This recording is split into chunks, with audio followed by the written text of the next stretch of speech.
Yo, it's your boy Ryan, Northwest Sports Fanatics, back at you with a new video. Today is Sunday, September 10th, 2023, with your boy Ryan and the Northwest Sports Fanatics. Make sure you guys subscribe to the channel. Smash that like button either now or on your way out. Donate to your boy if you can. Cash App $ ORIONNWSF or the YouTube Super Chat right here. The countdown to 20,000 subscribers is on, 69 to go. And we have the Dallas Cowboys versus the New York Giants. And that's coming up here on Sunday Night Football here in about, I would say, about 20 minutes. Hope everyone is having a fantastic day. And I'm definitely ready for this matchup to get started. Let's go, baby. What a wild Sunday. I thought yesterday with, college football, with Alabama going down to Texas, I thought that was pretty crazy and wild. The Ducks almost lost. We had to get a pick six in the fourth quarter to beat Texas Tech. And then as you go and look at the scores, you're starting to kind of wonder what the hell is going on. Like the Seahawks were supposed to beat the Rams. They got plummeted, right? You thought, okay, the Bengals are going to beat the Browns. They don't. When we run down the scores, it's just so crazy. I thought for sure that the Buccaneers were going to lose to the Vikings like 100%. They don't. They win. So, I mean, the NFL is so unpredictable. You just really never know, what's going to happen. And not every home team is going to win. And not every team that's favored going in is going to end up giving you the results that you want. And obviously, we'll get a few more people to come through the room and we'll go over the scores. But as I'm scrolling through here on my phone and looking at here, on the computer. I can't believe. I mean, obviously with the Lions winning 21-20, that kind of set the tone, right? No Chris Jones. Who? Chris Jones. No Travis Kelce. The Lions had to play well. They did, and they ended up getting the dub. And then that kind of sent a ripple effect, I feel, with the rest of the games. Let's hop into the thumb here real quick. And I ended up getting spinning logos for both. So Cowboy fans, when they come in, I got you. Don't worry. The star is there. So we got the star, and then we got the New York Giant logo there as well. And the thumb took me a little longer to make, just because I tried to find a good image for MetLife, and a lot of the field images were just trash, or they weren't really the good size. But this one took me a minute. But we got Micah Parsons, because obviously you know how much I love defense. So I had to go him over Dak or, any of the other players on the offense. No disrespect to CeeDee Lamb or Dak, but Micah's my favorite player on the team. I love defense, so I'm going to showcase the guys that I like. And then on the right, we got Saquon Barkley, Saquads. And I think this one actually turned out pretty damn well. Hope everyone is having a fantastic day. Let's get everyone situated here. And I ended up still I watched the morning games. I ended up watching a majority of the Niners and the Steelers, and then they ended up having the Bengals and Browns here in Oregon. And then I tried to flip, and I watch a little bit of the Buccaneers, but I also want to make sure that, while I watch certain games, that my reaction videos are authentic. So I, try not to watch necessarily everything, but I do end up watching every Buccaneer game in entirety. But I ended up doing the Bucks and the Vikings reaction video, as well as the Titans and the Saints. And then it took me so long to prep. I was trying to squeeze one more in. I was thinking about maybe the Falcons and Panthers, because I want to do the morning game reactions first and then go through the others. So we're going to do Sunday Night Football. As soon as this is over, I'll see how I feel. And then I'll try to maybe pump one out later tonight. But if not, I'll wake up early in the morning and I'll be doing reaction videos Monday morning all the way to Monday Night Football. So I don't know how many I can bust out tomorrow, maybe 6 or 7, but I'm really going to try to focus and get as many as I can in. Jerry in the building. What's good? And like I said, sometimes, you think, that you're prepared. You think you're going to win. You think you're the better team. But this is the NFL, and anybody can beat anyone on any given Sunday, Monday, or Thursday. And also on top of that, sometimes, you get an area of the team that you think that's okay, and then you find out the secondary is just booty cheeks. And you're like, what the hell? How the hell do we lose to the Rams by this much? But it's okay if you're a Seattle fan. All right. You can recover. Obviously, you're going to end up needing Witherspoon back sooner than later. Injuries galore, but I wouldn't be freaking out too much. It's week 1. And like I said, we got many weeks ahead to make up for that loss. Sarah in the building. What's good? Let's get to 100 in donos. Let's do it. Megan in the building. What's good? See, like I said, but if Sarah actually got points out of Burrow, then maybe it goes a little bit more, 50-50. But when you end up having Joe Burrow as your starting quarterback and you get like 3 points, the other team is probably going to win 99% of the time. You ended up having make him puke Brandon Ayuk, and I saw that you had the Niners D, so some of the guys or positions hit really well. And you're starting off with a win. I guarantee you're going to get more wins in this league than you are in the other one. Obviously, with just the competitive, factor and having 18 people, that's really rough. I mean, your team, it wasn't drafted probably to the best of your ability because it was your first one. You did much better in this draft. And it looks like you're going to end up getting a week 1 win, which is probably pretty surprising. I know Sarah's not too happy about losing because she's very competitive like me. And also on my end, I thought I was going to lose because Mark Andrews had to sit. So obviously Reflect had Travis Kelce. So we had a little bit of push there. But I wanted to start Ramondre Stevenson, but I had Jamal Williams. But Ramondre plays in the afternoon. They said, well, he'll probably play, but he's kind of sick. And I didn't want to end up getting a 0. So I was forced to put Ramondre on the bench, which I didn't want. And then I had to end up going with, my guy from the Bucks, as well as, going with Jamal. And Jamal's kind of shit the bed. White got 6.9. Williams got 7.2. And then Johnson at tight end got me 6.6. That's unacceptable. You want to get 10 points or more from every position. Carlson got me 5. Johnson got 6. Williams and White, my running backs, only got 7 each. That's terrible. But luckily, Mahomes got me like 20. Jay Jetta got me 24. Amon-Ra got me 19. Keenan Allen got me 14. Eagles D got me 11, even though they were at 20. But it also shows my bench might be the best in the league. I got Ramondre Stevenson with 15. Andrews hurt. Bills deep to play. Mike Evans with 19. Montgomery with 13. Laporta with 9. Brown with 8.7. So I already know going forward that I'm going to probably end up going with the Ramondre Stevenson and Montgomery. I'm going to bench the other 2 guys. And then instead of putting Juwan Johnson, if Mark Andrews is hurt, I'm going to use Laporta. So sometimes you just have to be able to feel things out in that first couple weeks to see who's going to end up getting enough time, enough targets, enough carries, and then you start to kind of figure it out. But sometimes game plan, for each week is a little bit different. With like Gibbs and Montgomery from the Lions, for example, I assume Gibbs's carries will go up. But if anyone ended up losing in fantasy so far, week 1, you'll be okay. Hell, I thought I was going to end up losing, but as long as you can get in the top 4 in the 10 people that are in the league, then you get into the playoffs. But obviously, I know Sarah is mad. Obviously, with the Burrow, he got the largest contract, and then you play the Browns, and I get it. The Browns' defense is really good, but that's fucking unexcusable if you're Joe Burrow when they were like, well, maybe this team is Super Bowl worthy this year, and then you come up putting up a 3 in fantasy. I don't care who you are. If you got Joe Burrow in fantasy, like my heart goes out to you. And trust me, I've been there before, with a big name quarterback putting up like 5 points or less. It's probably like the most goddamn heartbreaking thing of anything that you could have, especially if you have other guys hit.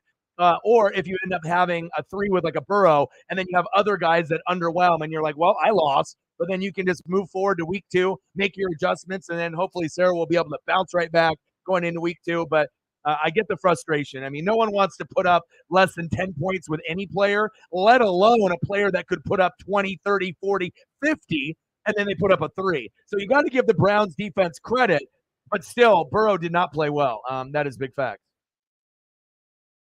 Eddie in the building. What's good? Yeah, but also like I was telling Sarah, we can be all happy that, the Colts, even though they lost, that Richardson played the best. But you also have to realize your team is better than the Panthers and better than the Texans because they drafted higher than you. You're supposed to be better. You drafted 4th, not 1st or 2nd. So if you draft 1st or 2nd, your team is ass, right? So even if you pick 4th or 5th, your team is better than number 1 or number 2. So yeah, Richardson did play better. But honestly, if CJ Stroud or Bryce Young was on the Colts, they probably would have played better just like Richardson did also. So just something to keep in mind. I don't think the other quarterbacks necessarily are terrible, but they're on more teams that are under the radar for in that suck factor where it's like, okay, we're assuming CJ Stroud and Bryce Young are going to be able to turn it on, but that might not be the case. The supporting cast isn't really that good. So it may take them a year or 2 to really find themselves. Otherwise, the coach will get fired or they may have to look for another quarterback in a few years. Big facts.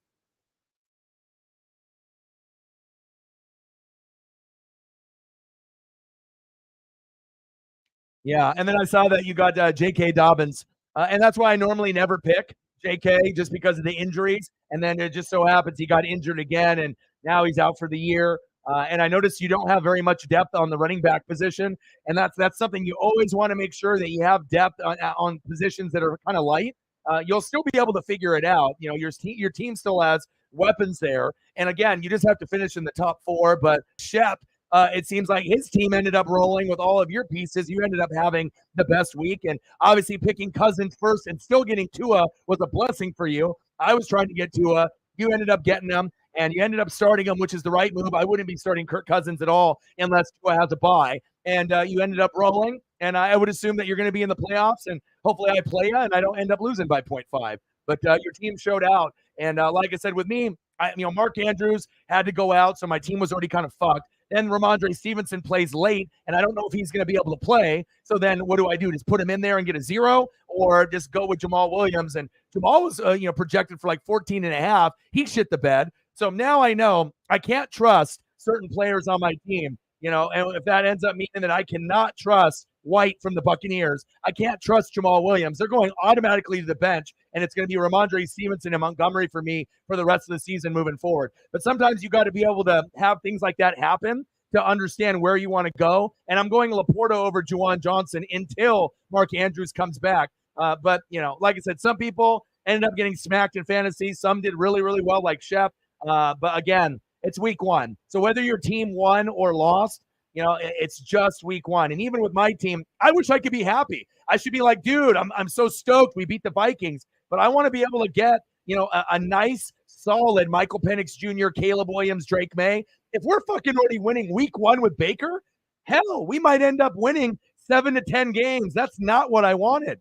I wanted to win like 3 games or less. So again, I wish I could give my, dub to the Colts fans like Sarah. I wish I could give my dub from the Bucks to the Seahawk fans. I wish I could have given it to you guys because I really didn't want to win. But again, when I'm competitive, I want to win every game, and I still want my team to do well. And I appreciated, the effort that we put out, especially on the defensive side of the ball. But I didn't want to win the game, and I guess sometimes you just don't get what you want. You want to lose, you're going to win. You want to win, you get blown out. I mean, shit fucking happens like that. So, Daniel in the building, what's good? I'm just scrolling down here. MSU in the building, what's good, brother? Well, again, I feel Richardson is on the better team of the 3. He has the highest ceiling out of the 3 quarterbacks because he's not just a pocket guy. He's built like Cam Newton. So, don't be surprised if he ends up being the best one out of the 3. Bryce Young and CJ Stroud could make it, but it's obviously clear they need O-line and supporting cast more than Richardson. And that's why those guys are picked 1, 2, because those are the 2 worst teams in the NFL, and it shows. So even though CJ and Bryce look terrible, they're not as bad as they look. They just need more help around them. And like I said, if you put CJ or Bryce on the Colts, I think you would have gotten kind of a similar results as Richardson. Maybe not the same exactly, because Richardson's frame and him being able to run into the end zone, on the goal line or, in the red zone. In the red zone, CJ and Bryce are not going to be a threat running like Richardson. And Richardson gives you that throwing ability as well as the running ability to run you over. And that's why the level of, I think, the ceiling and the floor between those 3 players, Richardson's ceiling is the highest to me because he can run and he can throw. CJ and Bryce really can't. They're going to need supporting cast to kind of dig them out of the hole moving forward. So, yeah, I would say, Tyreek helped you out too, and Aaron Jones. I mean, anytime I look at the scoreboard and I see someone putting up a 140 to 150, I already know that they balled out. So congratulations for winning week 1. You balled out just like you did last year, and your team looks very, very good. Shout out to you, bro. I just wish I didn't have injuries. Obviously, if you had Mark Andrews, George Kittle, Travis Kelce, Darren Waller, if you had one of the top guys, not getting that, in the lineup sucks. And also with running backs and injuries and sickness, Ramondre Stevenson had the flu. So sometimes you get put in a tough pinch where you have to make a decision. Okay, do I just leave him in there and hope he plays? Or do I just try for a guy that plays at 10 a.m. like Jamal Williams, and I'm hoping that he can get me 10 points, and he fucking couldn't. So I know the Titan defense and the Saints defense was good, but sometimes you got to be able to put a guy in there and see what they can do. And now I know White for the Bucks and Jamal Williams for the Saints. I can't play him. I'm not even going to play him as a flex. They're going to be strictly bench It's going to be Ramondre Stevenson no matter what, even if his legs fall off, and David Montgomery. Those are going to be my two running backs until, and then I'm going to go three wide receivers: Jay Jetta, Amon Ra, Keenan Allen, or Jay Jetta, Amon Ra, or Mike Evans. And Mike Evans actually had the better game, but it looks like I still might be able to get the dub. Matt in the building. What's good? How are you? Yeah, and also too, if you're the Colts, you're not supposed to win this year. You're going to want to lose so that way you can end up getting players like Marvin Harrison Jr. to add to Richardson. And then once you get that and a few more defensive pieces, O-line, maybe another tight end, another wide receiver, then your Colts are going to be competing with the Jags for first place. But until then, just let the games kind of play out. You're going to see some good Richardson. You're going to see some bad Richardson, right? You're going to see a little good and bad from C.J. Stroud, and you're also going to see good and bad from Bryce Young. But you guys aren't there yet. But again, once you start getting some more draft picks, eventually in a year or two, some of these teams will be able to compete in their division. So, big facts.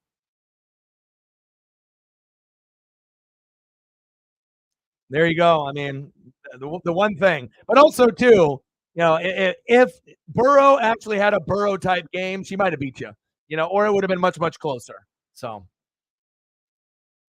I mean, it's very hard to win when your quarterback doesn't get 5 points or, like especially when a guy can usually put up 20, 30, 40, 50, has that ability and then puts up like a three, it just sucks. But I know Sarah will bounce back. Sarah's got a very good team, so she'll be able to figure it out. Oh, I bet. Well, everyone, you guys, like I said, when you grab a lot of people that are from one fan base, right, and things don't go your way, right, and then what's going to happen? Everyone's going to be negative. Everyone's going to be toxic. Everyone's going to be like, fire Pete Carroll, fire Schneider. Gino sucks. The defense sucks. Secondary sucks. And then everyone was, talking shit about Witherspoon. Now you start to realize how bad you fucking need them because the corners were getting burnt all day, all night. So sometimes you're like, well, I don't know if I really like this guy. Well, you obviously fucking needed him. Run defense, was a little bit better, but the passing defense was terrible. So hopefully you guys can clean that up. And again, anybody can beat anyone on any given Sunday, Monday, Thursday, but it's also a little alarming when you're at home and you're projected to be right there with the Niners, and then you can't even beat the Rams and you get blown out. But luckily, there's a long season, so you can get that behind you and hopefully refocus and then go to week 2. But it does show you, even in games you think you're going to win, sometimes when it's that divisional opponent, you get slapped in the mouth, and then you end up not being able to recover. That momentum starts kind of carrying over from the first quarter to the second quarter. But like I said, if you won in fantasy, great. If you didn't, you're going to be okay. If you won your first game as a fan, great. If you didn't, it's week 1. It's a lot of people are going to be overreacting. I mean, there was a lot of crazy upsets, and that's the NFL. It's always going to be that way. That's big facts.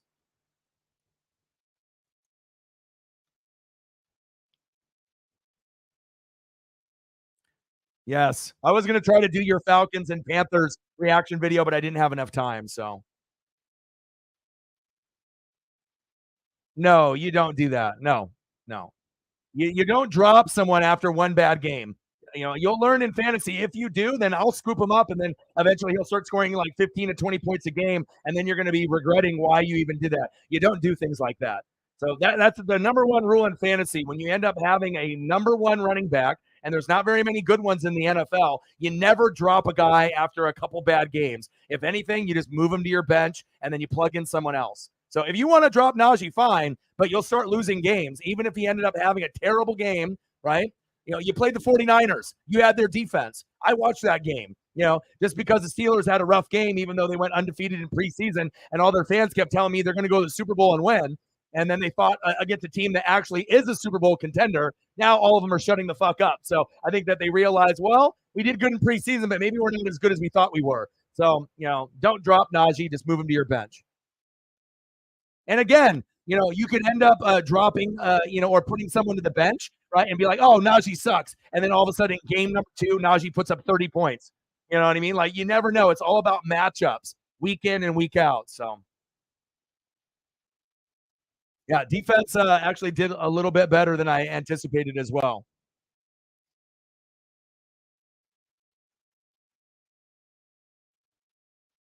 Well, yeah, I imagine it's toxic over there. I mean, you guys got spanked, and everyone's going to be overreacting, talking shit. So that's why I'm not a part of, team channels or team fan pages because some people are educated and some people are smart, and the others they're not. And they're going to be overreacting. They're going to be toxic. They're going to be haters, and then it's just negative, negative, negative, and that's not good. You know. Yeah, you got to get a replacement. You should have went deeper in the draft, bro. I don't understand why you didn't get more running backs. I mean, if you have two running backs on the squad and that's it, I mean, you're anticipating that they're going to last, and we know how quickly running backs can get hurt. You have to get more running backs, and I mean, you normally want to have in fantasy like 4 or 5. Like that way you have your starters, and then you have a couple backups for each guy.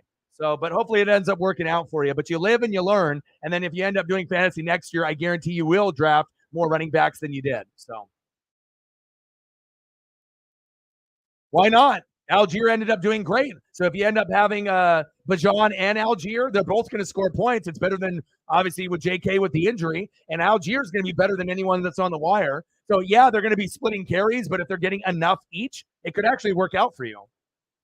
It's normally not going to work out when you got two running backs like that. But when you get two that are involved heavily, it could work for you. So like I said, I would do it. So if I would do it, you should do it. I mean, I'd still be looking for another guy to add. But if you have to go Algier and Bajan, I mean, they're both going to get points. And even if Algier gets less touches, look at how many points that he got you on your bench. Enough said. Yeah, I'm always going to keep it real. I'm always going to keep it honest and 100, regardless if it's my team or someone else's. Normally, you're not going to get honest, takes like that. But I feel people need to hear it. A lot of times people are just caught up, with the toxicity of shit. That's happening right now, and we got to understand it's early. It's just one game. It's just one game. Let's get to 100 and donos. Let's get it. If you are going to bet the game, I would probably bet for the Cowboys. Cowboys have a pretty good record against New York. I'm not saying that New York can't win the game, but normally, the Cowboys mollywop the Giants. But I mean, this could be something new where the Giants actually play good at home and they get the dub. But if I was betting, I probably would be betting on the Cowboys in this matchup. There you go. Just like the Ducks. And like I said, I thought we might be the 5th or 6th best team in the Pac-12, and I still think that. We had to get a pick 6 at the very end just to beat Texas Tech. Now, did I love it? Yeah, me and Matt loved it, but we did not look good on the O-line or the defense yesterday for our Ducks.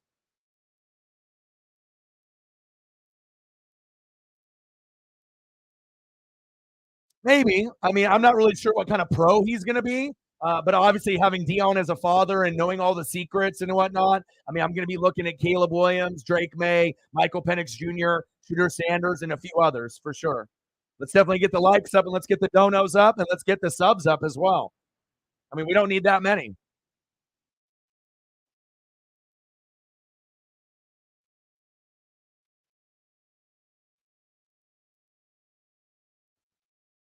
All right, here we go.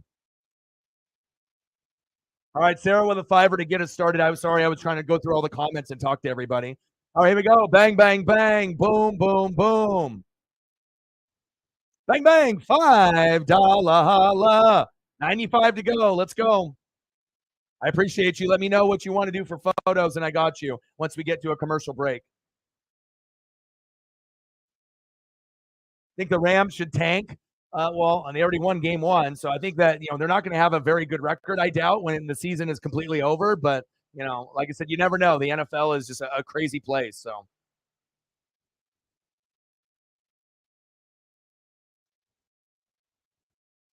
Well, that's why you can't get too high for victories and you can't get too low for defeats. You have to be able to stay calm, And like I said, with football fans, they wear their emotions, sometimes too high or too low, and and it can get you this like, celebratory, kind of energy and whatnot, and then it sometimes leads to talking shit, and then other times you think you're going to win, you lose, and then you end up being down in the dumps for a week. You got to be able to control the emotions. So.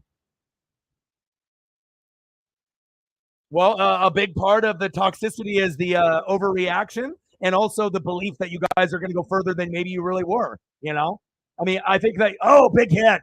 A big flag right there. But I still think that the Seahawks could get second place in the NFC West, right? And obviously, when you play someone in the division, anything is possible. Even losing to the Cardinals could be possible, right? This is the NFL. This isn't college football where you have one really good team and one really shitty team. That's one that's ranked in the top 25 and another that's ranked like 90th. Like in the NFL, the difference between the good teams and the bad teams, there's not a lot of, I mean, sometimes, the elite will like beat the brakes off the bad teams, but sometimes bad teams play pretty good, and they barely lose at the end. So, but let me know what you want to see for photos, and I got you. But lots of crazy scores, obviously throughout, the matchup here. Let me get everything situated here.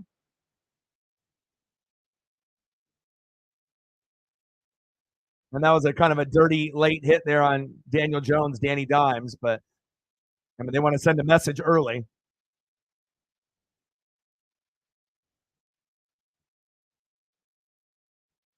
All right, here we go. First down and 10 after that late hit on Danny Dimes. Uh-oh, look at Micah right in this business. There we go. Good defense by the Cowboys. Let's go. And I'll flip up the logo for each team that has the ball, so that way, obviously, we know where we're at. So, I mean, like I said, you just have to be able to evaluate. But none of the guys that you have, like, you don't want to get rid of guys. Like, if a guy does bad and he's actually a good player, like I said, you just put him on your bench. There's no purpose of trying to, drop Dalvin Cook or drop Najee Harris after a bad game, or we don't even really know what we're going to get out of Dalvin Cook yet. So, since they play tomorrow. Saquon Barkley with a nice run. I'll get you some AR. Yeah, and like I said, Bryce Young and CJ Stroud, they're going to have more shitty games than good games because they don't have an O-line, they don't have good coaching, they don't have the weapons, they don't have the defense. Like it's a very raw team. Like you could put Richardson, on the Texans and the Panthers and he would struggle too. Like I said, the reason that he did a little bit better for the Colts because they have more players and a better supporting cast today. And then you wait for those other players to get caught up to the Colts level, then they'll do better too. Handoff. Oh, there we go. First down, Giants. The Ravens 25, Texans 9.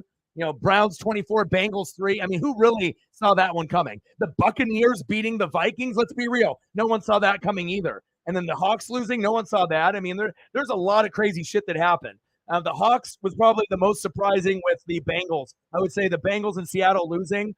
But again, I think both of those teams could be playoff teams. I don't think it's necessarily over. It's 1 week. You'll be all right. Nathan in the building. What's good?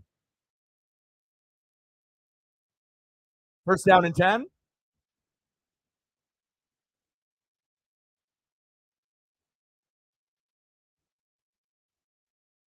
Okay.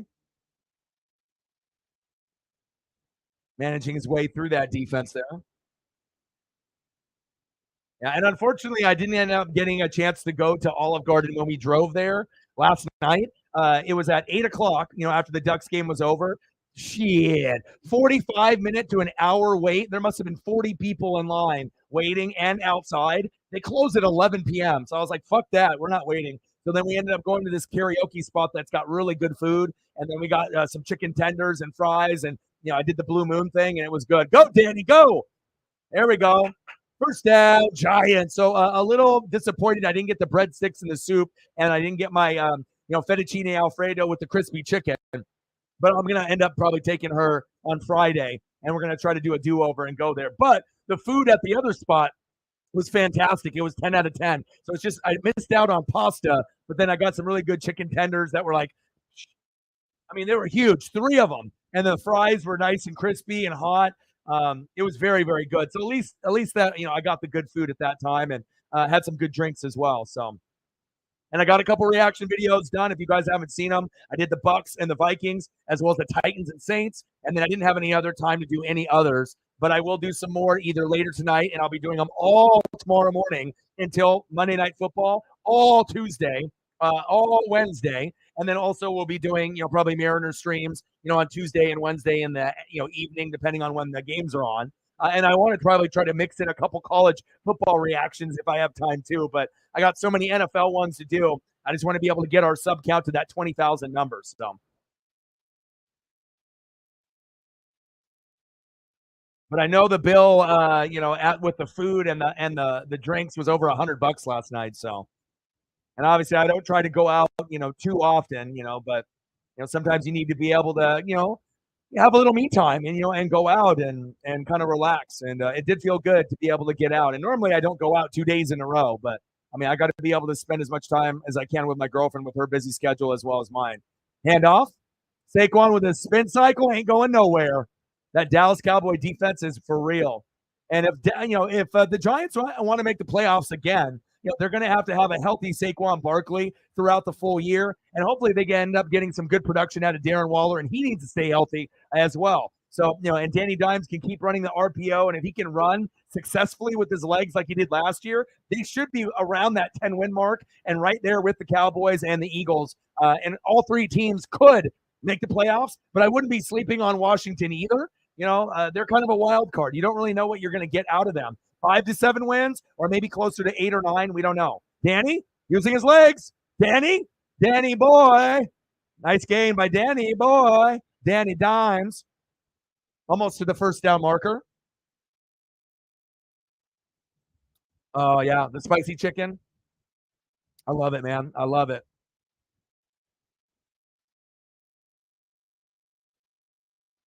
And we have 69 subs to go to get to 20,000. So hopefully I can get into the algorithm with some of my reaction videos, and then that'll help us get over, as well as the live streams and then the Mariner games, everything I'm going to be doing. I'm a hardworking motherfucker. I mean, it's a lot of stress, when you end up sometimes can't enjoy games as much as you'd like, because I'm always fucking working, but I always try to make sure to take a step back and to really soak it in. False start on the Giants. But like I said, for a lot of y'all, you're just watching me and you're watching games and you can enjoy it. You enjoy your fantasy, enjoy your games. But for me, like, this is my full-time job. So yeah, I like to try to enjoy the games, but it's work for me. I'm my own boss. I'm the CEO. So it's like I have to dig deep, and this is going to be the busiest that I'm going to be from now until, probably February or March. It's going to be nonstop, everything. So, but like I said, I'm very privileged and blessed to be in the position that I'm at right now, being able to do my dream full time. But it does get to a point where you're like, fuck, I got so much work to do. And it gets a little overwhelming, but I like to take a little bit of a step back and enjoy it. Or, go to the bar, go to the dispensary, and then that'll help me there. Fumble! Micah all over him.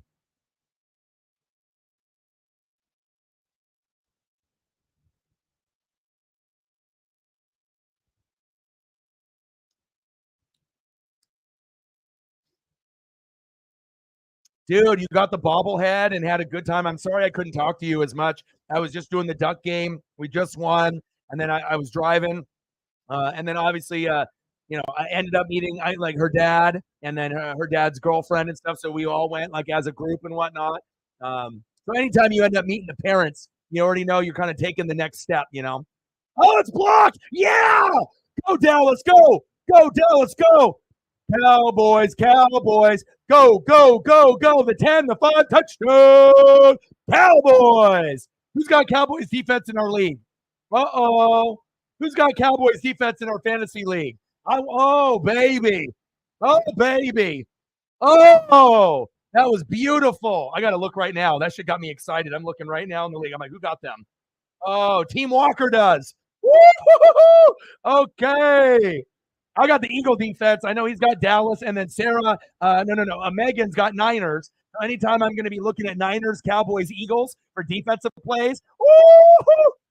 Woo! He jumped over a guy. Wow! God damn, I love football. That was sweet. Extra point is up. Oh, he missed it.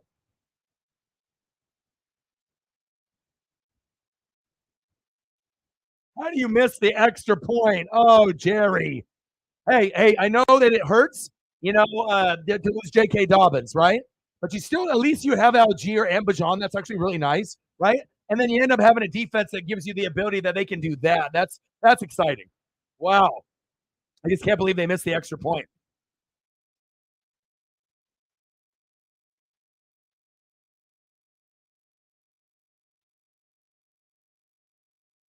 Gordon with a tenner. Thank you so much. I'm not sure if Gordon is in the building right now, or if he's on Twitter watching, or if he's watching on YouTube. But shout out to you, man. Thank you so much. And we got a $10 dono from Gordon. He said, 4, keep it up. He said, thanks for doing this. No problem. Thank you. I think this is Gordon's first dono to the channel. Thank you so much, Gordon, because I would remember a name like that. Because when I think of Gordon, I think of Tom Gordon, Flash Gordon. Thank you so much. And Gordon, if you're in the room, let me know that you're here. If not, and you're watching on, on Twitter or X, like I said, you have to be able to come, obviously, here to be able to chat, but you can actually donate on Cash App on either one. But obviously, super chat stuff you have to do here. But thank you so much, Gordon. Gordon with a tenner with his very first dono to me. Okay, Gordon, $10 dono. Thank you, man. Appreciate you. Bang, bang, bang, boom, boom, boom. Bang, bang. And I don't know who Gordon is a fan of, so I'm hoping that he'll send me a message on Twitter or if Gordon can come in the room and let me know so I can throw up some photos for him because I don't know anything about him. But let me get a Richardson photo up here for Sarah first for her $5 dono. Awesome. One sec here.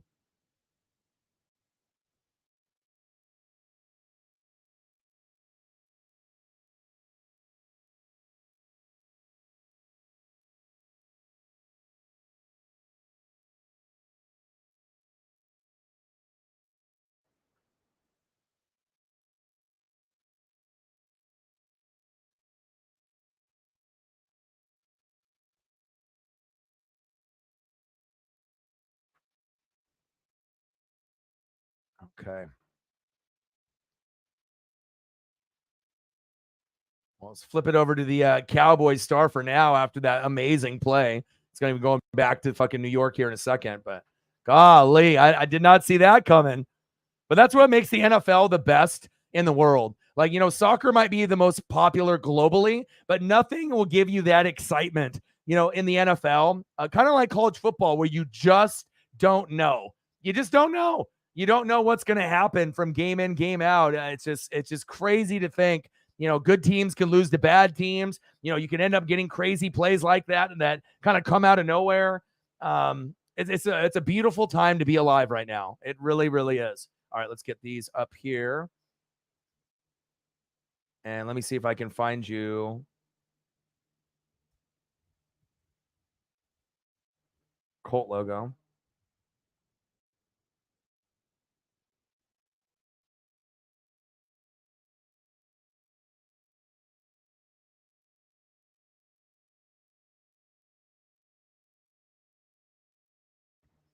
There it is. We got to make sure we do this right. And I did notice that if you're watching the game through your cable provider, through like NBC, .com watch, if you watch it there, it actually will be faster than if you watch it on Peacock. If you watch it on Peacock, it has a delay, just like when you watch it on the streaming sites for like whatever reason. Because I was watching it on both on my TV and on the computer, and I noticed that one was obviously faster than the other, and I want to be able to watch the one that's going to be, the one that's closest to, being live, right? So usually if it's ESPN or ABC or Fox or CBS, we'll be good to go. But I appreciate you very, very much. And there's some Richardson for you. All right, 6-0. Dallas. Now New York has the ball now. Hope you like that spinning logo, Sarah. Oh, good defense by the Cowboys.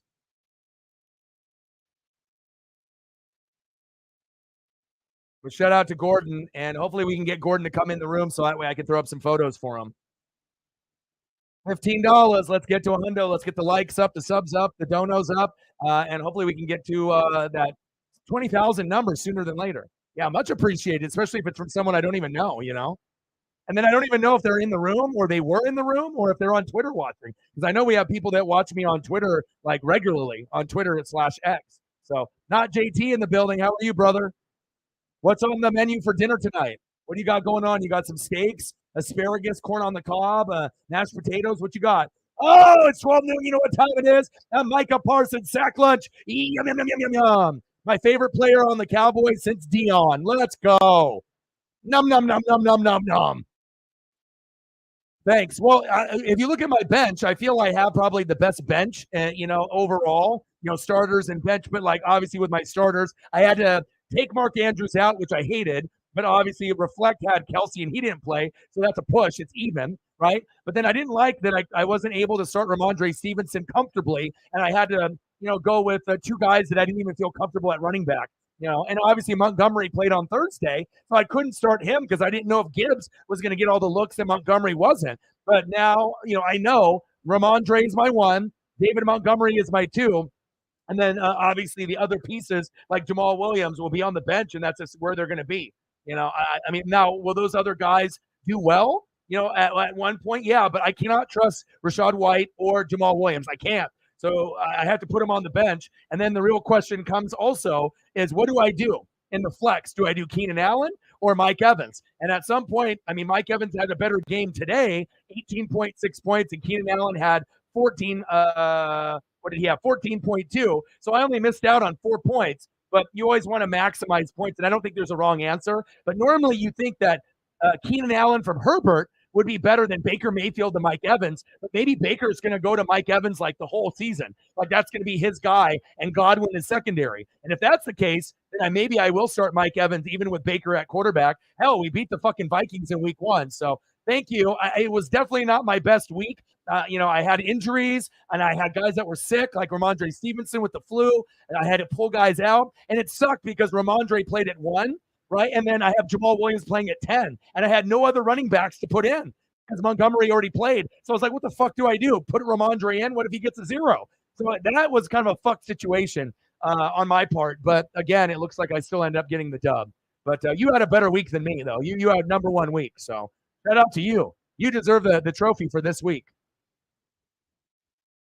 Yeah, tough loss. Like I said, the secondary needs a lot of work, but I still think the Seahawks can make the playoffs. Big facts. Hey, what's up, Alan? Oh man, let's go. Block field goal. Let's go. Let's go. Anytime you can get a block field goal or a block punt or a special teams touchdown, punt return or kick return for a touchdown. Awesome. Awesome.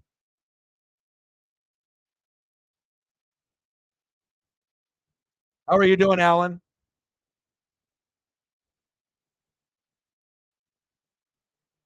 All right, I got the bot. I got it all taken care of. I got it. Yeah. They love me, bro. They love me. And that's the reason why, Jerry, that you picked the Cowboys D a little early. And sometimes I end up picking a defense and kicker, sometimes in like the 6th, 7th, 8th round if I really like one. But again, Eagles, Cowboys, and the Eagles, Cowboys, and Niners defense look like they're the best 3.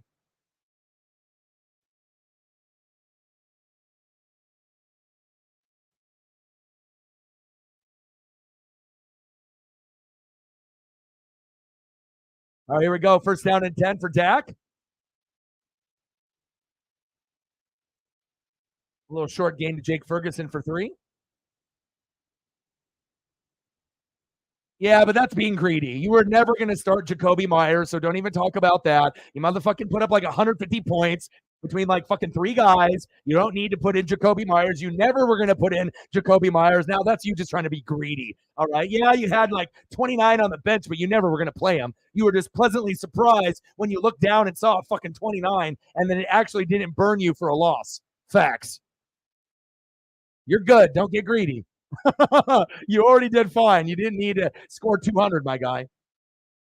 Walltown in the building. What's good?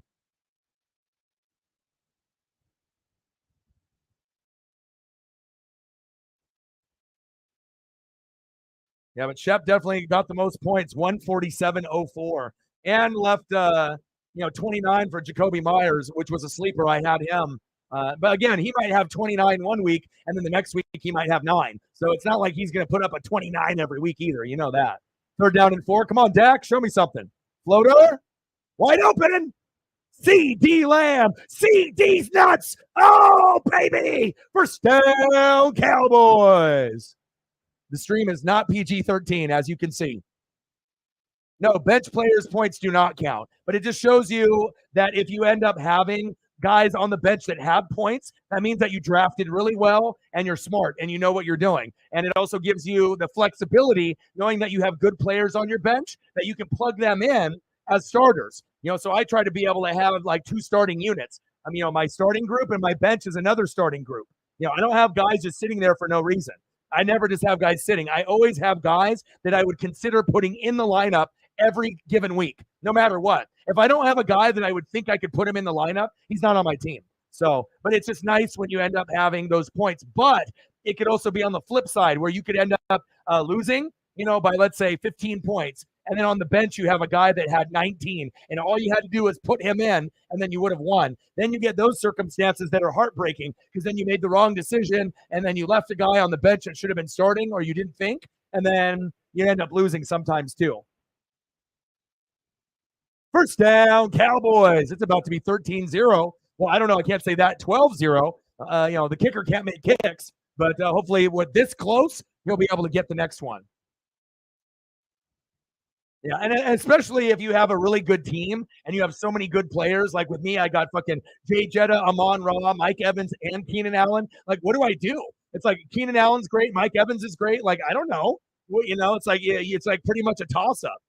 Both guys can hit big. Both guys could also underwhelm. But it's like a good problem to have is to have a lot of talent. Dak almost picked. Wow, good defense by the Giants on 1st and goal by McKinney.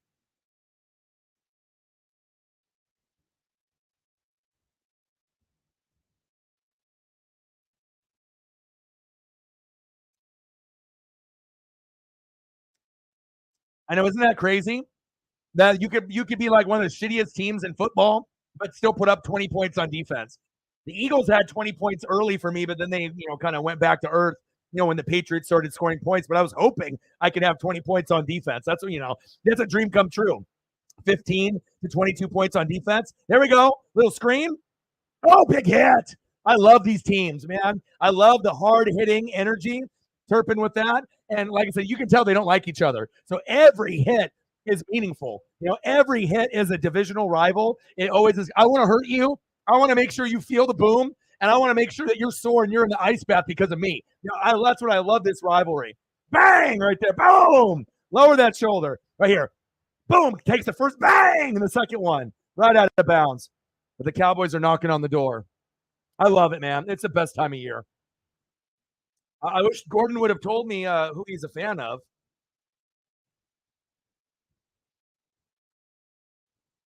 Oh, it looks like no. It looks like this is Gordon's second donation to me. I just looked it up. He donated back in March 21st, maybe when we were doing like a baseball stream or something of that nature. So Gordon has subbed before, but one other time. Rooftop in the building. What's good? Dallas 6, Giants 0. The countdown to 20,000 is upon us. I think we're at 69 subs to get to 20,000. 69. 69, baby. All right, here we go. 3rd down and goal. 3:30 left in the first quarter.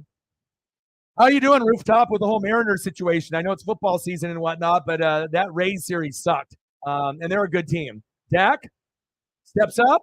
Good defense by the Giants. And I know we're going to end up bouncing back, and I'll end up going back to doing some Mariner streams. But obviously when college football are on and the NFL are on, that's going to take priority. But obviously if the Mariners make the playoffs, I'm going to be doing that. And then when the football isn't on, that's when we'll do Mariner games. So starting on Tuesday, we play the Angels. So Tuesday, Wednesday, Thursday, around that time. Well, at least Tuesday, Wednesday, we'll do Mariners. And then obviously Thursday, we'll do Thursday night football. Brandon Aubrey, 14 for 15, but I don't know, 21-yard field goal. He couldn't even make a fucking extra point. All right, here we go. Good snap, good hold, good kick. And I guess it's raining a little bit. It's a little drizzly. 9-0. We damn boys. Let's go. It happens. He's a young guy, and when you're one of the best in the world, sometimes you're real and you're genuine and you're honest. Sometimes you make a mistake because you get emotional. So I wouldn't put that against him. Like I said, he's a human being. He's real. For him to just keep everything legit, like, when sometimes people are good people and then they speak out of text, how passionate that they are, and they know that they probably shouldn't have said it, but they're so passionate about their craft and who they are. To me, when someone does that, when they're a good person, it's just emotions getting the best of them. And he'll learn from that. And it's not like he's going to continuously do that. He's not like some toxic motherfucker on our team that's always talking shit out of place or out of his bag. It was a one-off thing. He was emotional. They fucking lost. The Rays are a good team. We're starting to slide. We're not doing as good as we were. Shit happens, but we're going to get right back to beating the brakes off the Angels, and we'll be fine. So we'll be good. We'll be good. You got two teams you root for? What, Browns and Seahawks? Yeah, Browns, they look great. I mean, I don't think anyone anticipated the Bengals losing to them, but the defense is legit 100%.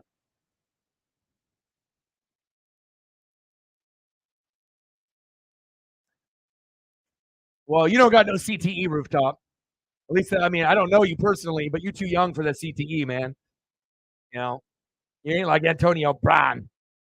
Yeah, but like I said, sometimes if you're an emotional person, and you wear your heart on your sleeve, and sports, is one of those things where it's just like wrestling. You get super invested in your favorite teams, favorite players, favorite wrestlers, whatever it may be, whatever your favorite shit is. And when shit goes good, you get excited. When shit goes bad, you get fucking pissed. But you got to be able to learn how to control the emotions. And usually, as you're younger and when you're immature, you lose your cool a lot more. But as you get older, hopefully we can get to a point where we can be there for each other and support each other. But again, some people are hotheads and they don't know how to, calm down, and obviously that ends up kind of taking a toll on someone's health, especially if you're always that way. Trust me, I used to be that way. You see my energy, but I try to use my energy now as positivity, not negativity. But I was just as bad as some of y'all in the room right now, maybe fucking worse, because I would write the scores on a fucking piece of paper, put it on my fucking fridge. Okay. So every time the Buccaneers lost 34-3, 21-7, 28-10. How do you think that made me feel every time I was going to get food and get snacks? It made me want to punch the fucking refrigerator, but I wanted to keep score and see. But of course, I had to put the big fucking L in like a highlighter marker, L, big fucking highlight yellow, W, and so I can like fucking see it, And I would be so fucking pissed after a loss. And this was me when I was in my teens and my early 20s. That I literally would be fucking livid until the next game. Like, people would try to talk to me and I would be like an asshole. I'd be like, I was like, if you're a football fan, you get it. If you're not, I was like, don't fucking talk to me. Like, I feel kind of ashamed that I was that way, but it took over my life. Like, it literally was my life. Like, I was on the team. I was like wide receiver 6. I'm sitting there as the water boy. Like, I am the team. It's like, oh, this is my team. We say that. Oh, yeah, my team. We're not on the team. We're just fans, but we take it as, oh, I bought the jersey. I invest in the tickets, all the merch, all my time, going to Buffalo Wild Wings and spending money. It's like, I'm my team, and I would be so fucking livid, man. Like, literally until the next game, until the ball was booted, right? Oh, and here we go, week number 2. Then I'd feel better, But now I'm not like that. Now I have an appreciation for all 32 teams. But again, you never want to get too overly emotional. So he did pretty good for me. But like I said, we're trying to get one of the top picks in the draft. So us winning wasn't part of the plan. I wanted to lose every game. I wanted to go 0-17. The most wins I wanted was 3 this year, and now we already have 1. Fuck. Like, every normal situation, I'm like, yes, I want to win fucking 10, 11 games or more. I want to go to the playoffs. I want to win a Super Bowl. But when your team goes through a rebuilding process and Brady leaves and Trask isn't good enough and Baker comes in with Wolford and you cut Wolford, Baker isn't the future for me for 10 years. I need someone that I can root for, like, a Caleb Williams, like a Drake May, someone in college that could be my quarterback for like 10 years. That's what I've never had a franchise QB. I want one, I want one like some of y'all have one. I want one too. So Mo Gumbo in the building, my brother. I fucked up on some of the picks, dude. It was early in the morning. I was a little hungover. I did it in the middle of the night. And obviously the NFL is fucking crazy. And like I said, I tried to do the best. Some of those 50-50 ones, I told you, some of those 50-50 ones, some of them, I felt like, okay, I'm going to get it right. But I definitely got some of the picks for you. He's doing a league for like at a bar. And so he wants the glory. There's money that could be mine possibly. But I feel that like doing picks, intercepted. Go, go, go. Cowboy defense. Bang. There we go. This game's already over. This game is already over. Cowboys. We damn boys. Whoa. Now it's Cowboy defense. I just got you some more points there, Jerry. My goodness. Junkyard dog. Yeah, but again, with my with my picks, man. Like, so he's doing this thing, and he wants the glory, and I can get money at the end. I told him I don't really want the money; we can split it or whatever. But I don't like being put on the spot for my picks. It has to come organically. I have to be able to have a thought, have a dream, say it out loud, and then it happens. Not just like, give me all the picks right now, And I just feel like it's definitely tough to be able to predict winners in the NFL because anybody can beat anyone. I didn't have the Seahawks fucking losing that bad. I didn't have the fucking Browns beating the Bengals. No one did. Nobody on planet Earth had that. And even if you're a fan of the team that won, you didn't think it was going to go like that. And if you say that you did, you're a goddamn liar. No one as a Browns fan saw Bengals getting fucking 3 after Burrow just got the biggest contract on planet Earth. Fuck out of here with that. But it was a good win for them. And the Rams had a good win, but it's not over for the Hawks. It ain't over for the Bengals either. Wow, crazy defense right there.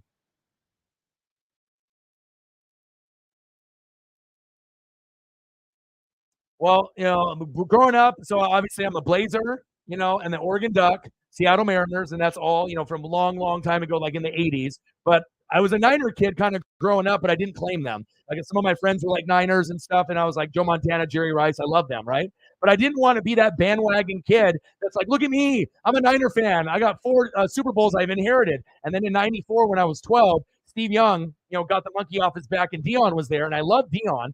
But then I was like, besides Dion, and he was going to go to the Cowboys and leave, I was like, there's nobody on this defense that I like. I'm a defensive guy. So I like linebackers. I'm like a Lawrence Taylor guy, Brian Urlacher, Derek Brooks, Patrick Willis, Luke Kuechly. I like Ray Lewis. Like, I like linebackers. So, and then I was going into the draft, and I said, I'm still being a Niner fan. Let me wait one more year. So then I was 13, and then the draft happened, and then Warren Sapp, who was on the U, when Miami was really good, and they were talking about he could be the best D tackle in like 20 years. So I was like, okay. I was like, this guy's kind of good. I like him. Then Derek Brooks was one of the best linebackers at Florida State that same year. And then the Bucks traded up and got both of them. They got 2 Hall of Famers in the first round. And I was like, okay. And John Lynch was already there as a safety, hard-hitting Hall of Famer. And then shortly after, they added Rondé and Mike Allstott. And those are my type of guys. Hard-hitting. Some can shit talk. Some can do it with their performance. So Warren Sapp, shit talk, but backs it up. Derek Brooks, not a shit talker, but he's a really good athlete. John Lynch, he'll shit talk you a little, but he'll hit you until you just get knocked out. Rondé, smooth as hell, can get sacks and picks. And Mike Allstott, the A train, nobody like him. Fucking for a white fullback to convert to a halfback before Christian McCaffrey and to be literally like unguardable, unstoppable, and who could play running back or fullback. I mean, people used to play Madden back then with the Bucks just so they could be Mike Allstott. Some of y'all in the room probably did too. So I think those 5 guys were my personality, how they played, how they were off the field.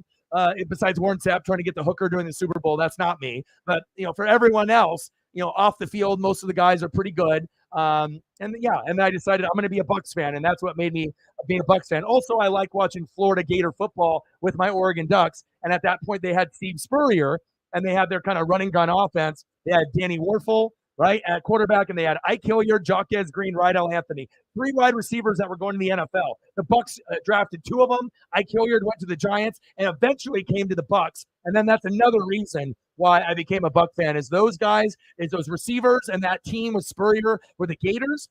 But mostly it was Sapp and Brooks first, and then obviously that second. But that, and then at that point, and if I wasn't a Bucks fan, I would probably have been a Niner fan. But like I said, if the Seahawks had better defensive players back then I would have been a Seahawk and a Mariner. But they just didn't have the defensive players for me at that time, if that makes sense. So a very elaborate explanation, but now you understand me as a person. So see, you lost your running back, but then the sports gods were like, Jerry lost J.K. Dobbins week 1. We feel really bad. So we're going to go fucking beast mode for you on defense and at least give you a little smile, that knowing that the Cowboy defense is playing like this. Okay. And what did I say to the boy at the beginning? Who are you going to bet the game on? I said Dallas. Well, looks like I was right. Let's go. Oh, bro. And you know how some people would be like, punching holes in walls or like, throwing shit down, acting like a little kid and shit. Like I didn't ever get to the hole in the wall or foot in the wall, but I got close. You know what I mean? I punched the shit out of the refrigerator and, shook the shit out of it before I got the food out there. Ah! Just like so mad. Lots of screaming and yelling, shitty behavior on my part that, I was so fucking invested. It's like family, girlfriends, like nothing fucking mattered. Like nothing mattered. It was me and my team and my players, and nothing mattered. I was the last guy. You know how they have 53 guys on the team. I was number 54. I was on the team. I don't give a shit what anyone say. Wait, Ryan, why do you keep talking about my team? Fuck you. Get away from me. Like when your team loses and shit. So, I don't know, Cleveland Browns. Yeah. The only problem though is you got a sexual predator as a quarterback. That's a problem. Nice tackle by the Cowboys. But other than that, Myles Garrett and a lot of the pieces that they have on there, Nick Chubb, I absolutely love. But sexual predators that don't get what really was deserved to them, yeah, I got a problem with that. But other than Deshaun Watson, they got some cool pieces there. Brad Johnson, Josh Freeman. I have a Josh Freeman jersey sewn in the closet. I usually only buy defensive jerseys typically, but I mean, I've never had a franchise QB like that actually panned out, or guys that I drafted, that panned out. It's not about a guy coming over like a Brady, and stuff. Like we've had guys, Jeff Garcia, after he left the Niners, right? So we had a little bit of like when he went to the Eagles and the Bucks, he had a couple good seasons, right? So I had Jeff Garcia, I had Brad Johnson, Josh Freeman had about a year or two. I went 10-6 his first year and was a tiebreaker with the Giants, and we didn't get into the playoffs, but wasn't good enough long term. I'm talking about I need a guy that could maybe be a Hall of Famer one day, Pro Bowl guy. I want someone special, And then obviously we got Tom Brady. We had Vinny Testaverde, but it's like besides Tom Brady, that was it. But we didn't draft him. He just came over with Gronk and AB. Mr. CTE. I want to draft a guy like Caleb Williams or Drake May or like Michael Penix Jr. from UW and be like, this is my motherfucker and this is my guy. And I got the next Michael Vick guy or Steve Young guy and he's mine. And this guy's going to be my quarterback for 10 years. And I don't got to look over my shoulder and think about who we're going to draft as a backup to take his spot one day. Like, I just want to be able to have that comfort of having like a stud Drew Brees. Yep, that's mine. And then you knew what it was, even though he got drafted by the Chargers and they let him go like an idiot. But then they got Phillip Rivers, so it worked out. So, but you know what I mean. 16-0 Cowboys. Imagine if you're a Giant fan right now and you're watching this or you're at the game. It's a rude awakening. Mike Glennon, yeah. But they're not franchise guys. Yeah, and stop just naming quarterbacks while you're looking up on Google. Come on, bro. If you have the knowledge, you have the knowledge. You just can't look up, Bucks franchise quarterbacks on Google, hit search, and then just typing out every single motherfucker you see on the screen. Come on, rooftop. It has to be organic. It has to be up here like me, where you have to have the information from when you're like 5, 6, 7 years old, and it's embedded in here like Sheldon and Big Bang Theory, okay? Except instead of it being in physics, it's sports knowledge, all right? We can't go on Google and just read off the page and start typing it in the chat. Come on, rooftop. I honestly think I did shitty on the picks because there were some that were 50-50 and and there was also one, remember the ones I told you that were 50-50? There was also another 2 or 3 that were 50-50 and I didn't tell you and I just did it, what my gut told me. So there was like, I knew there was going to be upsets, but sometimes it's really hard to predict them. Like, I don't think anybody, predicted Browns, Bengals. If it's just straight up, yeah, Browns fans maybe because they're just, I'm going to pick my team. But I don't think if you're a smart, educated fan, right, and knowing what the Bengals are, right, and what the Browns are, not only did the Browns win, but they blew them out. So not only did you get the dub, but you blew them out. So like 2 things happened that no one suspected. Rams beating Seahawks, right? Buccaneers beating the Vikings. Are you fucking shitting me? I mean, those are more crazy than my win, but my win is shocking. I'm shocked. I was very shocked, and it's not like, oh, like Baker's going to throw 3 pick sixes. I know Baker's got skills. I know Baker and Mike Evans and Godwin can get touchdowns, but it's like, what's my offensive line going to do? What's the play calling going to look like? But the thing was that really carried that game was the Bucs D. If the Bucs defense wasn't as good as it was, we wouldn't have won that game. So if the Bucs defense would have underwhelmed, then But when we got dogs out there like Levante David and Devin White and Antoine Winfield Jr., it's kind of hard because these motherfuckers are going 110 miles an hour. So even when we lose games, they're going after it. So, you got guys out there to make plays, Vita Vea, so it's not like I got a shitty defense. I actually got a pretty good team. I just want a better quarterback than Baker Mayfield.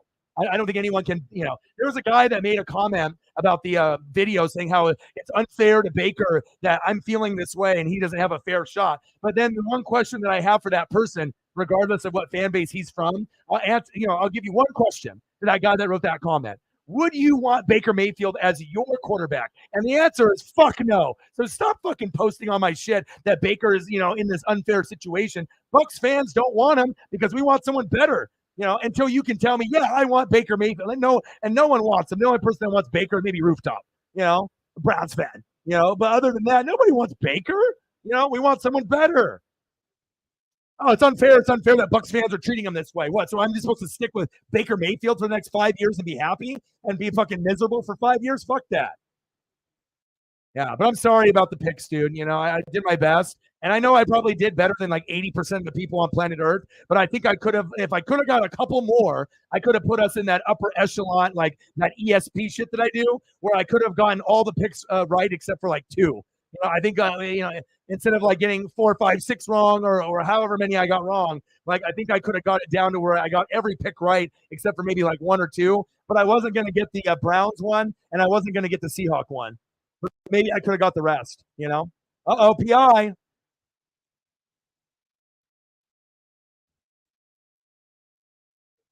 All right, come back and hang out with me.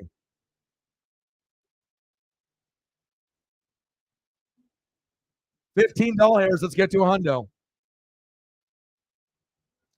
He said when you bandwagon, you go to bad teams. But the cool thing is if you go to a bad team and then they have success, it means more than if you just hopped on and was like, when New England was good. Oh, I'm a Patriot fan, right? And then now Brady's gone and maybe they're not a Patriot fan anymore. They just rode that wagon with Brady and Gronk and Bill Belichick, right? But when you start off with like a shit team, and then you get success, it makes you feel good. It's like almost sometimes like the best feeling. Because of the bandwagon fans, they get numb to the greatness because they're just so used to winning. But when you lose, and then you win finally, that fucking joy that you have, you can't put a price on that joy. It's like me being a Buck fan. I started in 1995 and I could have easily been a Seahawk or a Niner. I could have been a Seahawk, eventually got the Super Bowl with Marshawn Lynch in beast mode, and I could have been thrilled. Or I could have been that bandwagon fan that, I got the 5 Super Bowls by the time I was 12. And then as soon as I made the decision to be a Niner fan, no more Super Bowls. Why would I want to do that to myself?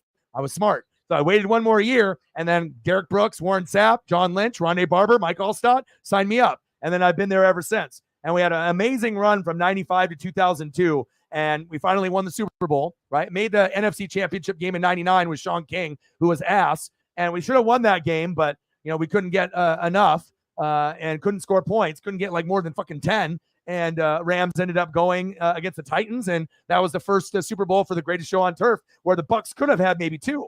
But it's, you got to build to get to an NFC Championship game, build a little bit better, and then hopefully when you get that one chance to go to the Super Bowl, you win it. That's what happened. And then I had to wait 20 years, and then somehow we got fucking Bruce Arians, Tom Brady, Gronk, and fucking CTEAB, and then we won a Super Bowl again. Pretty sweet. We're one of the only teams to go 2 times and win, us and the Ravens. Feel me? Oh, I know. Stephen A., all of them are going to be putting crazy shit on TV tomorrow. If you made the picks, you'd have 2. You really think so? Yeah. Dak? Oh, what a hit. What a hit. And right now, if you're the Giants, you just need to get sack lunches, maybe an interception. You got to help out your fucking offense that obviously can't move the ball. Giants defense is usually average, not usually terrible or good. And their offense last year was pretty good, right? Saquon was healthy. They were moving it. But the Cowboys have a top 3 defense, and then their offense is usually top 10. So if you can't stop them on offense, and then they're getting pick sixes on you, yeah, you're probably in a fucking shithole, and you are right now. It's 16-0. Nice run.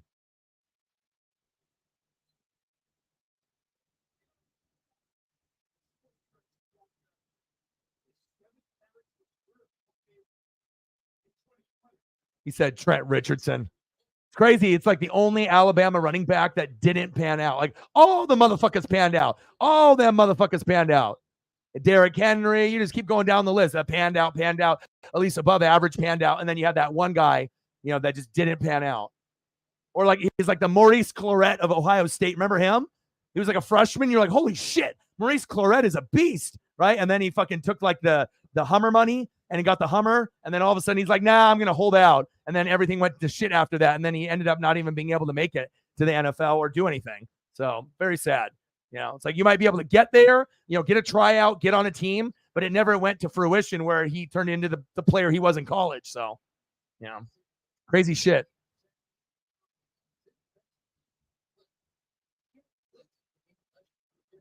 Brian in the building. What's good?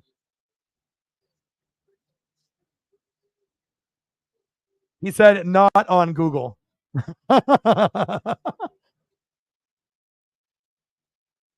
Oh, boy's trying to name drop. He like me, fucking sitting, fucking reading 4 to 6 hours a day for like 35 years of my life.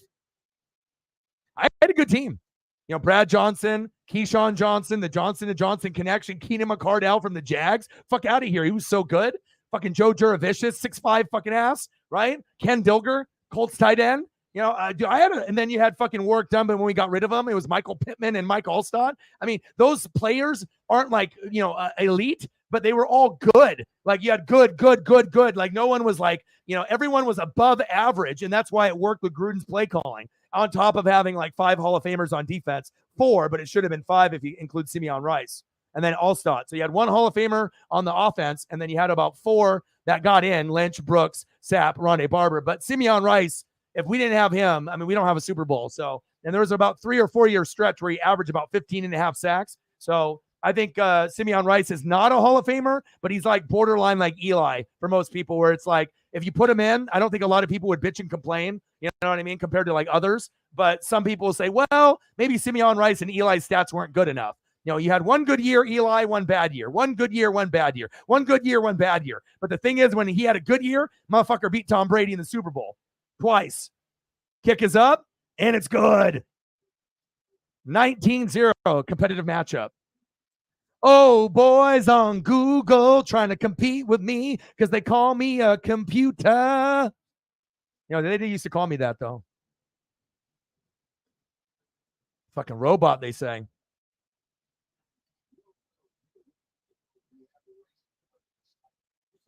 Madden? Oh, man. Yeah. Joe I mean, it first started off with like Tecmo Bowl, Super Tecmo Bowl. I mean, I can't even tell you how many hours. I still have them. And I mean, I'm hundreds where you would like hide the Nintendo from your mom and dad and it would like overheat because they had no fucking save points.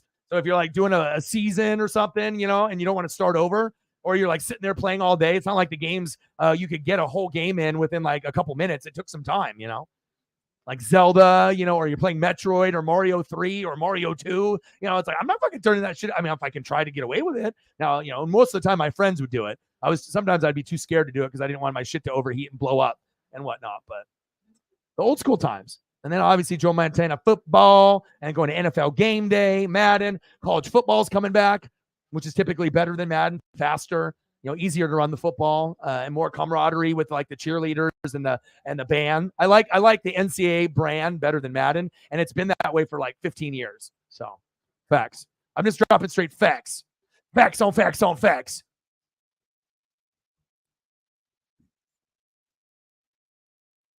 Yeah, my hope that Baker would be the like bad Baker. It shows you that when Baker actually has weapons like Mike Evans and Chris Godwin, and if the offensive line does a good job and the defense helps him, we will squeak out games. Especially if the defense plays as good as they did.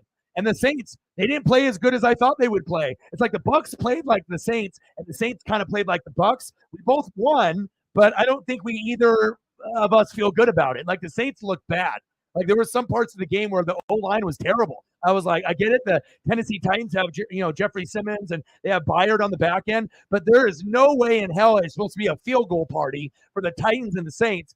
But you at least got the dub, and I got the dub too. But again, you don't need your franchise QB. You got Carr. I don't have a Carr. I have a Baker. You have a Carr. I got a Baker. I don't know. I will check. I just got to make sure I do a cross reference here on Google to see what Rooftop is going to look up next. He's like, I'm a computer too. He's like, you said we are brothers from another mother. He said, I'm Korean, you Japanese. We're just putting the brains together. Except I'm coming up here.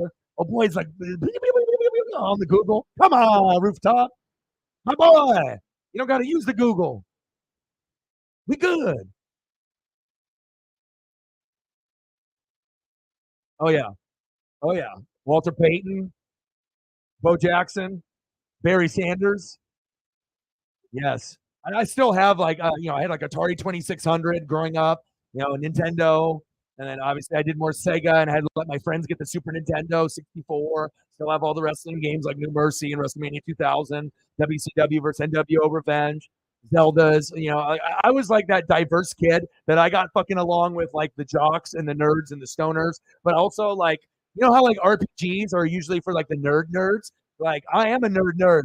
So it's like certain RPGs like Chrono Trigger and like Final Fantasy VII and like certain shit like that. Like the boys that would be playing like NFL and NBA Live and like Blitz, they would never touch an RPG. But here's your boy. I'm busy Saturday. Like, what are you doing? I'm busy, right? And I'm all like fucking on Final Fantasy VII and shit and enjoying it. Like I still like the Resident Evil and like Tomb Raider style that they used to have games like that, or like GoldenEye, but it was always cool to play a dope ass RPG. Or then when you got like Link, on 64, where the guy, instead of it being like this big on the screen going up and down, right, you actually got a 3D Zelda. That shit was like mind blowing to me. Like Mario 64 blew my shit. I was like, right, and then fucking the Zelda, the when the first one came out, and then the next, I was like, holy shit, dude, like riding on the horse and like going through the 3D level. Like, I don't know if I can express the joy to you guys that when you play Mario and it's side scrolling as a kid and you grow up in the birth of video games and the internet in the 80s and 90s, and then you go from like wishing and fantasizing of graphics being good one day, and then all of a sudden to go from side scrolling, super cool, Mario 1, 2, and 3. Mario 2, you could be Princess and Toad and Mario and Luigi. That's what separated it from 3. But 3's levels were cooler, and you could go frog suit and all these other things that you could do, which was super dope, right? Levels were more in detail. And those are two of the best games of all time. And then when you move forward, then Mario 64, I remember my Korean friend down the road, Chris, he's like, I got the 64. I was like, shut the fuck up. Because I was the first kid to get PlayStation at my school. And he's like, I got it. I'm coming over. We played that shit. I can't even tell you how long. Dak, there we go. So that's why, if you compare me to a lot of these other people, I might look young, but I got the experience of growing up in the sports card era, the video game era, the birth of video games, the birth of the internet in 95. So, I've fucking seen it, I've seen the shit, from the people that are, 30, 40 years old and up, and also, 40 and up, 40, 50, 60, 70, 80, 90, and then the people that are under 40 that are 10 to 39. To be able to have that vibe and be able to vibe with any age group and kind of pass down those stories. You just don't get it if you're a younger kid. Like if you're 20 years old or younger, you had no idea of how dope shit was in the 80s and 90s. Like for real. Like I really feel bad for these kids that were born in the 2000s. Like why do you think they recreate shit like Stranger Things from the 80s? Because it was the fucking dopest era ever. The music, the fucking movies. The only thing you might want to clown on is the clothes, but the windbreakers and some of the fucking throwback styles from the 80s and 90s in sports are the best to this day. So some of them like, oh, that looks cheesy or what? Well, let's look at the shit that we got going on now. A lot of the shit now is like computerized, digitized, and sometimes it just doesn't look good. And you go back to the logos from the 80s and 90s, you're like, damn, let's go back to those. Those are throwbacks. Mitchell and Ness, people buy that shit because it's dope. Oh, right over his head. Like if someone's gonna buy a Mitchell and Ness for $500 or $600, and they're like, nah, I don't want to buy the current, elite jersey for like $300 or $400, but I will buy the, old school throwback there, that Mitchell and Ness from the 80s. Yeah, let me get that one. There's a reason why, not just to show off because it's Mitchell and Ness and it's an expensive brand, because that shit is stylish as fuck and it looks so good. Like you could have like literally be like the nerdiest and have no style, and then throw on a Mitchell and Ness and have like swagger. Like you go from like being like nerd to like millionaire like that. Like putting a Mitchell and Ness jersey on changes your fucking life. I'm telling you. Do it. Tech, my boy. How are you? What's good? Spy Hunter, yeah.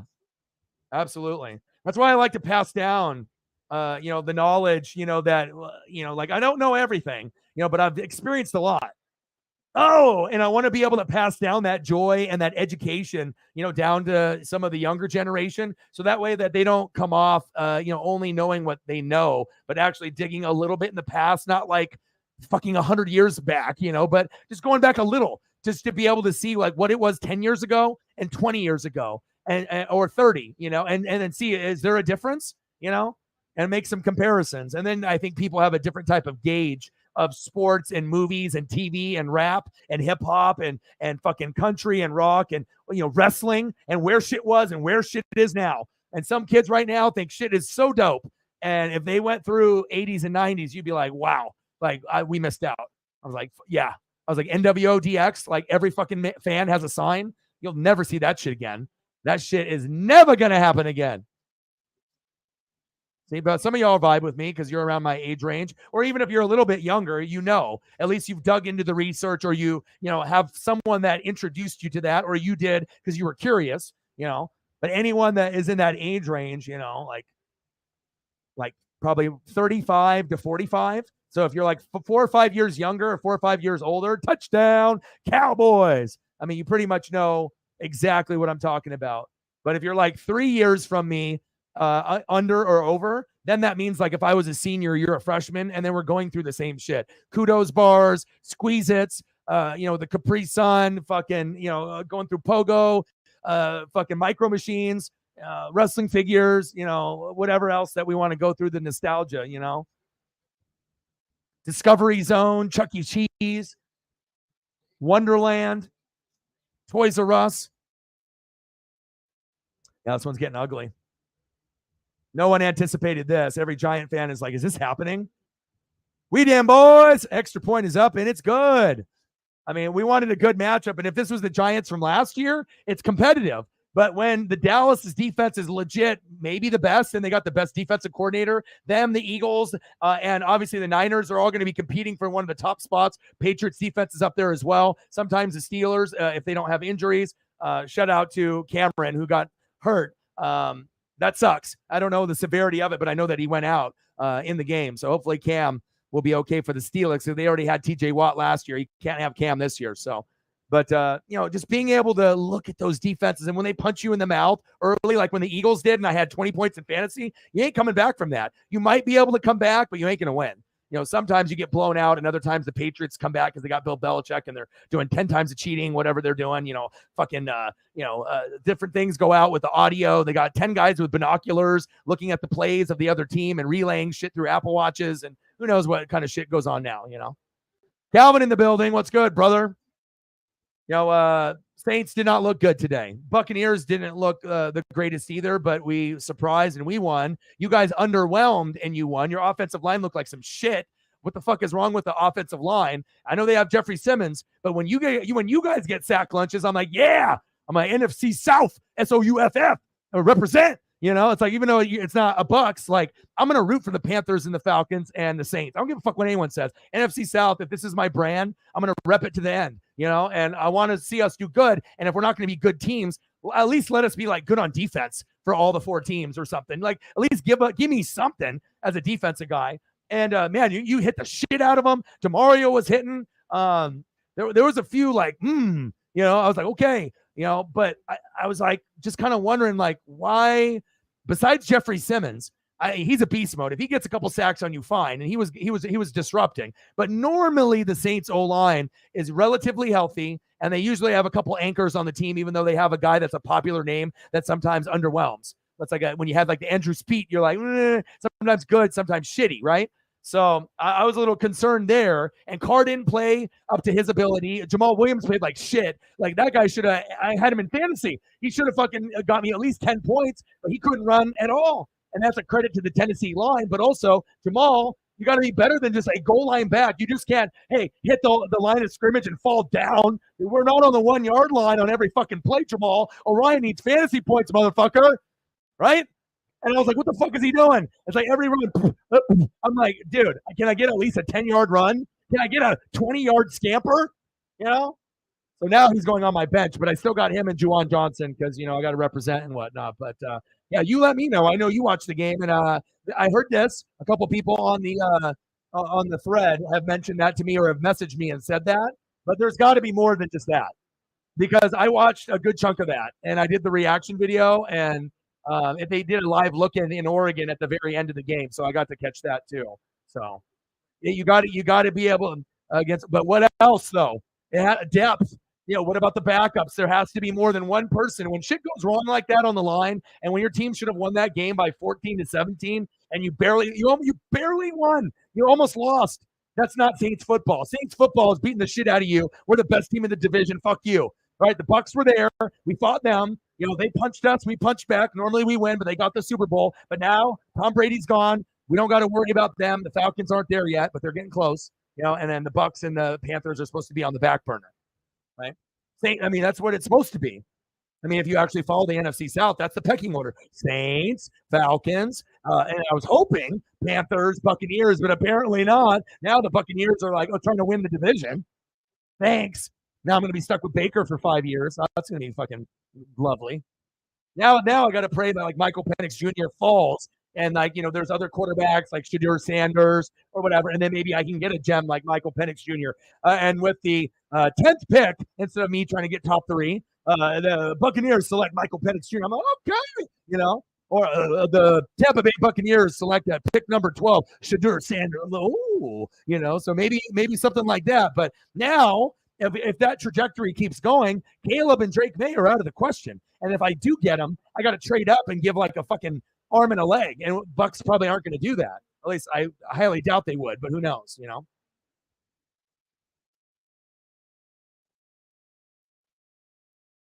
Oh, yeah, Circuit City, Best Buy, they're right next to each other. Yeah, defense was impressive. Like I said, someone's got to represent for defense, and the Buccaneers, even though sometimes we're not a good team, we typically have ballers on defense, and I was really proud of how they played. Jay Jetta's going to get Jay Jetta stuff, but he didn't go Jay Jetta and like, he wasn't doing that. He did good, but we didn't give up 3 or 4 tutties to him, look like an idiot. So we actually made some picks and, had some sack lunches and some fumble recoveries. Like there's some shit that normally when a Buck team is really good, that's what happened week 1, and that's why we won. But also Baker had some nice touch passes to Mike Evans, and if Mike Evans is going to get in the end zone, you might lose. This is the bottom line. The running game really wasn't there for us. So reflecting the building, what's good? 26-0. What the fuck is going on in this game? Jesus Christ. When the game goes like this, then we start talking about nostalgia and like Apple and fucking Oregon Trail and Nintendo and fucking my childhood and shit, and then talking about shit that's more entertaining than this 26-0, whatever the fuck this is. Calvin with a 5. Yeah, and he missed at the end. I saw that with the Broncos. I have a Bronco fan that said, boo, Lutz. I'm like, oh, fuck. Yeah. Saints made the right call. Bang, bang, bang. Boom, boom, boom. But you already knew, and I already knew that was the right call, too. Fans still like Big Nuts Will Lutz, but if you watched in preseason and also Lutz still having the injury, that was kind of like, well, maybe it's time to move on, So I hear you. I appreciate you. Let me know what you want to see for a photo or 2. This game is so fucking entertaining, right? Sarah with a 5 says she wants to make sure I can eat something more than a chicken nugget for dinner. I would like sauce, maybe a drink and some fries. Bang, bang, bang. Boom, boom, boom. Bang, bang. $5. 10 nuggets, no fries, no drink, but we're working on it. We're working on it in the donos, and we'll get there. Appreciate you. Let me know what Anthony Richardson photo you want me to look up. You want some Florida stuff or some Colt stuff or someone else? I got you. I appreciate Calvin. It's my boy. Who dat? And as you, Sarah, appreciate you. Thank you very much. Yeah, some of his reads were bad. Like some of the reads when I was watching, were even worse than when he was on the Raiders. He's got to be better, and I think he will be. But I think it was first game jitters for him too. The Titans, the defense is nasty. Offense, Ryan Tannehill should have retired 4 years ago. What the fuck is he doing out there? He's got a goddamn speed slower than Jared Vogelback. Oh, almost picked. When I saw him run in the highlight, motherfucker, how they have like speed in like Madden and all the video games like 0 to 100, and like Vogelback is like -10. oh boy, looked like -11. I was like, dude, this is bad.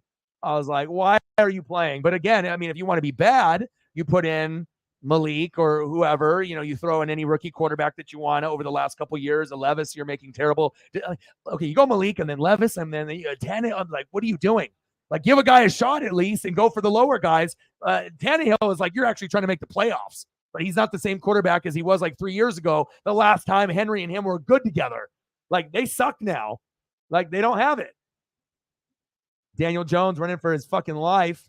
Get the life preserver. Get it. Okay. Now, every time they get a first down, we're going to count that as 6 points. And then hopefully by the time we get to the fourth quarter, it'll be tied.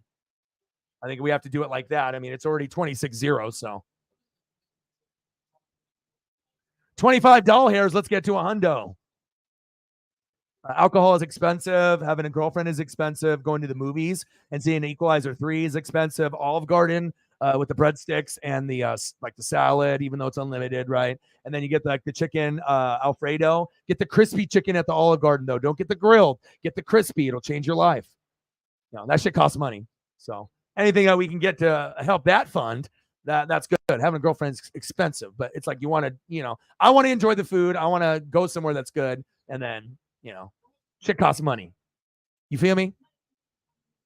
Regardless if you're single or you're with someone, shit costs money. But if you are going to spend money, right, and you're doing it here, do it at the movie theater. Equalizer 3, Denzel Washington for a brother actor. No. Out of any actor of any race, black, white, Asian, Mexican, I don't give a fuck. Denzel is goated. Denzel is number one. Like, Leonardo DiCaprio is a fucking amazing actor. You could throw his ass up there. There's a lot of guys that you could throw up in like the number one category. Goddamn. I mean, Denzel, though, I mean, if you love Training Day and you love any Pelham 1, 2, 3, you love any of his shit, I recommend going. And see it in the theater. It's worth it. It's a vibe. Every time his shit comes out, if you can see it in the theater, it's always better there. A little bit better sound system that you got in your own crib. Screen a little bit bigger. Even if you're rich and you got like a 90-inch TV. Danny Dimes running for his life on 4th and 5. If he completes a first down, touchdown, Giants. Because that's what they get if they get a first down. Move the chains. 26-0. This is embarrassing.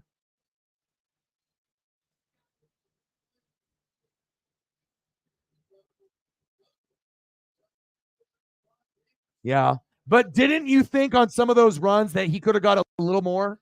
I get it that the D-line was good, but we're talking about a guy that led the NFL in touchdowns with 17. Yes, I know a lot of them were on the goal line, but I expected a little bit more knowing that AK-41 was on the bench and he wasn't playing, suspended. It's like you. And then the rookie's hurt and banged up. It's like you could have got 20 carries and beasted for 100, and you didn't. That was alarming to me. But I think it was a combination of him underwhelming, the O-line getting dominated at times by their D-line. I get it. It was a good defensive matchup, but maybe it's just the expectations I have for the Saints O-line and him. It's like after week 3 and AK comes back, the value isn't going to be what it is now. I'm not dumb, so I can't really use him that often. But I plugged him in because I had Ramondre Stevenson with the illness, so I didn't know if he was going to play or be effective. So, oh yeah, Blockbuster Hollywood Video. Absolutely, dude. Handoff. Hopefully they can get more than 2 yards. Looks like they got 4. There we go. I know. Well, but there's other quarterbacks like Shadur Sanders and Michael Penix Jr. that they may actually go somewhere between 10 and 20. So if I end up being like a pretty good team and I end up winning like 7 to 9 games, I can still get a steal in a Shadur Sanders or a Michael Penix Jr. Yeah, I might not get the Caleb Williams or the Drake May, but what happens if you put Shadur Sanders or a Michael Penix Jr. on a better team with maybe Mike Evans comes back? I don't know if he will, probably not, but imagine if you could have that and Godwin and you could build something. You still need a better running back too, but I don't know. It's intriguing to me. Like if Shadur Sanders, if he keeps it up and he ends up panning out in the NFL, or like Michael Penix Jr. Yeah, I mean, sometimes then you get that situation where like you're Lamar and you actually drop in the draft, or Aaron Rodgers, and you actually go to a good team that has a lot of great pieces around it. You just got to be able to find the right time to insert you into the lineup. And then if you take advantage of your moment, you turn into Aaron Rodgers and it's magnificent, except for your home record at Lambeau, which was not good. And he probably should have had 2 or 3 Super Bowls and only had 1. but he'll be trying to get another one with the Jets this year. And don't be surprised if the Jets win tomorrow against the Bills. I think it's possible. Especially with him and Garrett Wilson, it's going to be like him and Devontae Adams. And if they get scored 2 to 3 times together in a game, that might be enough for them to win. Because the defense is going to be like, it looks like top 10, but most of the time top 5. So if the Jets defense is top 5 and Salah's there, Aaron Rodgers and Garrett Wilson are there, Dalvin Cook and Breece Hall when he's healthy is there, there's something there. Like the Bills may not win. Maybe the Jets end up winning the division. I don't think a lot of people have thought of that yet. But what happens if the Jets end up winning tomorrow and they beat the Bills 27-23? Then you're like, ooh. And you're like, okay. You're like, okay, Bills are a little bit in a struggle. And maybe the Dolphins and Jets are a little bit better than people think. And maybe the Bills finish in second or third. I mean, is it really that crazy to think? Their defense is shit. They don't got Von Miller. O-line is a mess most of the time. They get injured. They don't have a stud running back. They have Diggs and Allen. And, I mean, Kincaid, Knox, Gabe Davis, but like you need more. When the game is on the line, you need more against like the Bengals and Chiefs if they're healthy, right? And they just keep not learning. They're just like, yeah, we're just going to do whatever we want with any running back we want. We don't need one. We don't need good running backs. We're going to end up being the best in the AFC. We're the Bills. Bills Mafia, jump through tables, right? But the defense fucking was like, I used to have them in fantasy. Started off real hot and then hit the fucking shitter. I was like, what is this? And I had Cowboy D and Bills D last year. And I still got Bills D this year as well with the Eagles. But, sometimes they play good. But a lot of times, if you don't have that stud like the Von Miller, then you don't get the elite defense. You just get once in a while, they'll give you good points. But sometimes they're going to break your heart too. So I know. We need to start losing. For real, though. I think I still have my Blockbuster card in one of my old wallets. I'm like way back in the day. I'm scrolling down a lot of these comments. It's a great game, Reflect. It's 26-0. It's very competitive. But I guarantee out of all the other channels that are covering this game, we have some of the most interesting topics when we're not talking football. A lot of the other channels, they're sitting there in silence and they're just talking about like the games that happened earlier today. Well, at some point, you got to get over that and go over like, okay, yeah, the Bengals lost to the Browns. The Hawks lost to the fucking the Rams. What else? So you got to be able to go a little bit deeper. And you guys are a good quality, amazing group with a lot of ideas and a lot of history. So it's always good. You never know where the conversations are going to go. Normally nostalgia, my childhood, sports collecting, hip hop, cars, wrestling, who knows? NWO, DX, you never know where we're going to go. So, yeah, but you know what? It wasn't my best week strategy-wise. I had to take some chances, and I'm very disappointed in myself. I mean, I hold myself to a very high standard, and when I leave points on the bench and when I get it, that's kind of a, weird thing to say. It's like a win is a win in fantasy, but when you're like, normally get top 3 and I've never finished lower, I have to push myself. So when I like win, but I don't do it like clean, I know that if I play like that again, I'm going to lose against someone like Shep. He's going to punch me in the mouth and I'm going to end up losing. I have to be able to be on. So when he throws up a 135, I have a 137 and I can match it. Otherwise he'll throw up the 135. I'm going to be sitting at a 110. I'll be like, fuck, I left the guys on the bench. He beat me, so yeah. But again, at least it was fair. Mark Andrews didn't play. Travis Kelce didn't play. So it's not like, oh, I beat you, and I had this like healthy team. Like I had a lot of the guys, and then Ramondre Stevenson, my number one, I put him out. So I had like my starting running backs got like 7 points each. Normally you lose 100% of the time if that happens, but I have really good wide receivers, good quarterback, defense, kicker underwhelmed a little bit. But when you have like 4 or 5 guys that can hit 20, sometimes you can get bailed out in a shitty week where you have weeks of 3 or 4 spots of 6. It sucks. But sometimes when you have 3 or 4 at 6 or 7 or 8, but then the high numbers are 20 or 30, you sometimes can squeak out wins. So it's not over yet, but it looks like it is over.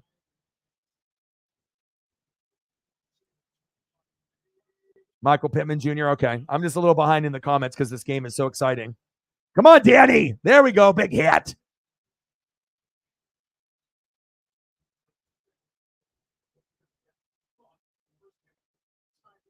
All right, let me get Michael Pittman here for Sarah. I'm just like reading all your guys' comments because I enjoy you guys. Especially when it's like the game is out of hand and it gives us a chance to like, we're still watching the game, but we kind of already know what's going on. But then we can kind of multitask where I can like call the game, but I can also, kind of go over and just talk to you guys. Mental health is important.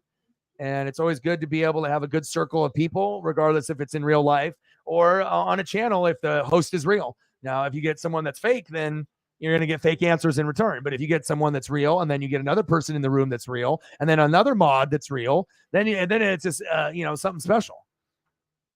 You can actually have meaningful conversation, and you can't put a price on that. Well, I guess you can, because you can go to therapy and pay $300, or you can come here and we can talk, and then you can still see a therapist. But then donos to me are much cheaper than going to the therapy.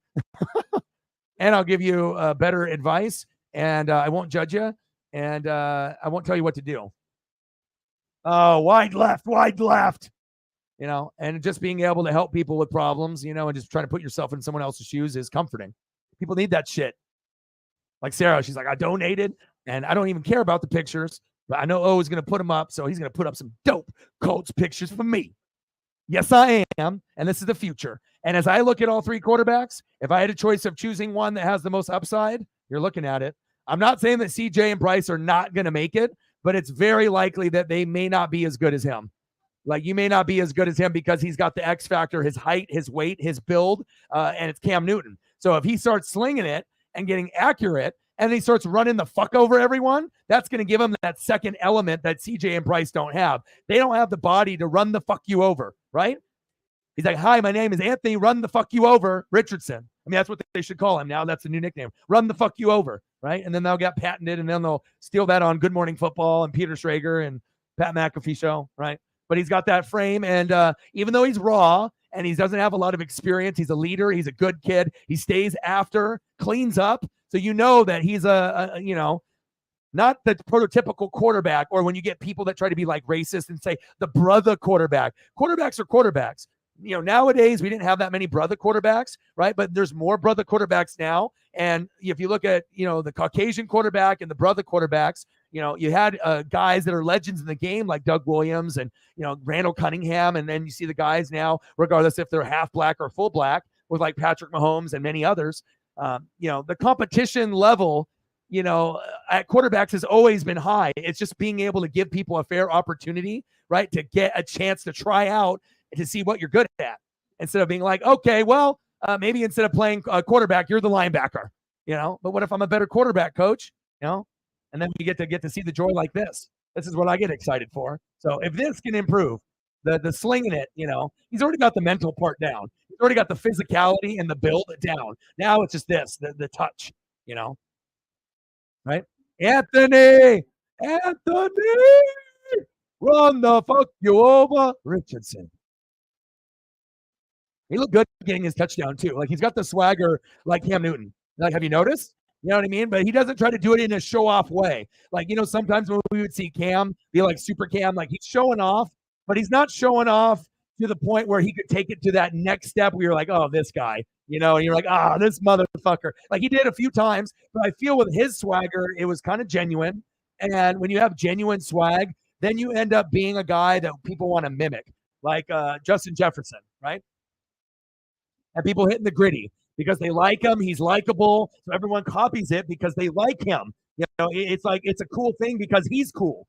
If it's like you're a fucking like AB and you're coming up with, like, yeah, the rappers are going to do that, and you're going to get hip hop people to do his little dance or whatever, but it doesn't have the same meaning. You know what I mean? It's like you're doing it to kind of show off, and you got the CTE going, but like you get people that are more authentic. And I feel that even though Cam was cocky at times, like I like that swagger, and the dab, that was one of the coolest things that, as far as like pop culture, I mean, he influenced a whole generation for like 3 years, So, I mean, if you're not a cool dude and you don't have you might not be a dirtbag, you might not be, completely good, you might have some little, things on the side that are questionable about you, or maybe you got in trouble for, but no one's perfect, But I feel Richardson is like more humble. He's like a humble Cam Newton, but he's got the same swagger as Cam. So he's just gonna try to do some crazy shit on you, wants to show his personality, and he'll flap it up a little bit, But he doesn't do it in like a fuck you way, where when someone would flap as a quarterback and they were like a shit talker, you're like, oh, that motherfucker, I'm gonna fucking go after him. I'm gonna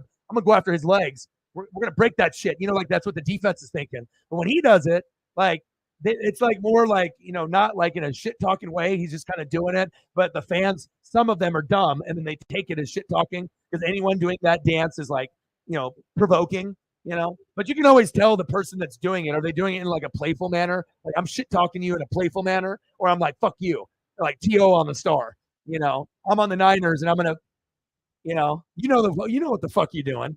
And when To does it, like like pom poms and stuff. Some of the shit, the Sharpie, some of the shit is cool, but it also rubs people the wrong way because the guy just seems like kind of a jerk. You know, that's why some people love him and some people hate him. To, right?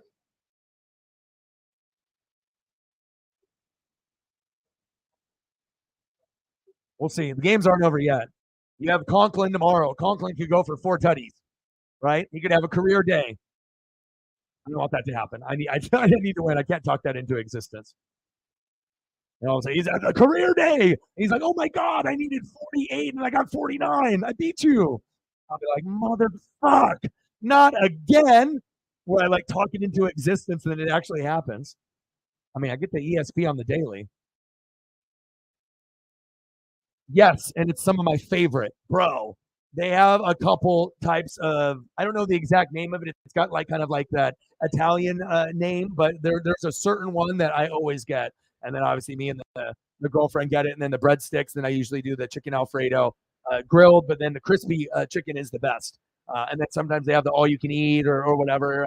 I'm always dipping around in a little bit of everything, but the line was too long. So I'm going to go Friday with her. So.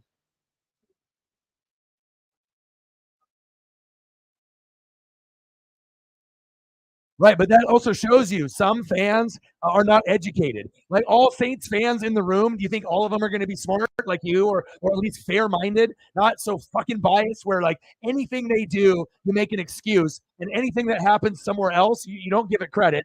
And there's always these excuses and not knowing who the roster is. They don't understand how drafting works or the cap works. They don't know the depth chart. They're just talking out of their ass because it's like the fun thing or the cool thing to do to wear the jersey and like act like you're a super fan, but you don't know shit, right?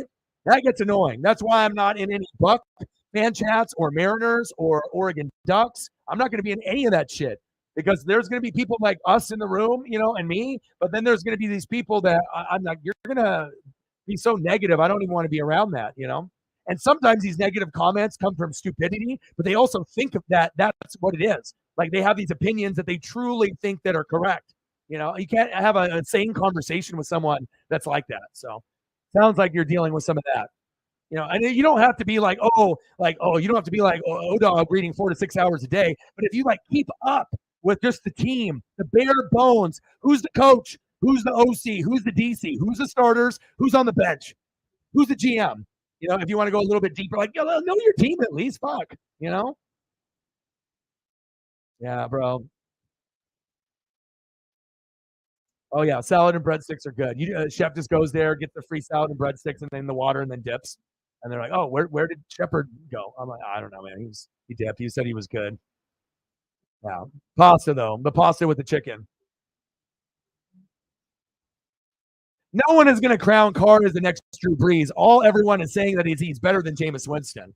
So some people saying that he's Drew Brees or he's the closest thing to Drew Brees. Drew Brees is a Hall of Famer. Carr is not. But you did get a good quarterback when you had one that really wasn't. At times was with Jameis, he would make big throws, but still turn the ball over, and then he got hurt.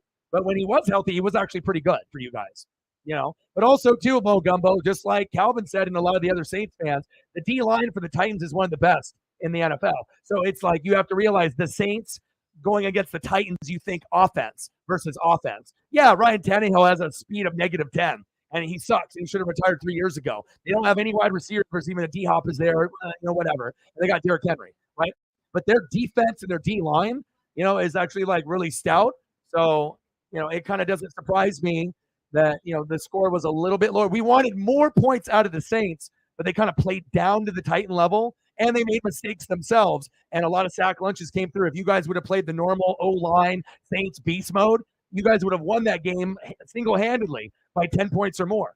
And every Saint fan would tell you that. I'm a Buck fan and I know that. So, but a win is a win, even if it was ugly.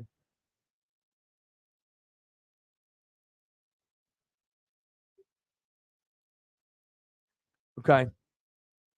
Only can go up from here. I like where your mind is going.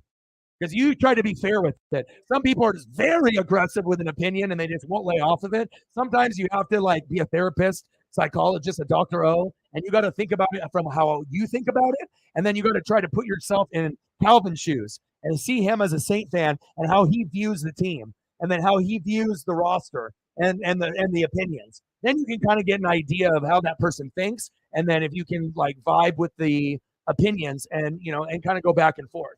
Because I feel there's like three different fans. You get like the fan that thinks they know football, they don't know anything. Then you get the fan that is just kind of like the fan, they know, but then you get like the super fan level, the fanatic level, right? And then it's like you're going through everything. Air Love in the building. What's good? I don't know. I'll check. 26-0, 37 seconds left before half. Oh, it's 12. You know what time it is? A Cowboy sack lunch. Yum, yum, yum, yum, yum, yum. We damn boys. Okay. I will check. I just like talking to all of y'all because you guys are the best. Mental health, man. I'm telling you, it's so important, especially if you're a dude and you're in this room. Like girls, you can talk to other girls, even though girls and other girls are catty towards each other and then usually don't have a lot of good friendships because there's a lot of deception and lies, right? But for boys, the means, right? We don't talk to anybody, but when we have bros, we're very simple, you know, most very simple and easy, you know. But it's always good to be able to have that one bro that you can talk to like every day. If you have someone like that, not everyone's going to. It's better to have the real friends, a couple, two or three, than have like hundreds of friends on Facebook and think that means something because it really doesn't. Especially if they're not checking up on you. For real though. What's good, Air? Jordan Love, kind of good.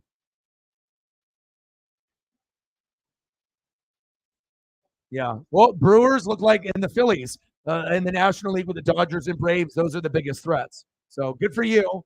Obviously, tough heartbreaker, but good for you with the Jordan Love and the Packers. Like I said, they look like they can win the division. And the Bears are nowhere near being on that level yet. I got a long ways to go.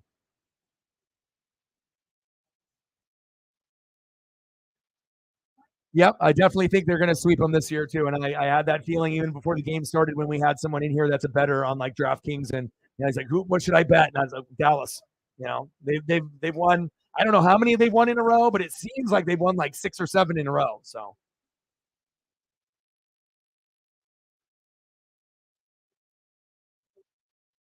right, you can win by point 0.5 in fantasy. Absolutely. But I was definitely disappointed with myself. But sometimes I get put in these situations where I have only like one running back playing at one time and one running back playing in the afternoon. And what happens if the afternoon guy doesn't play? And I don't want to take a zero. Like I can't take a zero. And so I have to figure it out. And sometimes you got to start someone early and know that you're not going to get the same numbers, and it sucks.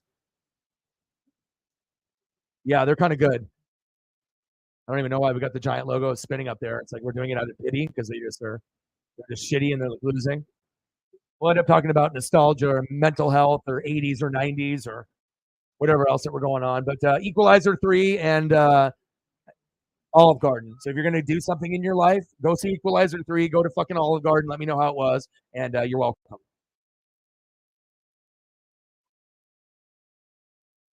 Yeah.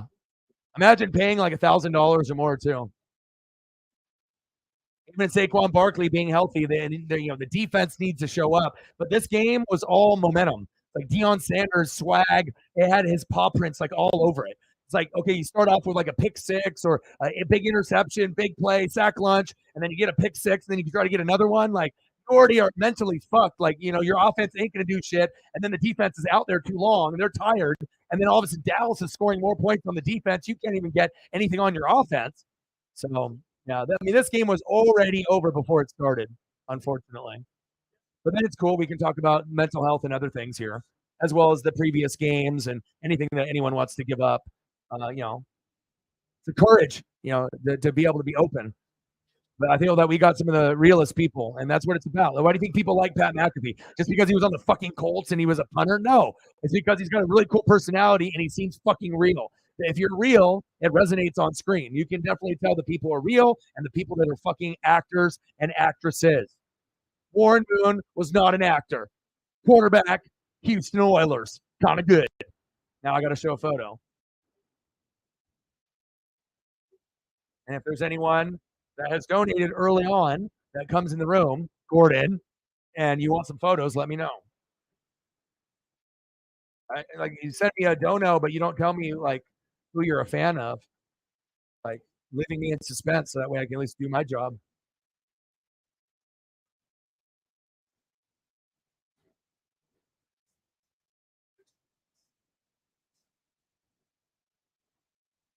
I got a lot of memories with Warren, and then also too, it's like anyone that knows like what the USFL like was, or like watched anything or read any documentary or watched any documentaries on that to see like Jim Kelly and Steve Young, like talented people that played, in that particular league, even though it folded. So it's like you kind of got to see a wide spectrum of athletes, and even from college to the other league. Pretty sweet. See if I can find a Houston Oiler. I don't even know if they have a Houston Oilers spinning logo, but we're going to find out. That's like one of the dopest logos of all time and one of the dopest throwbacks of all time. The Warren Moon Oiler throwback is one of my top 3 favorite old school throwbacks. I love it.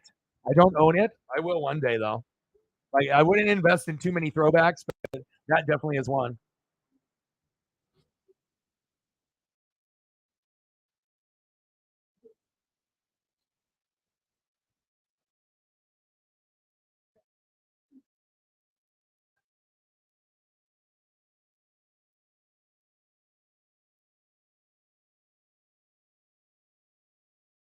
I'm gonna type in like 10 keywords just to fucking see if this thing exists.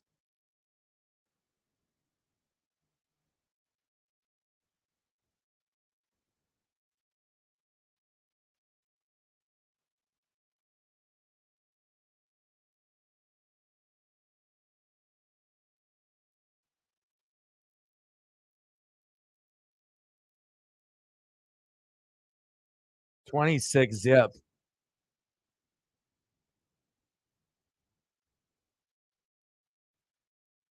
Playoffs?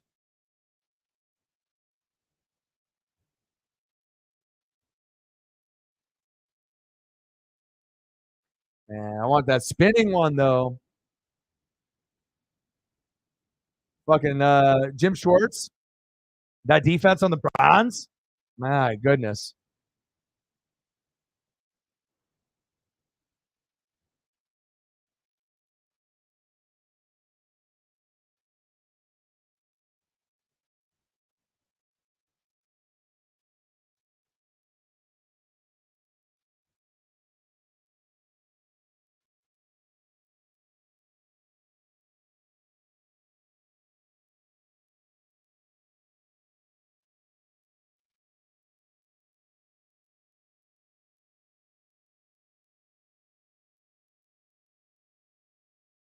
I can't do anything half-ass. I always have to go above and beyond because it's like about the moment. Let's go, brother. Just the little subtle details, how it makes things just so much better. Appreciate Warren Moon.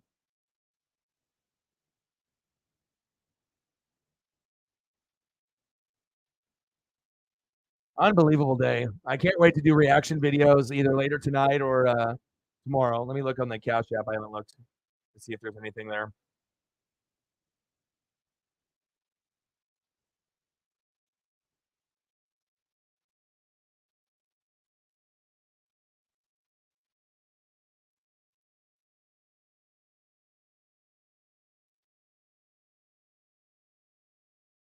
I'm just looking at some of the comments from the reaction video from the Bucks and the Saints. All right, we just got the 10 from Gordon. And again, it's a second dono to the channel. He donated in March, maybe from Twitter or X or something. So shout out to Gordon. Appreciate you. All right, I'm just going through all the comments. So I'm sorry it's taking a while, but I like talking to you guys when the game is boring. And, I'll still call the game, but God damn, fucking 26-0. Golly.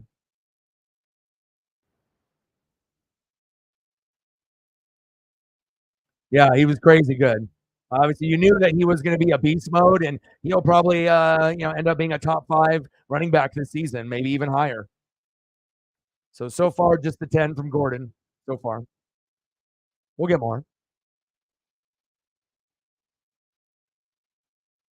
That'll happen. Your guys' defense is fun to watch. Like I said, I'm a defensive guy, so I always like watching, Niners or Eagles or Cowboys, Saints. I like that physicality, when you're trying to knock their fucking head off. It's like I like seeing that shit from my team, but if I can't see it on my team, I look to watch the teams that do that shit. They're entertaining to me. So I'm a defensive guy, so I'm built different.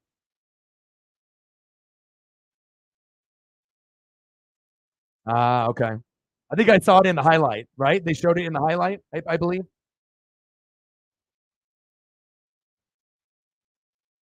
Yeah, that's going to be the key to be more in games is to have Shaq Leonard healthy. If he's not there, the identity of the defense is gone. Yeah, that's what I'm saying. Like, I think, Cam Newton back when he was playing, cool. Cam Newton now outside of football, questionable. I agree. But it's that one weird name soup. Oh my God, bro. It's like it's not like a minestrone. Like I can't really describe it. It's like the flavors in it and the way that it tastes. It's just so unique. And someone probably knows it. I mean, maybe that's the one. That sounds like it could be it. I don't know if that's it, but that might be it right there. I don't know what it is, but it has a weird name like that, and it's fucking bomb. She's like, I looked it up. I know what it is. It's that one I get too. Oh yeah, they thought that they were going to win the division. They were like, we're going 12-5. But again, this is only week one. But Justin Fields will have fantasy numbers, but again, you need more pieces to more than likely go 12-5, especially in a competitive division now with the Lions getting better.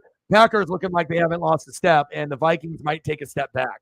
So the Vikings and the Bears might be the two worst in the division, while the Lions and the Packers fight for the crown. Just talking that into the universe.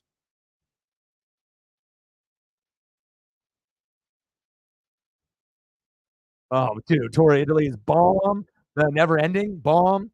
Even if you go and there's no specials, bomb. It's good. Expensive but good. Yeah, you think so? Jimmy G. I was like, who's Jimmy H? I was like, Jimmy H, your boy? He's like, my boy, Jimmy H. You know Jim? J Dog. J Doggy Dog. Yeah, I figured you meant Jimmy G. Pone Star Jimmy. And then they started stealing that shit from me on the networks too. Said that shit fucking years ago, and now they all start saying it and shit. Like Stephen A. It's of a porn star Jimmy. I'm watching NWS of the porn star Jimmy. Come on, fucking get your own material, brother. Golly. Golly. These TV personalities and podcast people, I mean, they just so impossible for them to be like original. Like it just like it takes more time to like copy someone else than just to be unique and come up with a new catchphrase for yourself instead of just having to like, copy shit.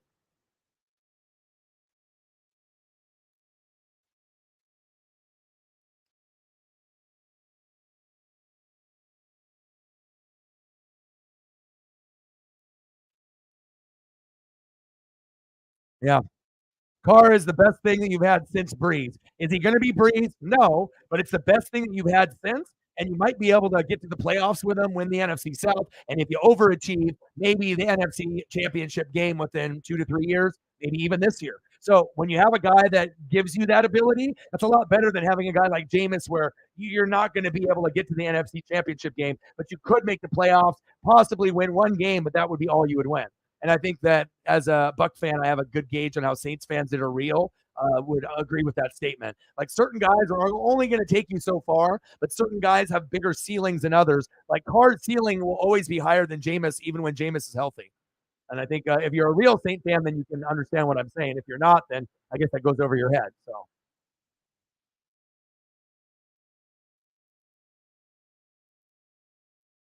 oh, he won't be David because David didn't have an offensive line, to block him in Houston. So he was like Joey Harrington. They just had happy feet. So Derek's got some skills, bro. Just like Kirk Cousins. There's sometimes you don't get the dubs.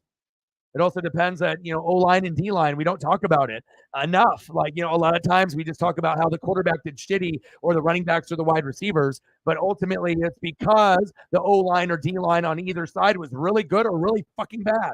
Like people don't get it. It's not just the athlete that is playing quarterback, running back, wide receiver, tight end. Sometimes the offensive line makes those players look better than they really are.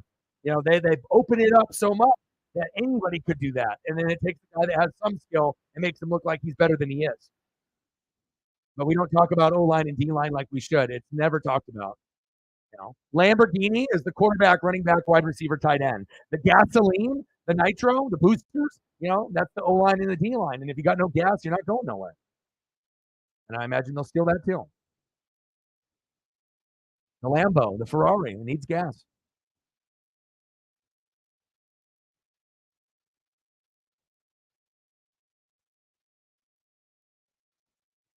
Heck yeah. It's going to be cool. Anytime you get to go to a football game, it'd be cool.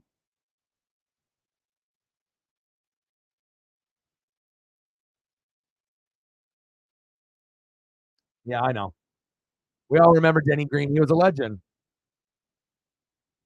The guy was one of the coolest characters, that was a head coach. Anytime he was on, I was always rooting for him. There's just certain personalities that you can tell the guy is super real. It's not about race or this person's white, this person's black, this person's Latino. I feel like in sports and in life, people always like to push people and put people in these different categories. Like if you're fucking great at coaching or playing, you're great. Like why do we have to bring up skin color and all this other bullshit? But I guess that's how everyone is wired. Through everything that's happened over the years and whatnot. But I mean, well, that's why I feel that I'm so good at what I can do because I don't see color. I'm literally just, I'm not biased. If I see greatness, I don't give a shit if it's white, black, Mexican, Asian. I don't care what team it's on, even the Cowboys. If you're the shit, you're Dan Quinn, I'm going to fucking love you. Well, I'm just going to hate you because you're on the Cowboys? That's stupid. You know? But they need a better quarterback than Dak Prescott, the Cowboys.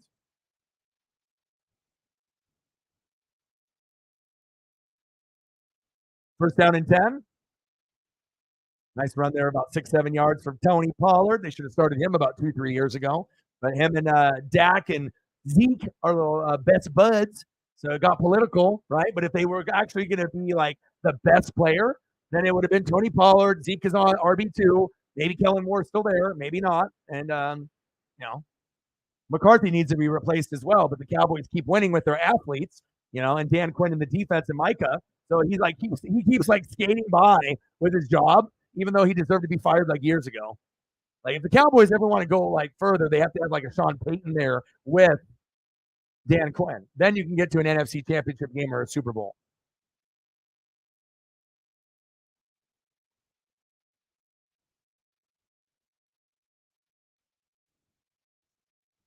I have to look at a picture of the one that you said. I don't. There's so many good ones, but I need to look it up of all the different types that they have and see which picture it is. And it kind of has a spicy like sausage or like taste to it. So whatever one that has that. What a catch by C.D. Lamb. Move the chains. First down and 10. 26-0. Cowboys. Well, yeah, but he was only good his rookie year when he had the 3 Hall of Famers on the line, and every year after he declined. So at that point, you have to be able to assess talent. And when you see a guy like Tony Pollard that would get 10 carries and 90 yards, and Zeke would have 15 to 20 carries for 80, something wasn't adding up. And it got political. Go, go, go. There we go, baby. Pollard, first down. Cowboys, move the chains. But I was always vouching for Pollard. I know he was a lower name guy. Zeke's popular. Yum, yum, yum, yum. I'm going to eat the cereal. I'm going to be a meme. I'm going to be a gift. But he wasn't like, he could still get 1,000 yards and 10 touchdowns. But there was someone that was RB2 on the bench that was better than you. That was quicker, faster, more agile, that ran downhill, that got less carries, half, and got more yards than Zeke. His average yards per carry were like 5 to 9 in limited carries. Tony Pollard, Zeke's yards per carry were like 3 to 4, and he's getting like 15 to 22 opportunities. It was stupid. They could have went further if they would have flipped it. But again, that's what happens when politics gets involved in sports. My best friend is the running back. He's the running back. I'm Dak. This is my running back, Zeke. Yeah, it didn't work out.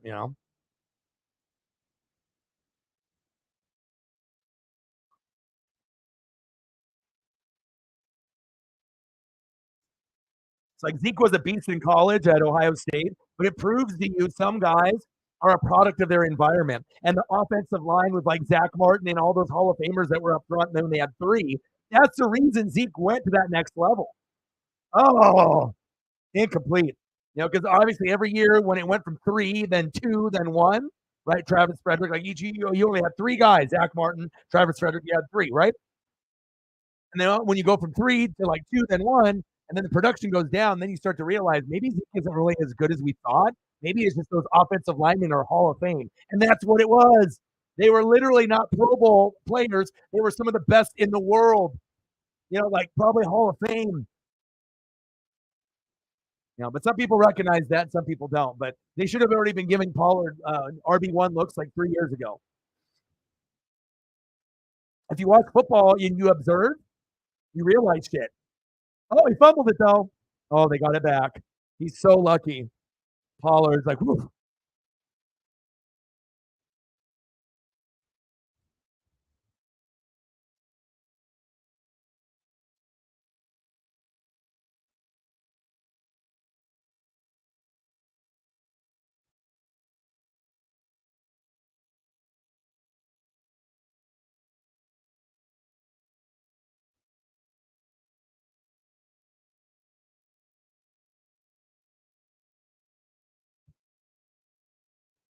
All right, 26-0. We got an amazing matchup here.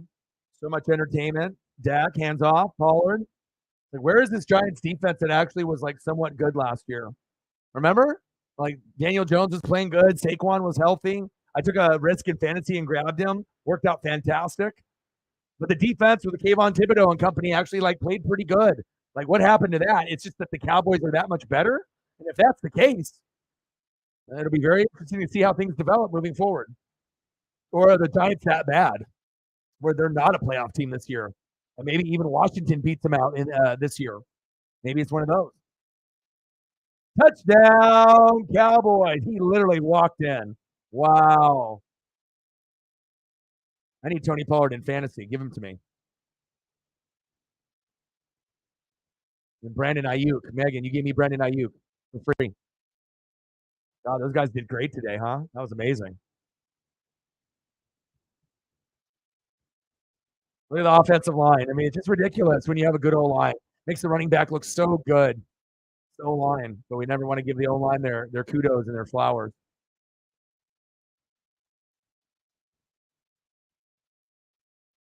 It's a really, really close game for Giants fans. I know they're on their heels here. Extra point is up, and it's good.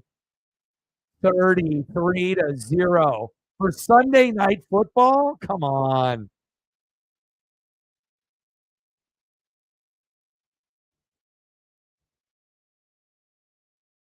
$25. Let's get to a hundo. 75 to go.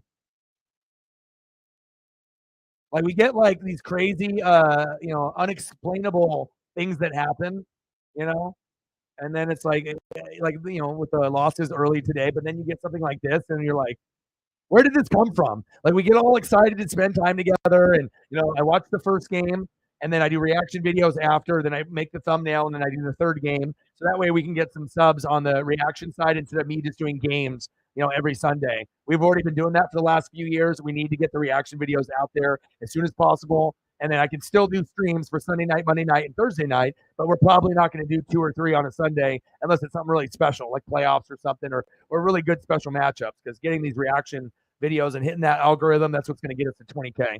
That and Mariner games, and then hopefully eventually the NFL games as well, and college football. Because the Duck streams are always going to be lit because people are going to watch me to lose my mind. So same thing with the Mariners. Yeah, where is the passion? Like, are they even playing? Are they thinking about Olive Garden?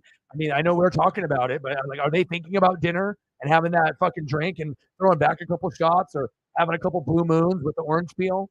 Like throwing back those blue moons that I've been craving for months, and being able to have a fresh keg come out on one of the days. Oh my God, fresh keg of the blue moon with the fresh orange.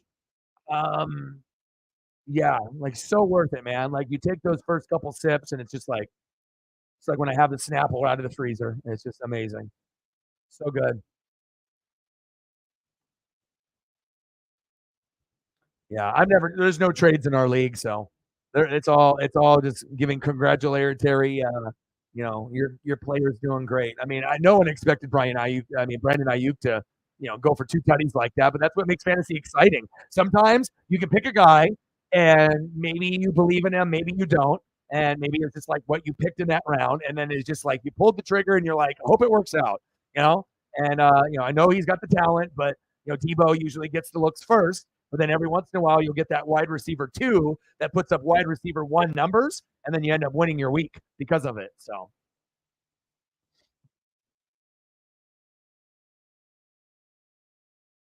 yeah.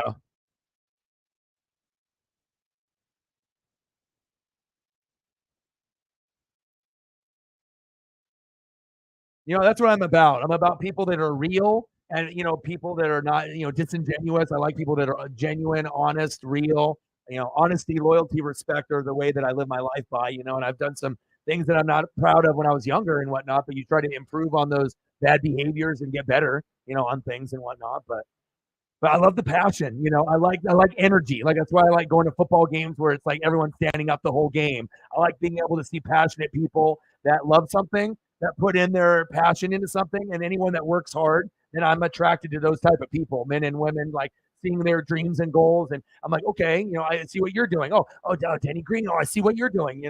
So it doesn't have to be just like men or women.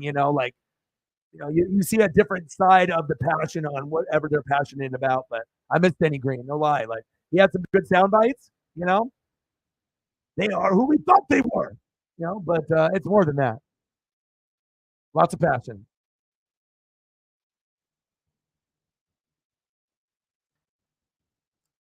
They don't have one. They decided to go into 2023 with just the quarterback running the show so they could save on the payroll. It's working out pretty good. I mean, they're only down 33-0. So sad thing is Dayball actually is pretty good. He actually is a pretty good coach. He like got Daniel Jones to actually be something, but also remember it's pouring down rain there, so it's slippery. And as you can see, and on cue, Daniel Jones falls down due to the rain. Blue Moon, my favorite. If I choose one beer that I can have, only one, that's the one I'm choosing. With fresh orange peel every time. Squeeze the orange in that first layer and then put it in. And then you get that first couple sip and it's magnificent.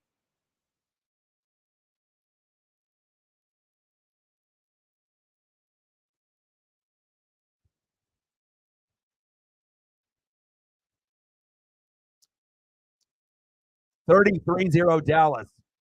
This is a football game. This is like me watching USC play other college teams on Saturday. This is like me watching Oregon State on Saturday. Wow.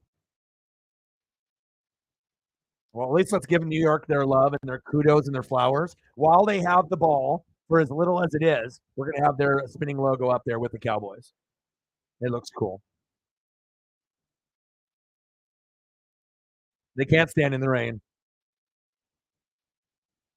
Oh, anywhere. Inotech, LSU. I mean, like I said, Oregon's got, like I said, as far as passionate fans, person for person, we're in the top four. Like the only other three that are ahead of us have 100,000 capacity. So I already know what the passion is because, yeah, football in Texas is bigger and in the SEC, but it's big like at Michigan, it's big at Ohio State, and it's still big at like Oregon and USC and certain places on the West Coast too. It's not like just because we're out here, we don't, we know. Some of the most passionate people live in Oregon and Washington in the Pacific Northwest. I mean, Pacific Northwest fans are built different because we've been through the lowest of the low, and we're still as passionate as the bandwagon fans. So anyone that is a fan of any Pacific Northwest team, they'll tell you. A lot of heartbreak, but when we have the joy, it's great. It's 12 noon. You know what time it is? Time for a sack lunch. Yum, yum, yum, yum, yum, yum. This looks like varsity versus freshman, back in high school. Like, let's have this joint practice. And the freshmen are like, oh, fuck. Yeah. Then you got a couple JV on there, too, to help them out. It doesn't matter. Just getting fucking mollywopped. Offensive line is getting fucking pushed around. Defensive line, nothing. It's like sack lunch and pressure all day. Sing it, Matt. Daniel Jones, little play action fake. He's like, the only thing I can do is a college play. I can do a screen pass for 2 yards.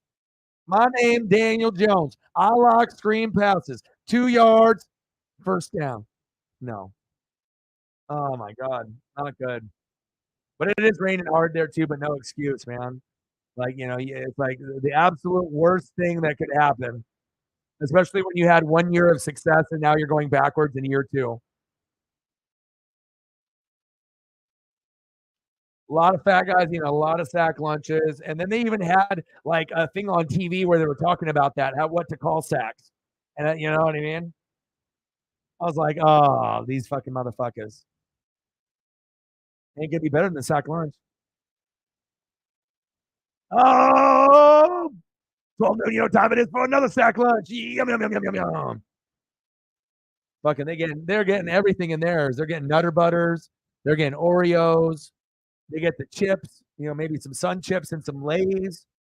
I mean, everything, couple Squeeze Its, vintage. They're living their best life. This is one of the worst opening Sunday night games in my memory. But at least we can hang out and chill, and everyone's still watching it. So 33-0. Fuck.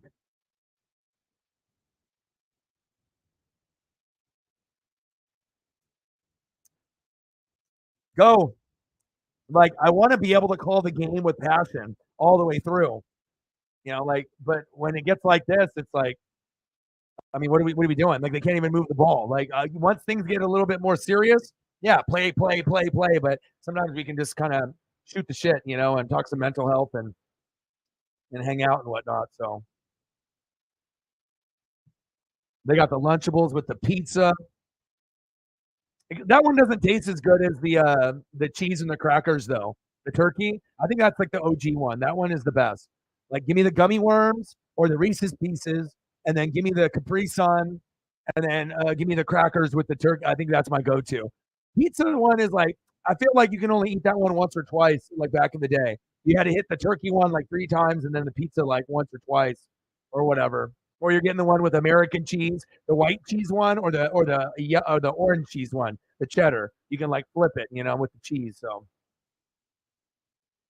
yeah,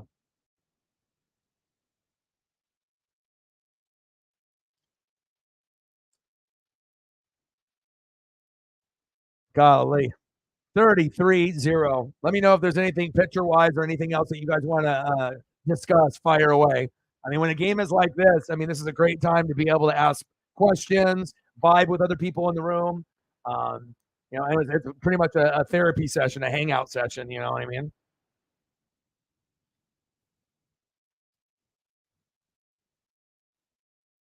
Yeah. But you can do what you want to do. You can go back to the 12s, go somewhere toxic. You can leave here, right? And then you isolate yourself, which may not be the right answer, but it could help, right? Or you could be somewhere positive where you're not going to have people, be rude or whatever, and you're in a more of a supporting place. So you can make the choice on where you want to go. But sometimes when people want to leave, just because you don't have anything positive to say or you're not as talkative, doesn't mean that you can't be a part of the room. You can just sit there. You don't have to fucking type. Just hang out. Like if it gets to a point where you're mad about the Hawks' loss, don't talk. Just fucking sit there and watch the game or do errands or type once in a while. Like, you don't have to, like, not every comment is going to be positive. Some are going to be negative. And yeah, I mean, it's all good. You know, when we have mods and we have some of the regulars and the heavy hitters, and you know, obviously there's a certain type of chat etiquette and type of vibe that we try to protect here. But obviously things are a little tough. Yeah, I can understand what it feels like to be a Hawk fan. I get it.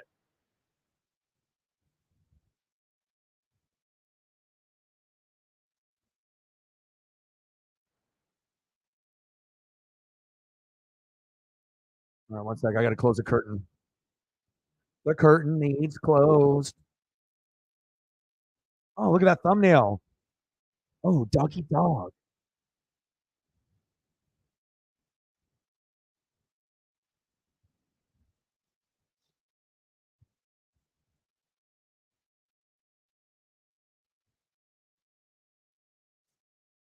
Thumbnail dog. That's what I need to do. I need to have people start paying me to make their thumbnails. If Johnny can do it, I'm already on the Johnny level. And I don't, like I said, Johnny is very unique. But I feel that like he never taught me how to do it. I just had to learn it on my own. But based on the ones that he did for me, I had an idea of maybe how he did it, and then I kind of made it in my own style, and I'm on that level now. So maybe that'll be the thing that I do. But again, thumbnails take a lot of effort sometimes. Like sometimes legit, it'll take me over an hour sometimes to make one, but I'm a perfectionist. So I don't want it to look shitty. And if I have an image that I don't like, I start over. And so I go through the process of like how big to make the logo or small, how big the image of the football player do I want? Do I want them facing each other? What kind of action pose? Like it's like artwork. It's like a self-expression of me expressing myself to you guys based off my thumbs and whatnot. So, but maybe that'll be it. Maybe. But I don't really want to, I'm not going to want to give up my style to someone else. Like even if they were going to pay, I'm like, no, that's my style. I can't have it look like mine. That's me. Because you got to be able to have that, like your brand, like that's what your shit looks like. It took me a while to find my brand, like the way that I wanted to look. But once I found that final look, and everything is now that way, and it won't change. So, but I'll still upgrade everything.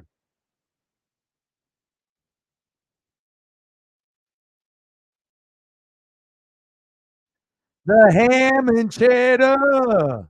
Fuck yeah, dude. What's funny too, because like when I was with the ex-girlfriend and then she had the daughter, right, that was in school, like normally around that like fifth grade, sixth grade, seventh grade age, right?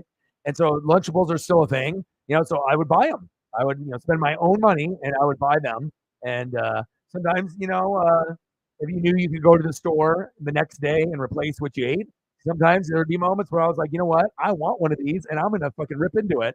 And I'll tell you what, sometimes after a late night of recording, and then you're just like, regardless if you hit the dispensary or not, or beer or not, and then you just like sit down, you get to watch something that you like on TV, and then you're ripping open the old school Lunchable. It definitely hits. Like if you haven't had one in a long time, and it's just like one of those things that you're just like as you're watching a movie or TV, it's better than you remember. Like it definitely can. It can spark a memory, but it actually tastes better than. I mean, it always tasted good back then, but I think as an adult or as you get older, you realize that you can still eat it now, for sure. Nostalgia. It's all about the nostalgia.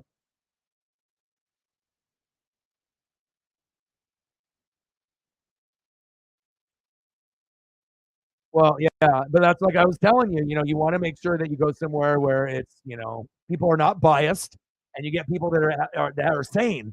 If you just get negativity based off people that know football and don't know football, it's a bad mix. You know what I mean? Especially if you already have mental health or anxiety issues, it's like everyone can love a team, but that doesn't mean that everyone understands the team or understands football. You know? Like a lot of these like fan groups and places, they don't even mean to be toxic, but sometimes it ends up being that way based off the room. And that's why we protect the vibe in this room and this channel more than anyone else does. I will sacrifice subs for the vibe of the people that I care about in the room. Even if I know I can hit a monumental number like 20,000 or 25 or 30 or 50, it's like having the right people is worth more to the peace of mind of me and the people in the room than getting more people in the room and then having it being toxic. So, everyone can run their channel whatever way that they want, but ultimately, what we have here is very precious, and you're not going to have it anywhere else, or it's very, very rare you're going to have it. Because, like, how many people are going to lose subs and people for just the vibe of the room? I mean, not many, not many. Most people are like, I'm going to take the sub and the asshole or whatever, good person or asshole, no matter what, because I'm greedy and I want that sub. So.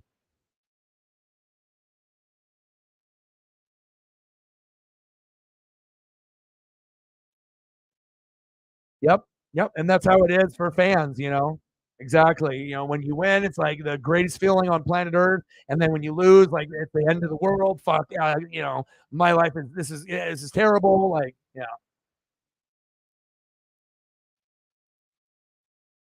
me too.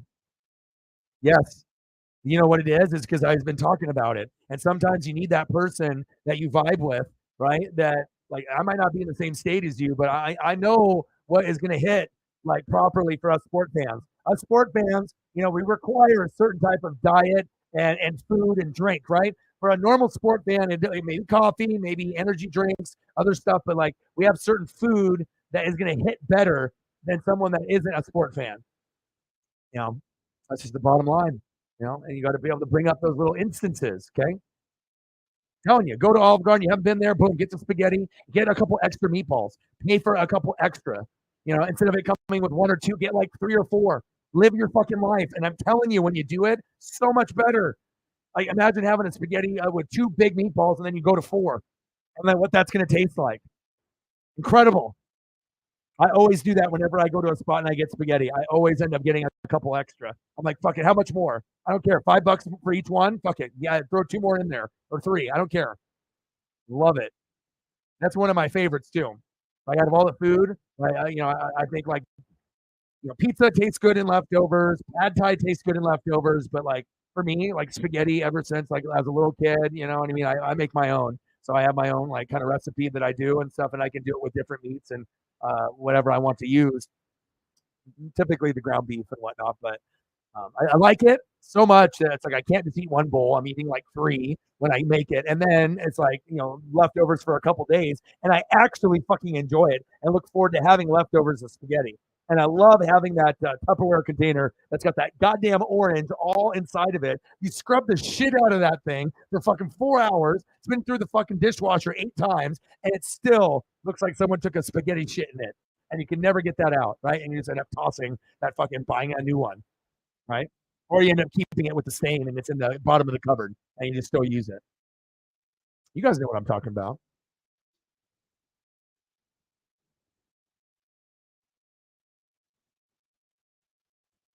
Rich Gang in the building. I knew a goat would come in. Chief in the building. What's good?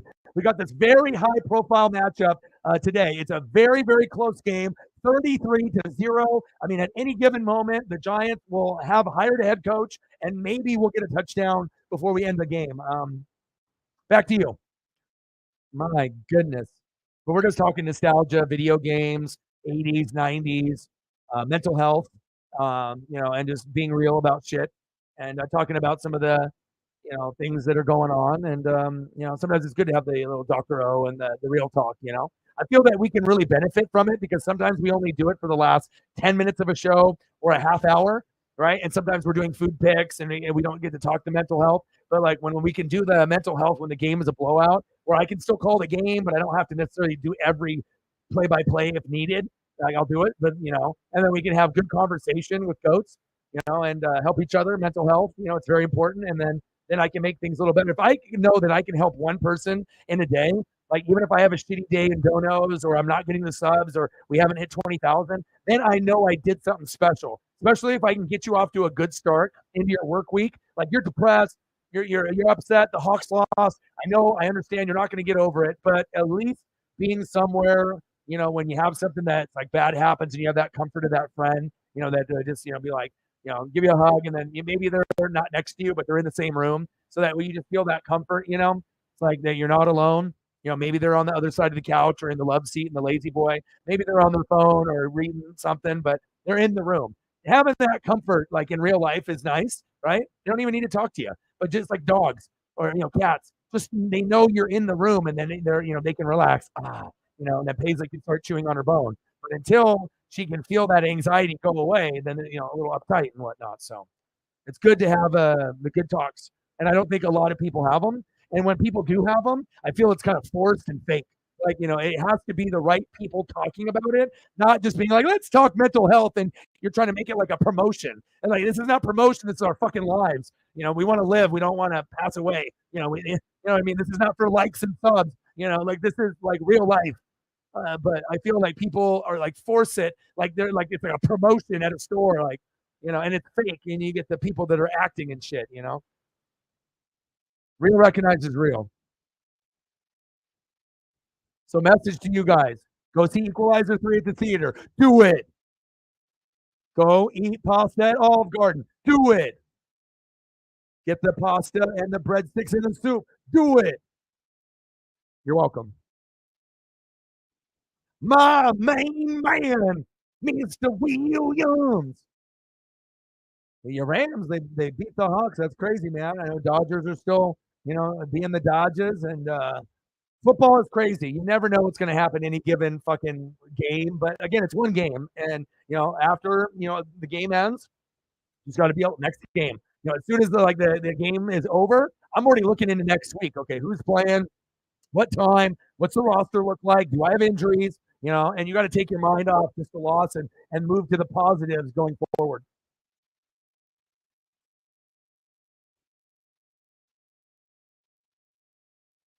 25 doll hairs. Let's get to a hundo. Chief of Chief, a goat has emerged. We had one goat come in, Mr. Williams, and then another goat emerged. All of the goats. I like seeing the goats in the room. But like I said, I enjoy calling games. Second down and 9, passing complete. What's new? That's happened. Put that on repeat like 50 times. That's like the last 50 plays. But it's always nice to be able to get the food picks up, but also when we can have the combos. And sometimes we don't get a chance to have a combo for mental health or real talk for more than an hour. Sometimes it's 10 minutes, 5 minutes. Sometimes we get no minutes. Sometimes the game ends. I'm like, I gotta go. I gotta fucking preserve my mental health. Goddamn Mariners. Gotta spend some time with Paisley, go on a walk, get my head right. There we go. Every first down the Giants get, it equates to a touchdown. So at this point, I don't know what the score is, but they don't have 33.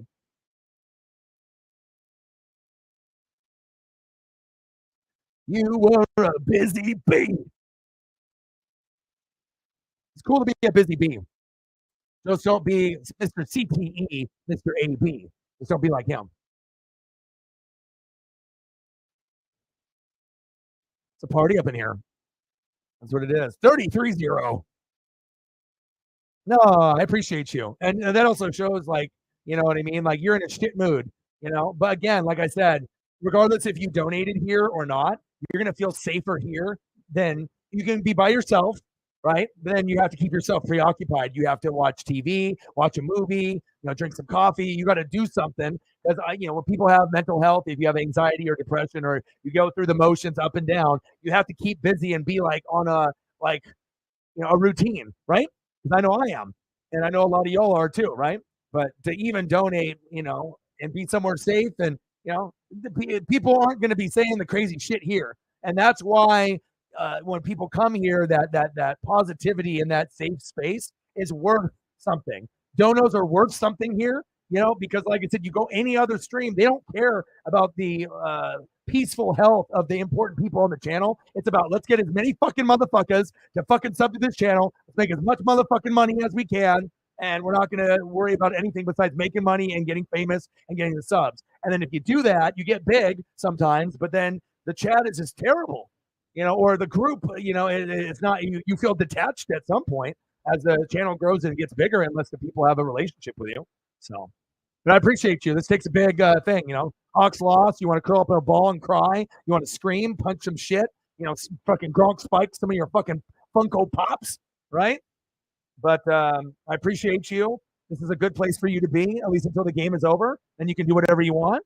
But you can always have positivity here. You know that you're heard here. You know that it doesn't matter if you donate or not. I'm going to take care of you. And like I said, just because you're pissed off and, you got some fucking comments to say, you want to air some shit out about how shitty some of the players play on the Hawks, type it in the fucking chat.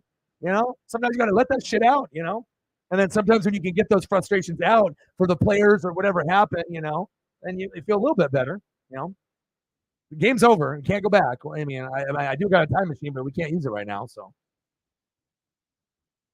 time traveler. And I appreciate you. Shitty mood, doesn't, I wasn't expecting you to donate today or anything. I was like, okay, I imagine this is a very, very difficult time for someone as hardcore as Megan, for the 12s. But things will get better. I still think you're a playoff team, and that's really what the ultimate goal should be. Don't think about the now, think about the future. This one sucked, but it's a divisional game, and you yourself called it. You said this is a trap game, and I don't feel good about it. But it just came to fruition, and I just wish it didn't, But I appreciate your generosity, and you always have a safe place here. Bang, bang, bang, boom, boom, boom. It's therapy, but it's cheaper, and people here actually care about you. Bang, bang. I appreciate you. And plus I'm going to be able to explain things better and get your mind in a better place.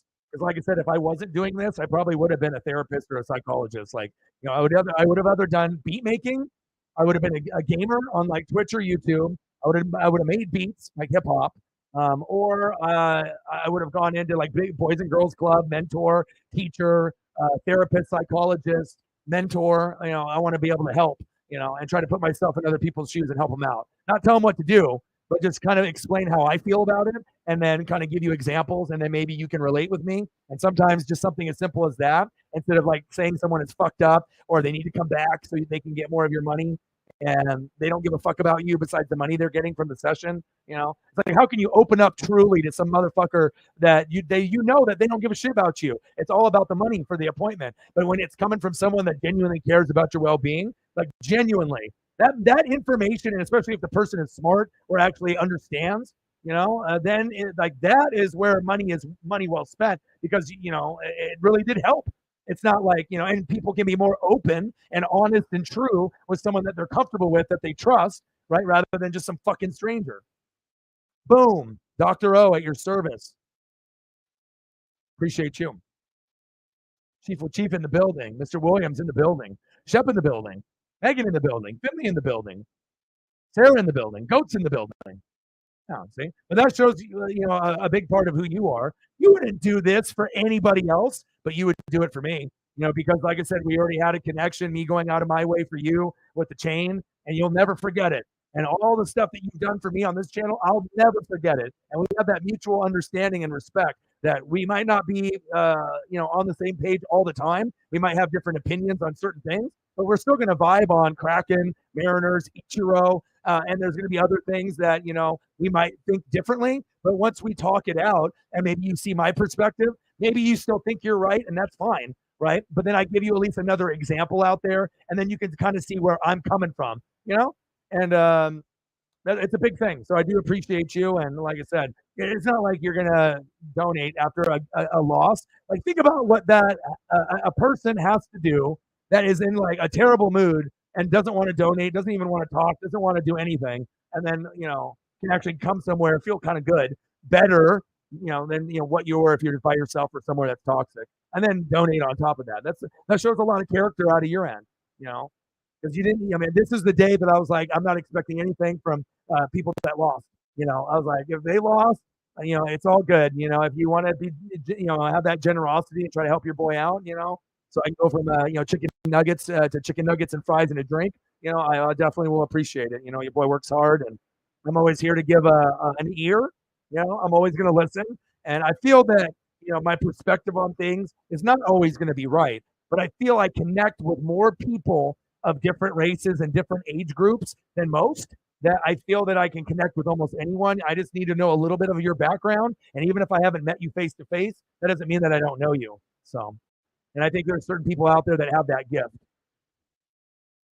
Like, helping people is my gift. Yeah, I'm kind of upset for some of the people that got, games that they lost. I mean, it's just, I understand. And then you think about how the loss felt, right, with the Bengals and the Seahawks. Imagine if you're a Giant fan right now. You just made the playoffs, Saquon Barkley, right? And then this is the product that you get. So, you always have to put it in perspective. This fucking sucks if you're a Hawk fan or if you're a Bengal fan. But this on the TV, this is embarrassing. This is worse than what you had. So be thankful that you are not a New York Giant fan. Perspective. That's shitty, but this is worse. Perspective.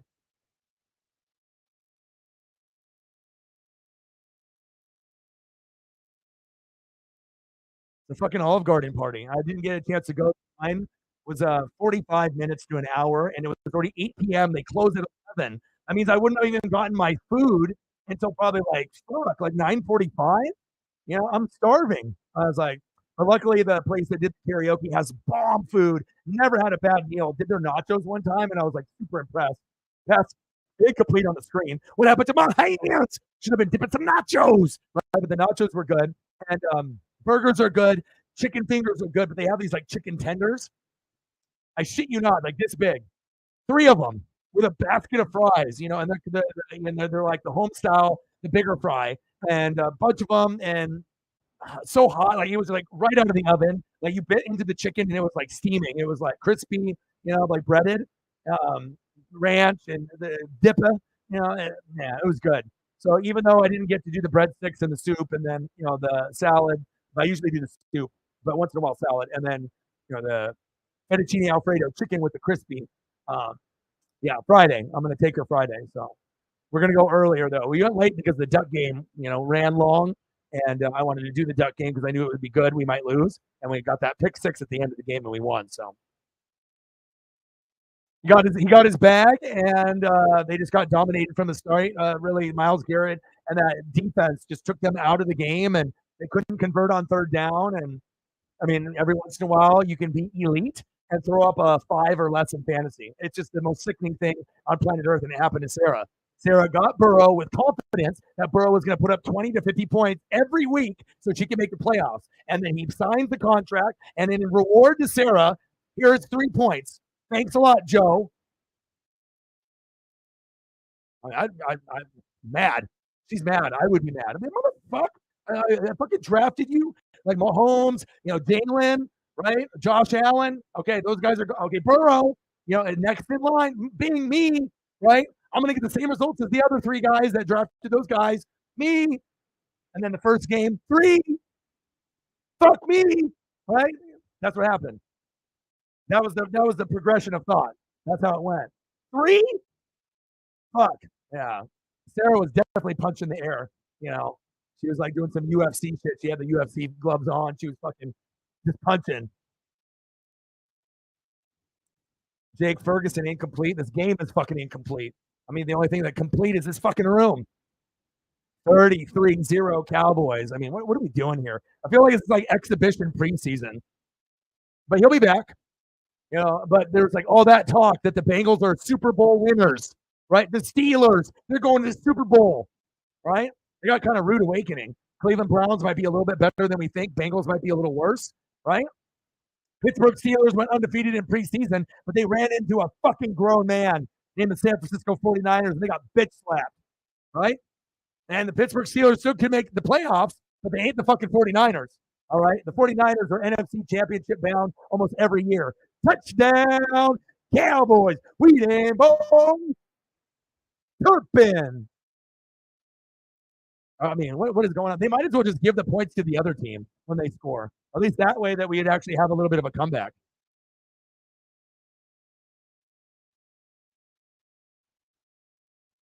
Your boy knows, man. Reading. 4 to 6 hours a day. Read, read, read, read, read. Film, film, film. Read, read, read. The more you read, the smarter you are. And you can never go wrong with the Olive Garden. All right? I might have to do karaoke, but I've only done karaoke one time. And then obviously the girlfriend and then her dad and his dad's girlfriend, they're like hella good, right? But I've only sung karaoke one time in my life, and I did Warren G Regulators, right, with Nate Dogg. So I know I can do that and stuff. So I mean, I listened to rap my whole life and whatnot, but I'm not going to be like some of these people that are in there. You know how you get the people in there, you get the people that are like amateurs, but they're pretty good, right? They're not like professional, but they're like you can listen. And then you get that one drunk guy that has no tone, and then you have to have him finish the song, and it's like 4 minutes. Your ears are bleeding. You're like, bro, end the song. That those are the moments that suck. I'm not that bad, so.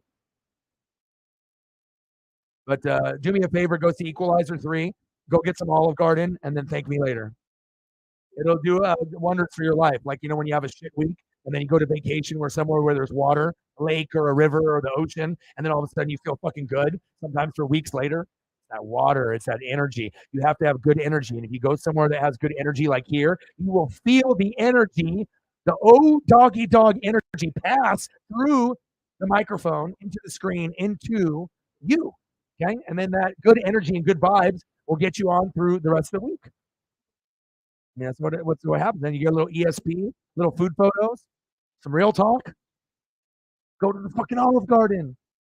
$5 holla, bang, bang, bang, boom, boom, boom. $5 holla, so I can go to the Olive Garden, buy my girlfriend some food, so she doesn't have to just eat off mine. $5 holla. Bang, bang, bang. Thank you, Mang. Thank you, Mang. Also, too, it's nice to be able to have like personalities on Twitch and YouTube because there's like certain people that are fake, but you get to actually genuinely see, people in their element and who they really are. And that's a really good thing too. 50 doll hairs. So we can get a couple nuggets, a couple double stacks, a couple little lemonades, strawberry from Wendy's, of course. Nuggets better than McDonald's. You heard it here first. You know it. Much appreciated for those nuggets.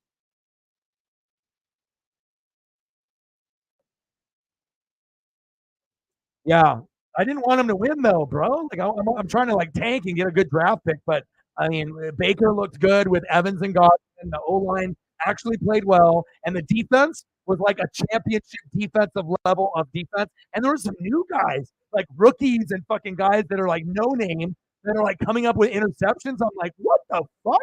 I couldn't even believe it. I got Justin Jefferson in fantasy, so I wanted him to be good. But then I was like, I have Mike Evans on the bench, and I ended up having a great game, even though he didn't get the extension that he wanted. So he'll probably be on another team in 2024. So look out wherever Mike Evans goes. Can you imagine if Mike Evans goes to the Jets with Aaron Rodgers, and it's Garrett Wilson on one side, Mike Evans on the other? That could get them to the Super Bowl. So I don't know what's going to happen. I'm not trying to talk that into existence, but it would be kind of hilarious if that ends. And the Jets end up signing free agent Mike Evans. You're like, oh, dog, that ESP motherfucker. He knew. But yeah, that was cool to see the defense play well. I'm a defensive guy. So normally, even when we lose, I appreciate the defensive effort. If I don't get it on the offense, well, it's Baker Mayfield. But when it's like Devin White, Levante David, Antoine Winfield Jr., I expect it. Fumble!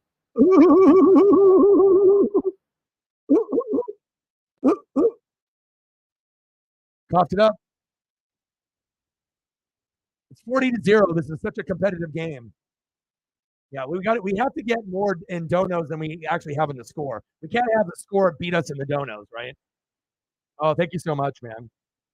Mr. Williams says, I don't want dog to eat fingernails for dinner and sleep in a ditch outside. He says, here's $69 for mental health so you can eat nuggets with fries and a drink. Bang, bang, bang. That's what my dog does. Appreciate you. And obviously, the people that have donated, let me know what you want to do for photos. Megan, as I'm scrolling, I'm behind in the chat, but I'll get caught up and I will take care of you guys. But anyone that's got mental health, this is the best place to be on the internet. Like, name one other place that you feel or you've ever heard of or you've been in the room, and let alone if you have a relationship with me. Like, tell me one other place that is like this. Like, you might have bonds with other people, but you definitely don't have a whole room of me's in the room. Like you might have a host like in that 12 room, but you got some toxic motherfuckers in there that you don't even want to be a part. And that's a Seahawk channel. Sometimes it's about, the good people, and that's why you're always welcome here. Mental health, it's important, especially with almost every hard hitter, heavy hitter, mod. All of us have got the fucking mental health. So we're like a super team. We're like the fucking dream team of mental health. Okay. All of us got it. It's not like I'm the fucking point guard and I'm the leader and I got it. You guys don't. Everyone's got it. Almost every motherfucker that's a hard, heavy hitter in the room and a mod is all going through like some fucking shit. Like, and that's why we vibe and we real recognize is real, So when shit's going bad, don't run away. You don't want to go in that other room. Fuck them for now. You'll go back when things get better and the toxic people leave. The host and you are cool, so that's all that matters, right? But the room's not good right now. So hang out here until you're ready to leave. But you'll have better positive influences other than me. It's not like you and me have to talk, and if I can't talk to you, then it's not worth being in here. There's a lot of people that in the room that can actually have sympathy, empathy, vibe, and understand what it's like to fucking be a super fan and get your heart ripped out like Mortal Kombat. Fucking, get over here and finish him. Fucking Kano. Like, fuck. First game, Rams. But like I said, sometimes our intuition and our ESP, we're more locked in because you were like, this is a divisional game. And I don't like the feeling of this. Like, even though on paper, win, should have, right? But then maybe subconsciously, something in the energy, there's something in the air, whatever it was, there's certain people that have that kind of intuition, that it's supposed to go this way, but it's not. And everything that's going to go wrong will. and then you end up losing not only by a little but by a shitload, and then you're just like freaking out, But it's just one game. Listen to your boy, smart dog. Lots of smart dogs in the room. Woof woof. No, you're not. You're not done watching. They're gonna come back. Don't be a quitter. It's 40-0.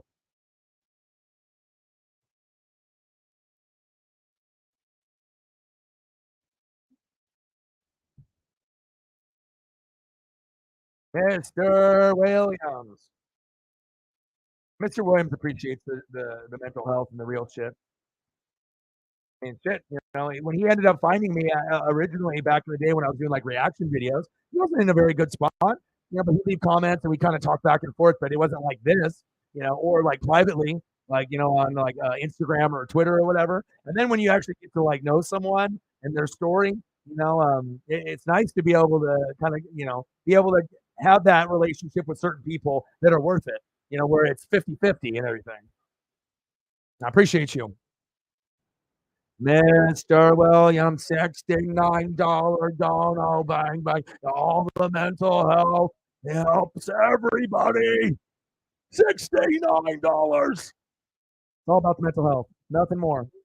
Bang, bang, boom, boom. The stacks on the stacks, the racks on the racks. You go to WWE, you get a cactus jack. Bang, bang. $69 dono. Love me some Cactus Jack. I will cry when Mick Foley dies. I don't cry when too many wrestlers go, but that one would hit me. That's like when Scott Hall died. I don't get too emotional with the wrestlers. Macho Man, Elizabeth, Scott Hall. I mean, new world order for life, brother. Oh, yeah. I appreciate you. Let me know what you want to do for photos. And then you wanted some hack? As long as the designation says that he's healthy, I assume Brees Hall is still recouping from the surgery, and he's not 100% yet. So I would assume that if Brees plays, it'll be a limited fashion. I don't know the latest injury report for both players, so I have to look. But I would look to see what it says when you click on the player, and if he looks like he's going to be the starter, yeah, play him. If you have him, I mean, I don't know how many spots you have left, or if you have a room, because most of the time when it gets to this point, like you probably don't have a replacement to be able to put in. I mean, maybe you do. I guess it just depends on your team and how the games are lined up for you. 40-0. What do we like? Mr. Williams is like, we can't have the score be better than the donos today.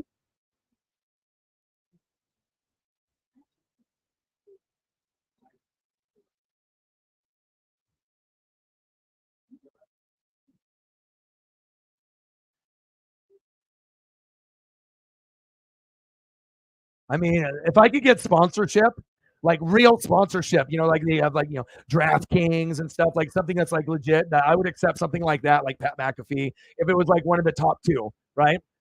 So one of those. Snapple, I would be on board with Snapple. Olive Garden, I would be on board with that, but it would have to be stuff that I actually use. Gatorade, and stuff like they got like sponsored like streamers, and I'm like YouTube streamer sponsored through Gatorade. Fuck, that would be dope. All the flavors and shit. I mean, it's only something that is like that I support, or anything to do with Denzel Washington. Boom, and then I get the Denzel promotion or something. Anything Denzel. Equalizer 3. I mean, whatever I have to do as like being a Denzel Washington promoter. I mean, the shit sells itself. He's a fucking goat. I mean, it doesn't matter what the story is. Who's in it? Denzel. What is it about? I don't give a fuck. It's good. I mean, that's kind of how it goes. For real, though. I'll be hitting you with all the balls. All the balls. All right, I'm just going up into the comments real quick. Erica's in the building. What's good? I didn't even know you were in the building. Erica is spying. She's so far back up into the chat. She tried to sneak in to say a couple comments to see if I would notice. Erica in the building. It's my girl E. We're gonna go to the Olive Garden. It's my girl.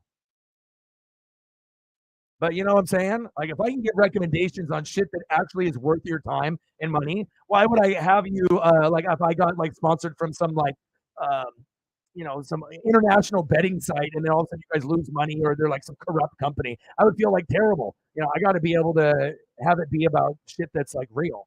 All right, I'm catching up here in a second. The best fans on planet Earth. Mental health is fucking important. This game isn't, but these Hawks are 40-0.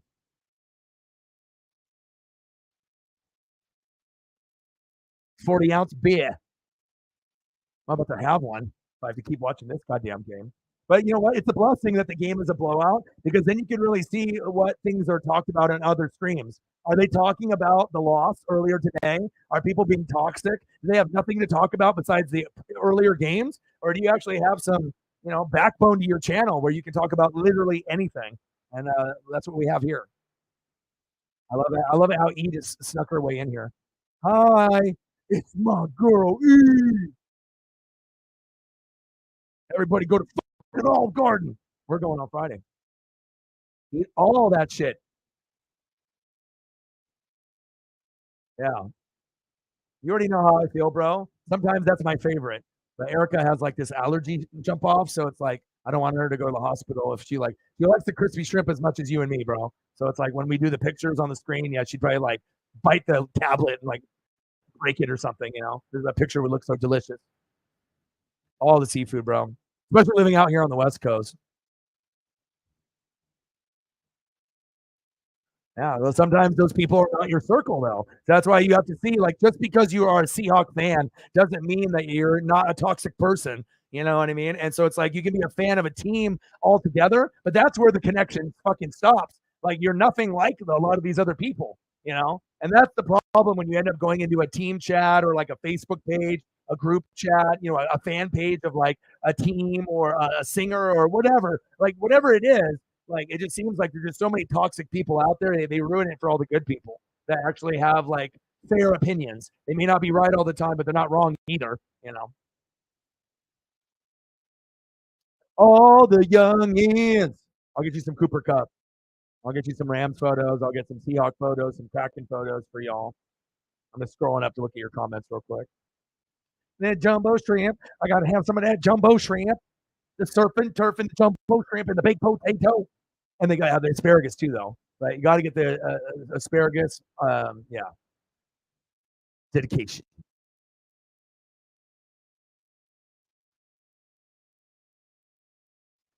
Do the Giants have anything good to take away from this game, or is this just burn the tape? See you next week. Yeah. The effort was some of the worst effort I've ever seen in a football game, but it did give us the opportunity to talk about life for 3 hours, and you can't put a price on that. I mean, you see a therapist for like 30 minutes, it's like $500. 3 hours? I mean, what we actually called the game. I called the game for the first quarter, and then second quarter maybe a little bit, and then obviously it got out of hand. So it's a part of being a Hawk fan with that fan base. Not everyone is going to like Pete. Not everyone's going to think like and you can't force anyone to think like you either. Everyone's going to have their own opinions. Oh, you're good. You're good. But like I said, not only do you lose and then you got to deal with a bunch of toxic people, I wouldn't want to be a part of that. I'm already mad. Why would I want to get madder and argue with people that are bringing me down even further into the gutter? That sounds like the dumbest thing ever. I mean, no offense to his channel or anything like that, but if you don't set regulations on who's in the room and who's not, then it ruins it for good people like you that are hardcore. You donate money to his fucking channel, right? But if you're not going to maintain the mental health and the vibe of your channel, and you only care about money and subs, then you're going to ruin it for good people like you. You see what I'm saying? You got to have rules. There has to be chat etiquette. You can't let anyone be a punk bitch. Okay? Punk bitch behavior is not allowed here, and people know it right out of the gates. Like, oh, if I'm gonna talk shit, I got fucking one line, maybe 2 messages before I get the Hogan boot, so I better make them good, right? And they're like, oh, that mother, right? And then we already know.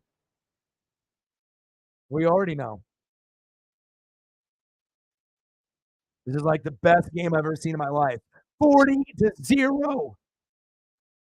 Embarrassing. It reminds me of this game where I went to a bar, actually, where I used to live. It was an Eagle bar, and they would put the Buccaneer games on for me because I wore the hard hat and the jersey, everything hardcore. And they gave me sound, and they gave me my game. I was the only one in the bar that had another game on with sound. So I felt special, right? And it was the Giants playing the Bucks, I remember, and I lost, I think 48-0 or 48-3, something like that. And the owner was like, "Dude, what the fuck are you doing here still watching this shit?" I'm like, "I'm a hardcore fan, bro." It's like, you know, if it's me watching it, I got to take at least something good out of it. But this game was even worse than that one. I think in the one I got, I think I at least got 3 points. All right, I need to throw up some photos for the people that donated. Oh, doggy dog with the boss. And I'm a hidden b-boy too. Yeah. E can dance. O can dance. A little b-boy. Hip hop. I haven't really convinced myself I can karaoke, and I wouldn't really want to go down that realm. But maybe one day I'll do like regulators again.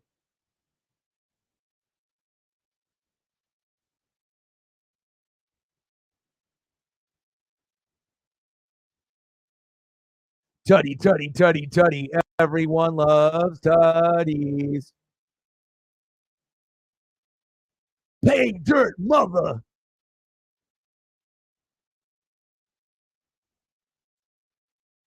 But do you see what I'm saying when you have shows like that? It's not actually where you learn anything. You don't learn anything on any of the shows that are on TV. It's all pure entertainment and fakeness. So if you like fake people and you like entertainment, then that's what you're watching.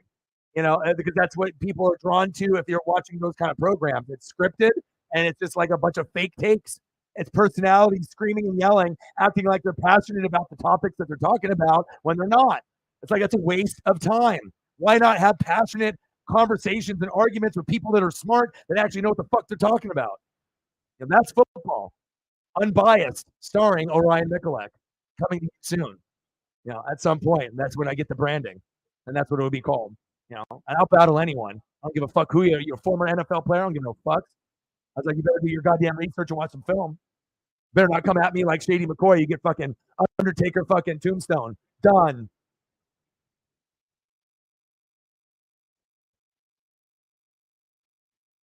They didn't give us all sauce. They didn't. But yeah, when we got the nuggets, it's like the Wendy's nuggets. And I was like, and then they made us wait, and I was all pissed off. I was all fucking all anxiety and shit. I'm like, all right, we're gonna go to Wendy's before we go to the movie. And I was already cutting it really close, like an idiot, right? And I was like, all right, and then they make us fucking wait. And I'm sitting there, and they're making it's like 5-6 minutes. There's nobody behind us, and then they don't give us any napkins, no fucking ketchup that was asked for, and no barbecue sauce. Sons of bitches, right? But then the nuggies and the fries were good, but still, I mean, what the fuck? Don't they know who they're fucking with? E and O. We need the sauces. If I ask for ketchup, I'm not talking just to talk. I want to dip my nugget in the ketchup. Oh, I told them, you know what time it is? Time for a sack lunch. Yum, yum, yum, yum, yum, yum, yum, yum. This game is ridiculous. They didn't give us our sauce. How dare them? I should go to Yelp and give them a negative review. Thursday Night Football on Amazon, bitches. Mr. Williams. But we can be like Elliot. Remember how he only ate pepperoni pizza? He eats nuggets with no sauce. He's got a boy, his friend, right? Who got like 50 or 100 nuggets, no sauce. So if you know someone that gets 50 nuggets or 20 nuggets and no sauce, there might be a problem. Sometimes the nuggets are good on their own, like Wendy's. But if you're eating McDonald's nuggets with no sauce, you might be a little sus. There might be a little suspect in you. But they are good enough to eat without. But I mean, I just feel like if you're a condiment guy or girl, like, you like barbecue, you like ketchup, you like ranch, honey mustard. I mean, you're missing out on life if you're not dipping. Just saying. RA comes in the building. The Giants need to change their helmets. They need to change everything. This is the most embarrassing opening Sunday Night Football game in NFL history. You're not wrong, RA. Unbelievable. Well, the number one rule that you can also learn, right, which no one, it doesn't have to take, fumble. The number one rule in sports, right, no matter what the record is, if a team is in your division, doesn't matter how projected bad they're going to be, number one pick, they can beat you. So the Cardinals and Rams can always beat you. And anytime you play the Cardinals and Rams, it's a trap game for the rest of your life. So, as long as you know that, then you're already ahead of the curve. Doesn't matter if they're projected to go 0-17. It is still a trap game, and you can play bad and lose. It's happened, right? The Niners are the threat. They're Super Bowl, like that's Big Brother, like punching you down. You're like, fuck, stop it. I'm going to tell mom, fucker, 49ers. You're like, God damn you. It's like, that's like the older brother, right? Get off me, San Fran. Godly, right? So if you're Seattle, you're second best, but sometimes you're going to have that trap game, where you play that team like the Cardinals and Rams. They got no business beating you. They hit you with the cheap shot. You weren't even looking. Beat you down, but you'll be back. You'll be back. Mr. Williams, $69, don't know. 40-0. This is so embarrassing. Like, at least get fucking 3. My God. $119. It looks like me and Erica can get a couple nuggets and a fry and a drink now. I appreciate you guys. And I'll get you photos here in a second. I'm almost caught up with the comments here.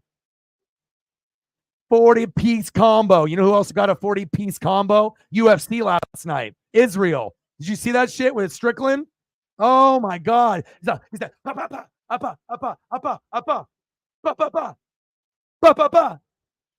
man, they've had some pretty good fights in the last 2 UFC fights. Some upsets. 2 big ones, too. 2 big upsets. I know some of y'all at least saw the highlights. You might have not ordered the fight or watched it all, but you might have saw the highlight reel this morning or this afternoon. Wild. If you didn't see it, go watch it. Last 2 UFC pay-per-views with those upsets were incredible.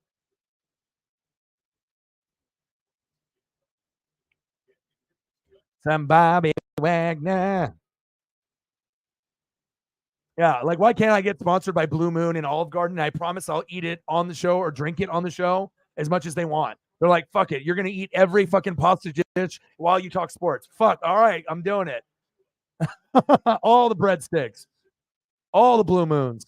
They're like, oh, you have to drink 12 Blue Moons per stream. Okay. I don't know. I probably once I got to like 5 or 6, I'm feeling pretty good. And then we'll see how many more after that and how fast I have to drink them. So, bro, you'll have the time of your life, right? Rio recognizes real, Olive Garden, seafood, video games at an arcade for an adult where we can put beers on the side and play Ninja Turtles or Hang Time or Blitz and then drink the Blue Moons. I mean, you tell me something better. And then going to a sporting event with your boy, VIP access, Oregon Duck game, Mariner game. You already know, brother.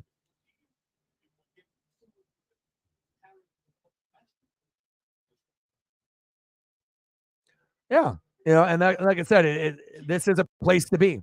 A very, very good place.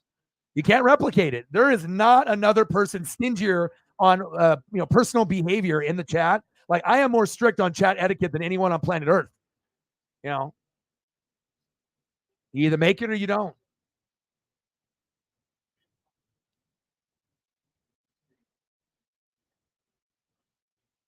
Yeah. Oh, I bet.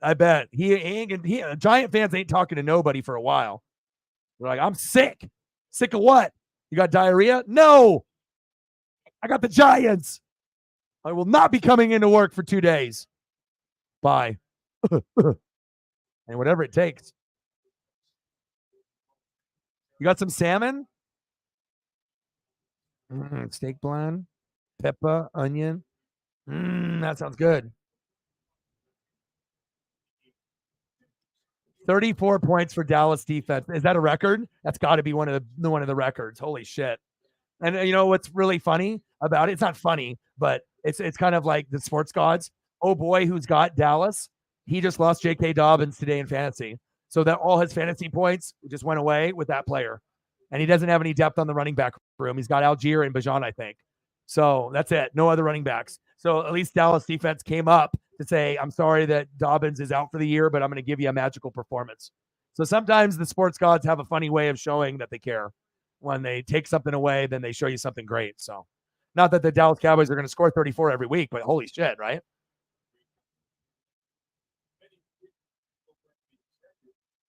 Air Love, he's like, yeah, Giants can still come back anybody's game. Anybody's game.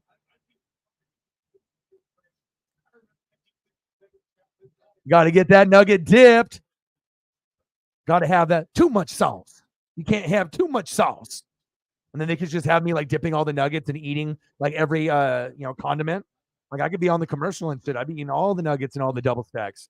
And the strawberry lemonade, yeah. You want a guinea pig on the strawberry lemonade and those flavors they have and those big ass cups. When I used to order them, from Grubhub during COVID and whatnot, I would buy 2 or 3 large ones where I would drink one now and then I would have an extra one in the fridge like a psychopath because I loved it so much that I didn't want to get a craving for it and then have to pay for delivery twice through Grubhub. So I would just buy like 2 or 3 of them at a time, throw them in the fridge, and then I would have one, and then I'd get thirsty, want another one, and then maybe I'd have the other one for the morning the next day.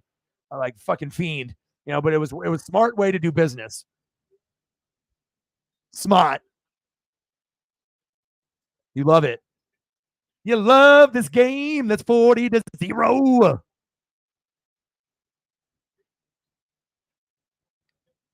My voice. I mean, I may sing Regulators and Warren G one day, maybe, but we'll see. My voice is aight. It's like my pool game. Aight. Sometimes I'll get a couple in, but I ain't no pool shark. But if we're talking sports and talking life, yeah, I got that professional on that. 4th down and 4, pass incomplete. The Giants are dog shit. They are not good. She's like, I like his voice. He's good. People give him money. He's good. And then she's like, I know him. I know him. That's my boyfriend. She's the best. She's the best. Like literally out of this 15 years of hell, and then just being able to find like the most beautiful person inside and out. It's like a blessing from like the gods. Like I'm blown away. It's and that's me being 100% genuine. He said, hello, Erica. I am Mr. Williams. Heard about you. Welcome. These are all the homies and the bromies and the brohams and the sisters, the gang. This is the clique. All right. There's all kinds of gang activity all over the world. All right, but this is the ranch gang.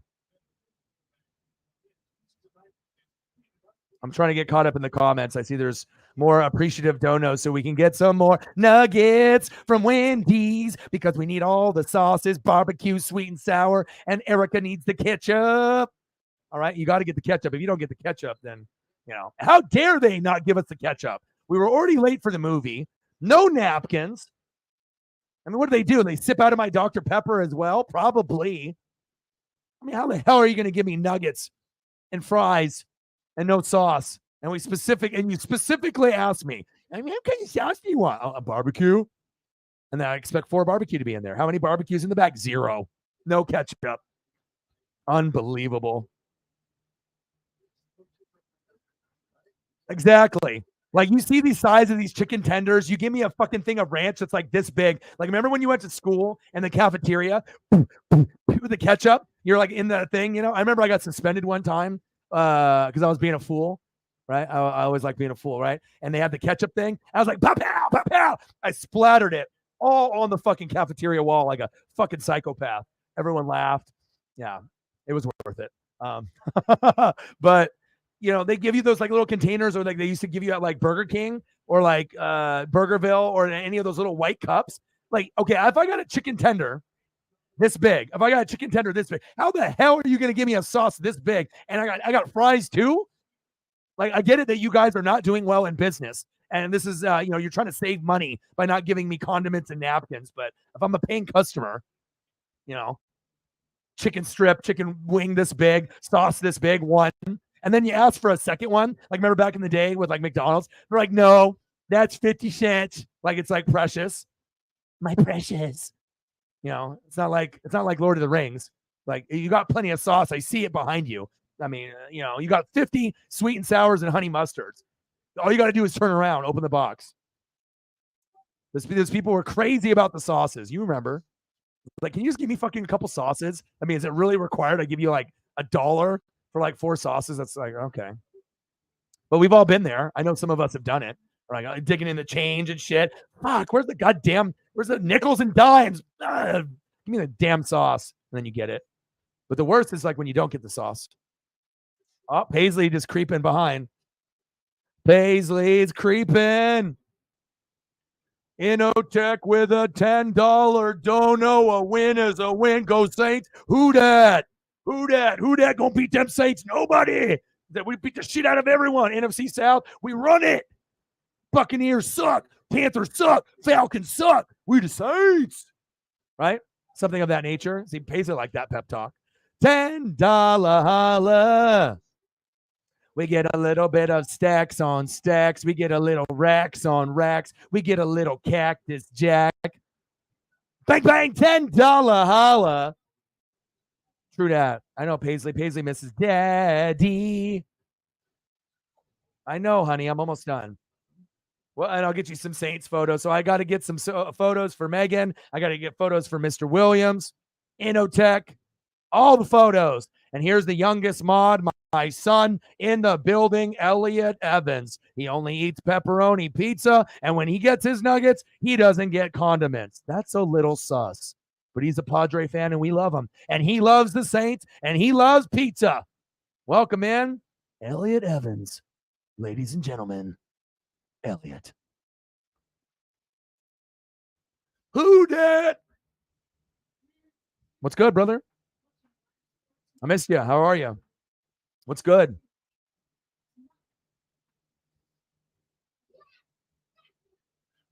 Fucking send me that shit. Yeah, send it to me. I want to watch it. Anything that is cool about your team, send me that shit. You know, like I am the most accessible YouTuber that's out there. Even when we get bigger, when we go from 20,000 subs to 50,000 subs, 100,000 subs, I will not change. I will still be the crazy motherfucker that you know.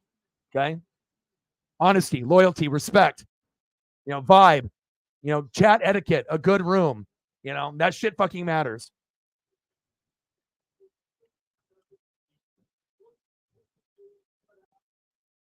You know it, brother. 40-0. What a great game.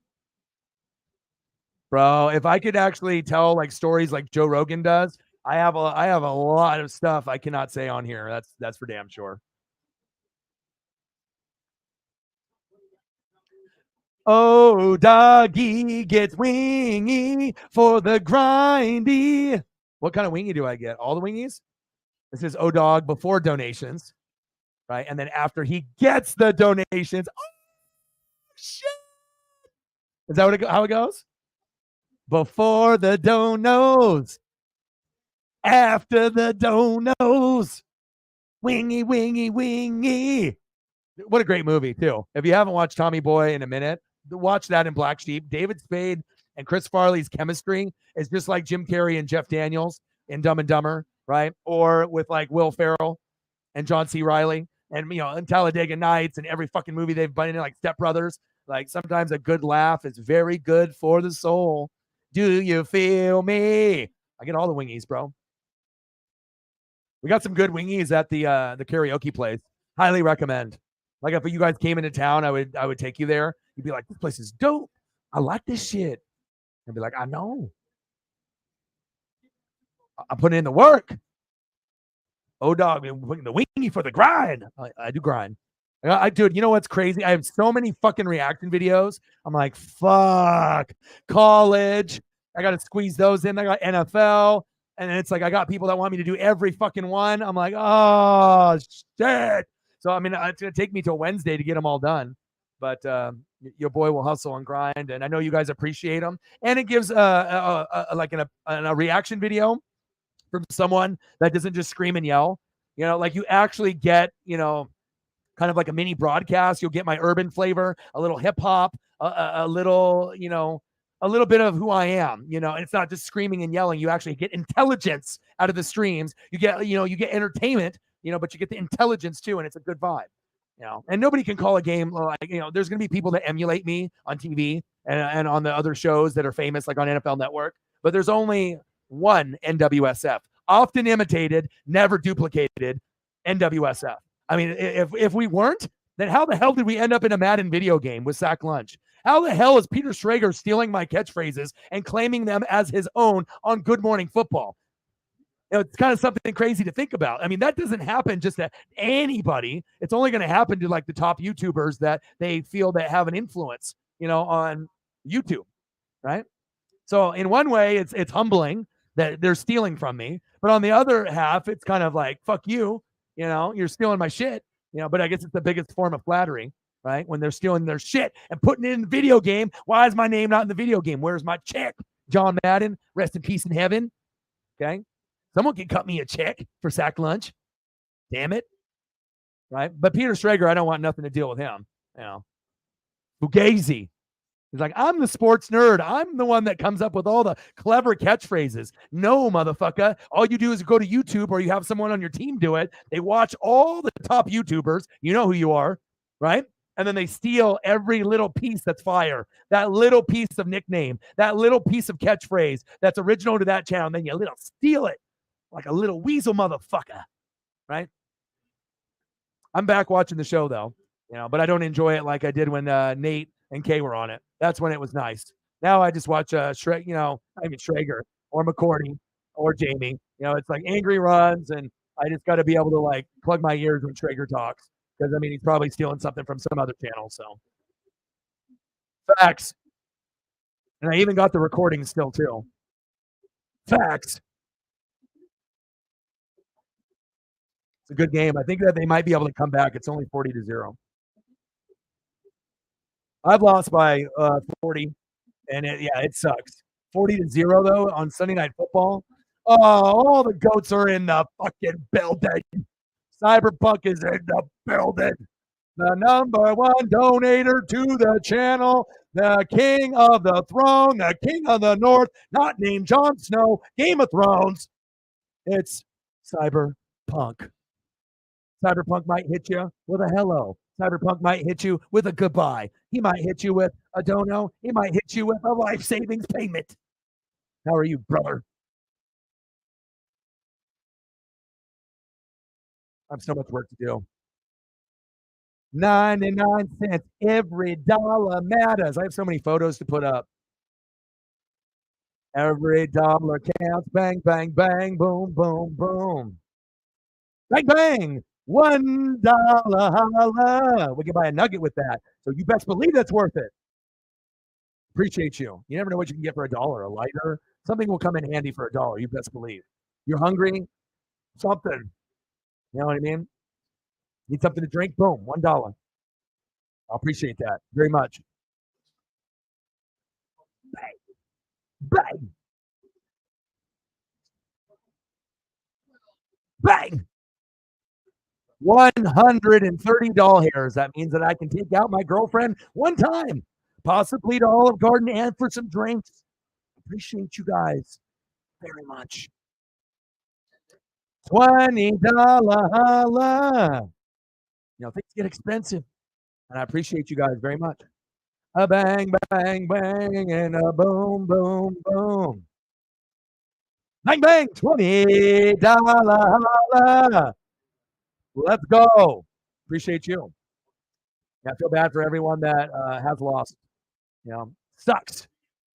To come here, you can actually get your mental health back to a certain degree and have fun doing it, right? And I'm cheaper than the therapist, and I care, right?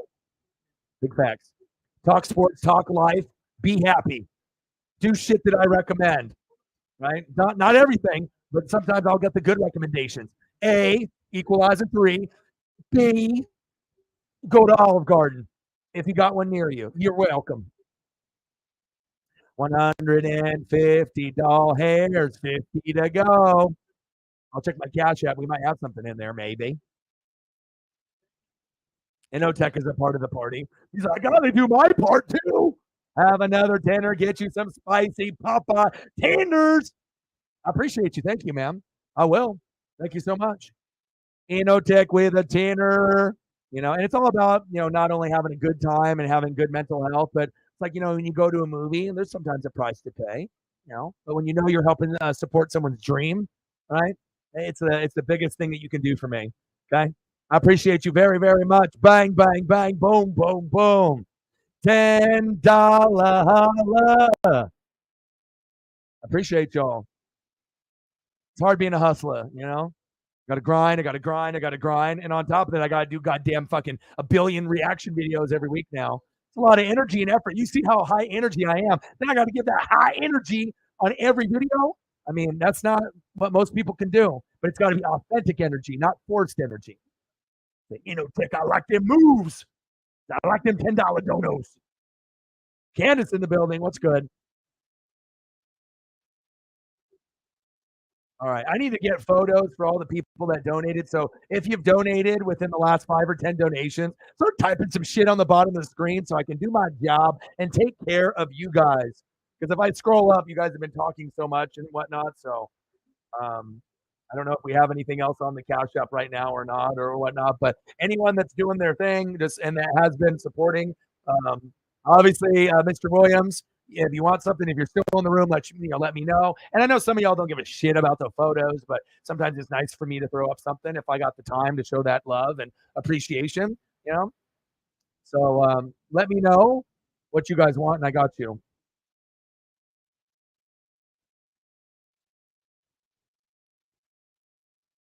Paisley's down below, so she's giving me the look that she wants to go on a walk, and she stopped whining, but she's looking at me with eyes of despair. She said, "Daddy, you fed me dinner, but I love you." And she wants to go for a walk. So we will, but I'm going to take care of all y'all first. All right, I'm going to get some photos up for all the goats.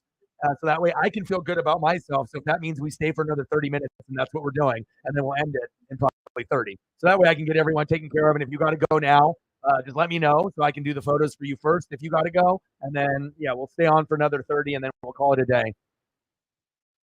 Like my boy, Raheem, huh?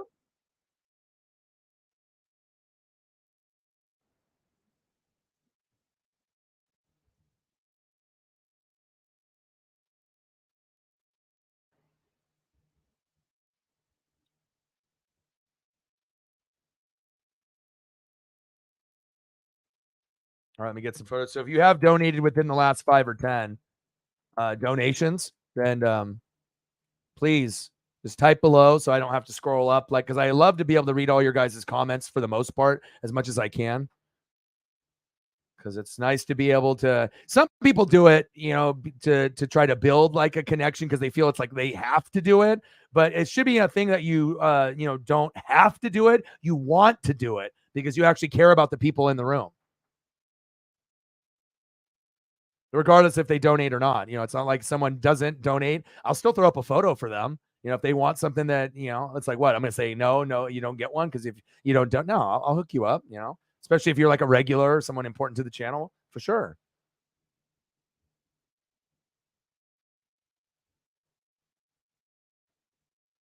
Good old Raheem.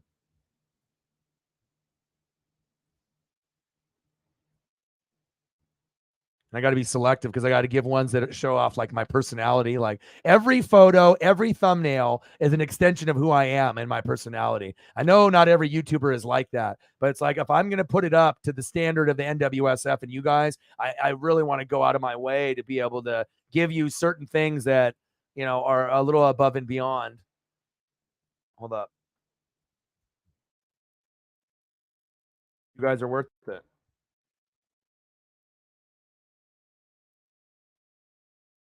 I switched the game wasn't 40-0. That's insane. Like 40-0.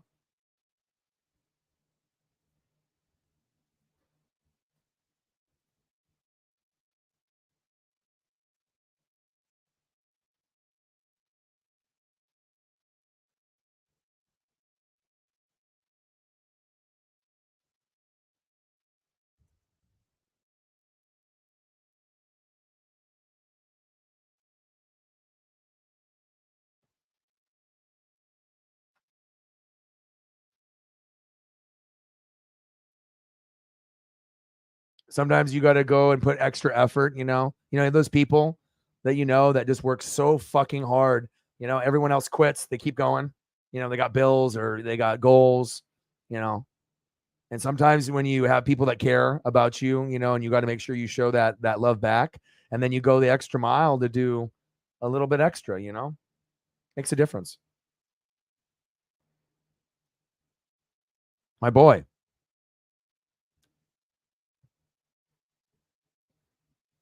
Shit, I can't believe we won. I almost like my defense is legit, dude. Like they played well, but I mean, I'm trying to get that franchise QB any other year. I'm like, yeah, beat the Vikings. But then I'm like, this year with Baker, I'm like, I don't want to be stuck with Baker for 2, 3, 4 more years. I want someone better. I mean, you can't blame me for that, you know?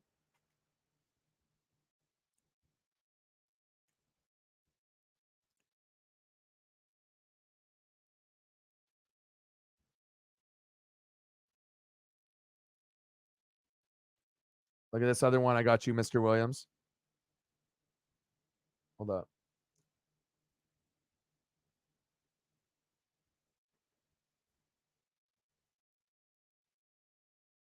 So we got the spinning, right? I got the swag, the drip, drip, the drip, drip, the Rams drip, drip. That's what I do. Drip, drip, drip, drip, all the drip, all the drip.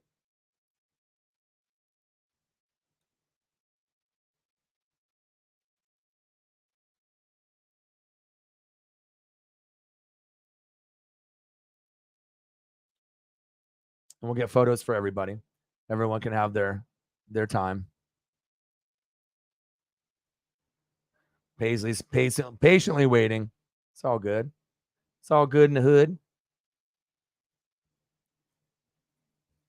I'm almost done, Paisley. I'm almost done. I promise. Daddy's got to work hard so I can buy you more stuff. Plus, it's nice to bond. Put a price on the bonding. Like, be able to have that connection. You can't put price on that. You really can't. Especially nowadays, you really got to be able to value, what friendships are worth it and what relationships and acquaintances, all of that takes energy. And is it really worth it or not? And you have to be able to make that tough decision sometimes with people in real life or, either through social media. You don't want to waste energy. You want to have a smile like Raheem Morris right here.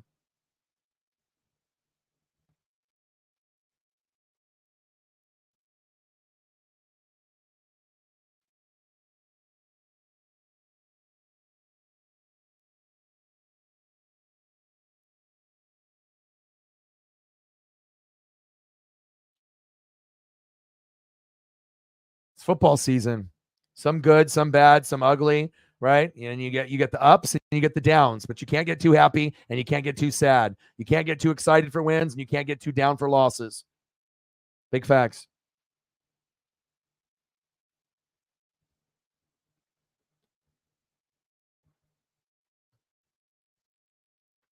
O-Dog pulling off all the stops.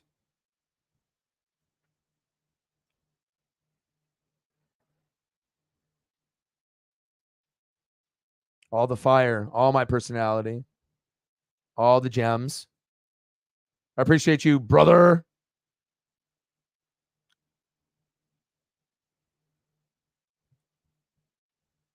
I got you. I hope you enjoyed the selections. I try to get the HD 4K, something that you haven't seen before. That's always a big goal of mine. There's some that are like my favorites that I'll pull up of some of your guys' things, but I'm always looking to be able to bring something new to the table. So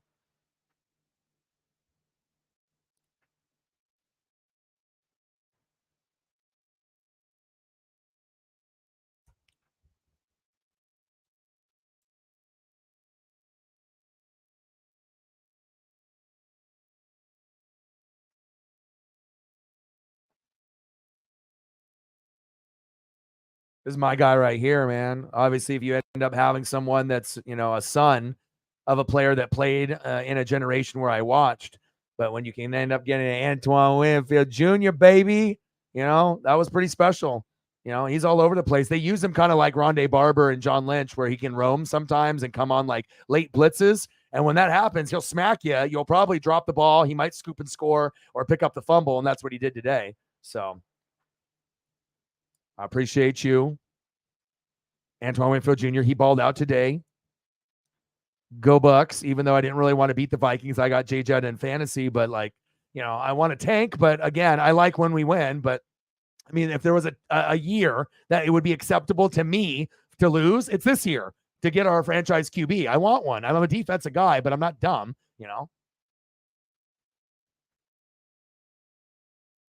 Okay. Sure. Sure.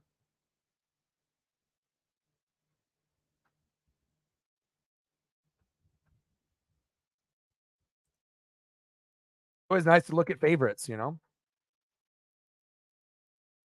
Then you get to see everyone's personality. Everyone's different. Some of us like Star Wars, some of us don't. Some of us like, Transformers and Turtles and stuff. Some of us don't. Some of us, have, likes with NASCAR or wrestling or baseball. Some of us don't. It's okay. Everyone's got their quirks and their things that they collect, the things they like. Let's get a couple photos here for Megan for her donos.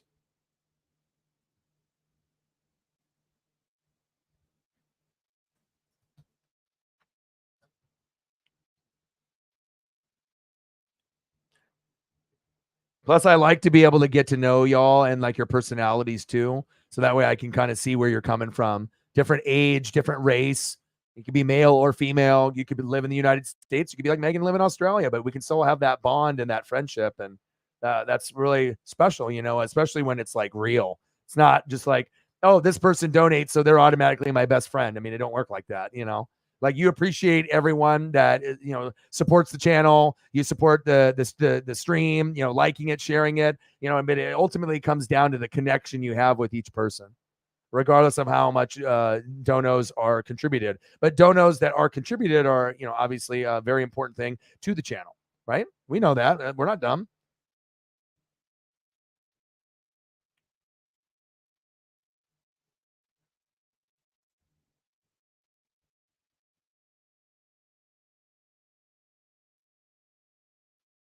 You know it, brother. You know it, brother. Yeah, very clean. I agree. No problem. Anything for you guys, anytime. And like I said, it just makes it special, when you can just hang out. You know what I mean? It's like we're all like in a big studio. Like I'm in a big recording studio, like a rapper, and everyone's in there. Everyone's just in their own seat, in their own corner. It's big enough where everyone can do their own thing.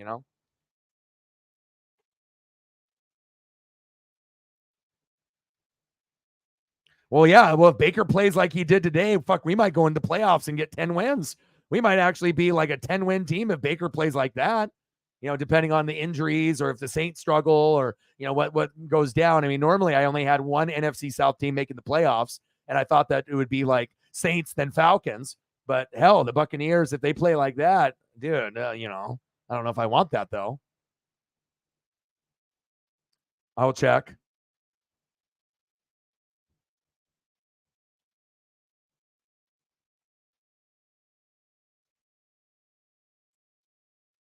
I'm a nerd though. I love everything. Transformers, GI Joe, Ninja Turtles, Star Wars, anything Marvel, DC. Like I don't know. I like a lot of different things. Like there's a lot of interests that I have, and it's not just like one particular category. And then on top of collecting, like toys and sports memorabilia, on top of that too. So I'm a busy guy.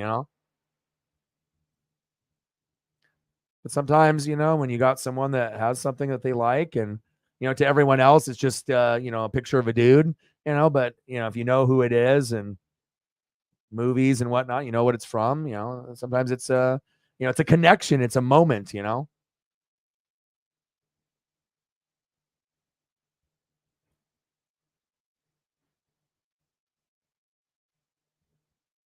Yes, dude. Of course, I'm always gonna be, throwing it back, dude.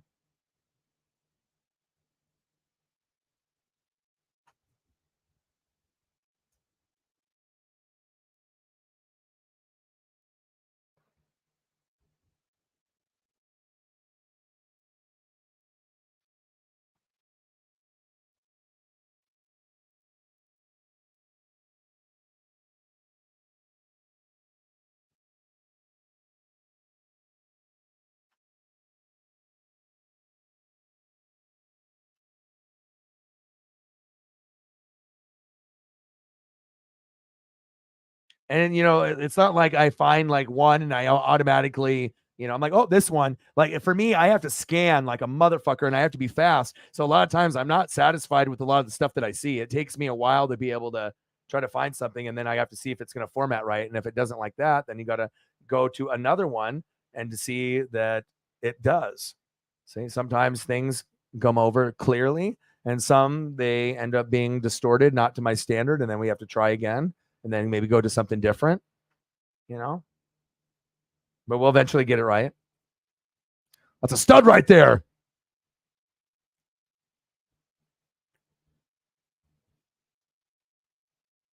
It'll be fun watching Kraken games this year for sure. I'm stoked.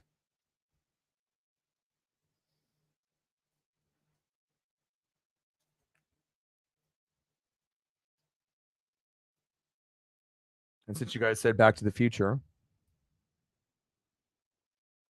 I love me some Michael J. Fox. Like when they end up doing like the movie marathons, like it doesn't matter if it's like Lord of the Rings or Star Wars. Sometimes I'll just start watching, like I've seen them all like a billion times, but it doesn't matter, and sometimes when they have like one, two, three, you know, depending on what kind of mood you're in and whatnot, it's one of those things. It can definitely brighten up your day,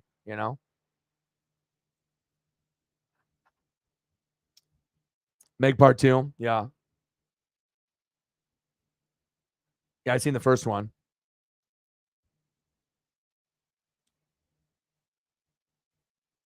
All right, let me get some Saints for Inotech. Inotech, you still in the building?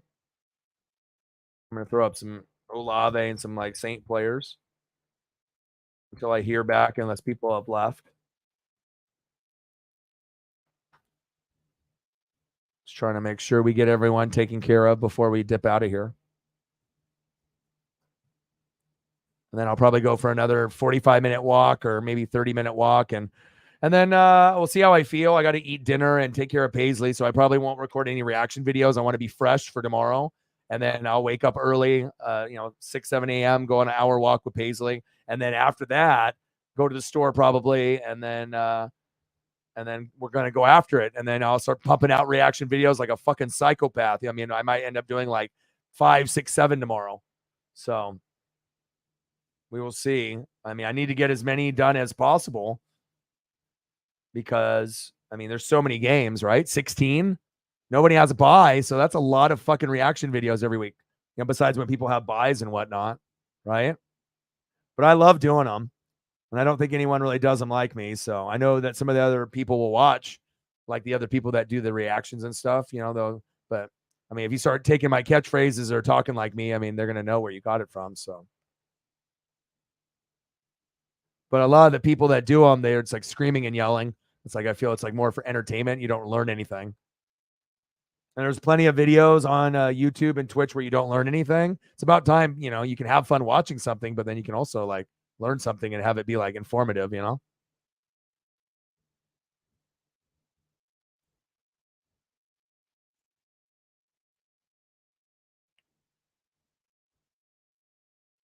Paisley knows her dad works hard. She's like, oh, that's how he got me that bone and the ball and the rope. I'm like, yep. That's a dope helmet. Olave, dope helmet and jersey combo. Very fire. Very fire. I'm a Buck fan, but that is fucking fire right there. That just screams swagger. But again, any other Buck fan would be like, fuck that guy. Fuck that. Everything's stupid. But it looks good.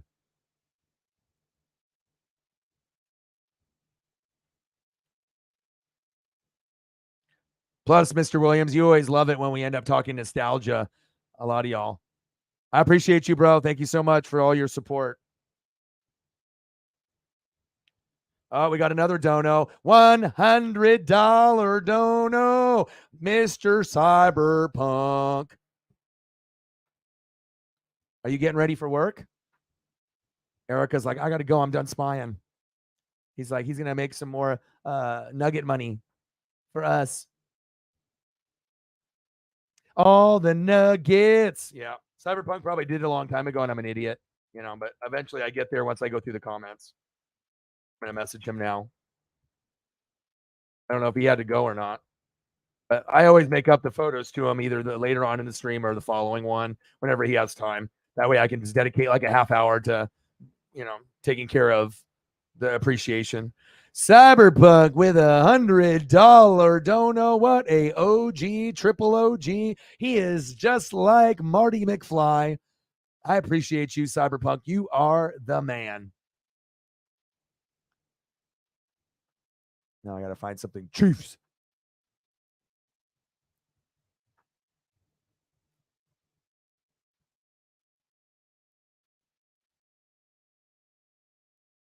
Cyberpunk, are you still in the building or did you go? I know sometimes I take a while to, but when I have people that are in the room and we can, catch up and whatnot. All right, let me, I got to delete a couple. They say, oh, dog, you got too much shit on here. And I still got a couple more to do. Appreciate you, Cyber.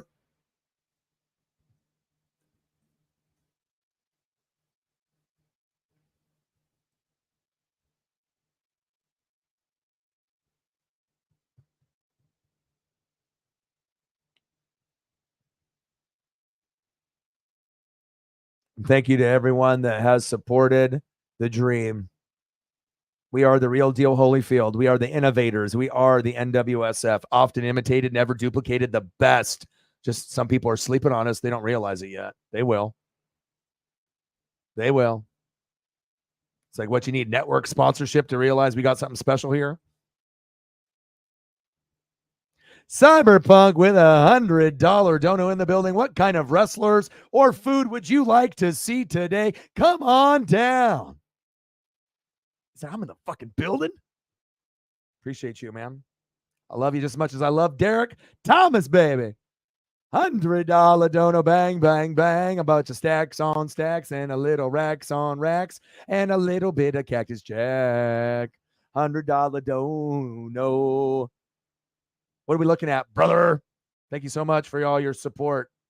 You're the best. You guys are so good. I work so fucking hard. And even though I don't get the love that other bigger channels do, the people that I do have that are in my corner, I can't express to you how much you guys mean to me. Like literally, you guys are funding my dream to be able to keep going, pay shit off, and to keep moving forward with my mental health, to be able to keep helping people. And I can continue to keep talking sports and life. And that's ultimately all I've ever wanted to do in life. So help people and talk sports and everything wrestling related and to be able to show my personality and connect good people together. And it's a dream come true because of you guys. If it wasn't for you guys and you girls, this is not happening. Like it would be more of a drawn out process. Like I would have gotten there, but maybe this process takes years and which it did. I mean, 11 years, in the making already. This is my 7th year on YouTube, but I'm nowhere near the finish line.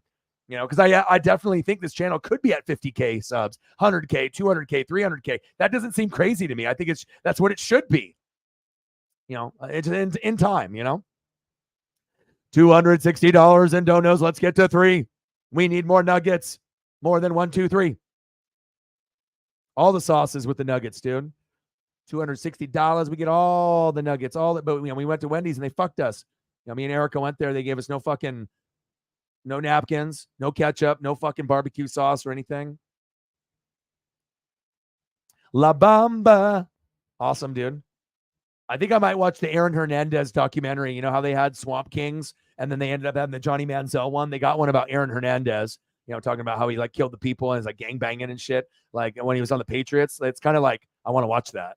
So I think I might end up watching that at some point. Maybe not tonight, because I got reaction videos to do for like the next 4 days. So on top of doing Monday Night Football and doing some Mariner games, and we're just gonna be busy. This is the busiest I'm gonna be all year. You guys are the best. Giant Burger. I love the way that this guy thinks, man. Cheers to Cyberpunk and cheers to everyone else that has donated in the room. You guys are awesome. Let's get some burgers in here. Well, you already are in a better mood than what you were. I mean, obviously, you're still in a shit mood because the team lost. Let's be real. But getting away from a toxic environment, even if it's like a Seahawk channel, sometimes you got to separate yourself. You'll come back, hopefully, and things will be somewhat calmed down. But until you guys win a game, that toxic behavior is still going to be there. So if you need somewhere to be able to hang out with people that aren't toxic, you're always welcome here, even though we're not a Seahawk channel. But we can talk Seahawks here. And hell, we probably know more than most of those people in that fucking room here anyways. Yeah, you can be a Seahawk channel, and I'm not saying that Brandon and the rest of the people in there are dumb, but as far as like knowledge, I find it very hard to believe that they're going to be on our level. So, and I feel that we care about people more than most. So I'm not saying that he's not a caring person, but you got to take care of your people in the room. Can't have that room be toxic, The Wendy's mango pineapple. That sounds good. Yeah, I like the strawberry lemonade, and then they have like the mango or the tropical juice one, the something juice like fruit, like some kind of not jungle juice, but it's like some kind of a passion fruit flavor. I think they have one, right? It was like more of a dark purple or pink. I know I got that and the strawberry lemonade, and I almost like couldn't even believe myself. I was like in fucking drink heaven. So good.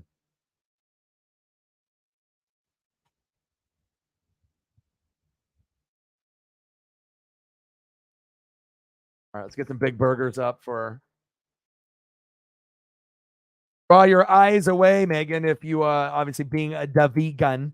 So we've been doing some burgers. So if you have to dip out and go, I really do appreciate all the love and support. Like I said, if you want me to throw up a few more photos before you leave, just type it in the chat. I will. And obviously, if you don't want to look at burgers since you're a vegan, then I would probably recommend not looking at the screen. But I do love you and I appreciate you, and I hope you get better. And the Hawks are still going to be able to turn it around, I hope. And then hopefully you guys can get to the playoffs, because that's what I would want. It's just week one.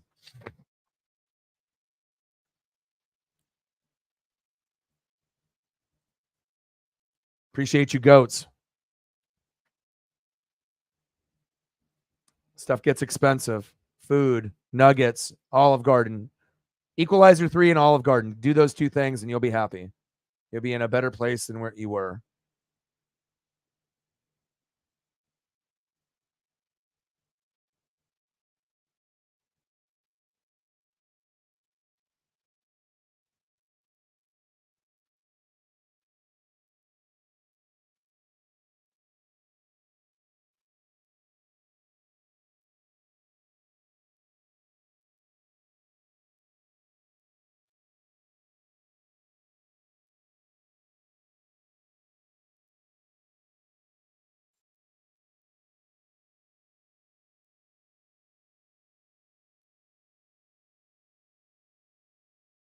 This one is from Johnny Hernandez in San Antonio. So I'm always looking for like the jump offs, like the different stuff, different flavors, different flavor town. And I love like cooking shows and shit. So I'm always looking to see like flavor town and different toppings and whatnot.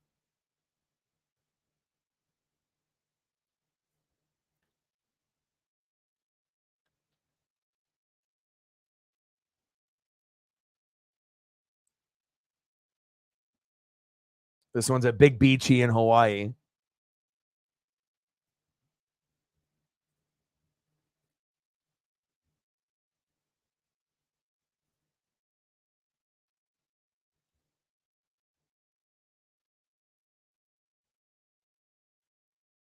I'm almost done, Paisley. We'll go for a walk. We're just looking at amazing things of food for goats.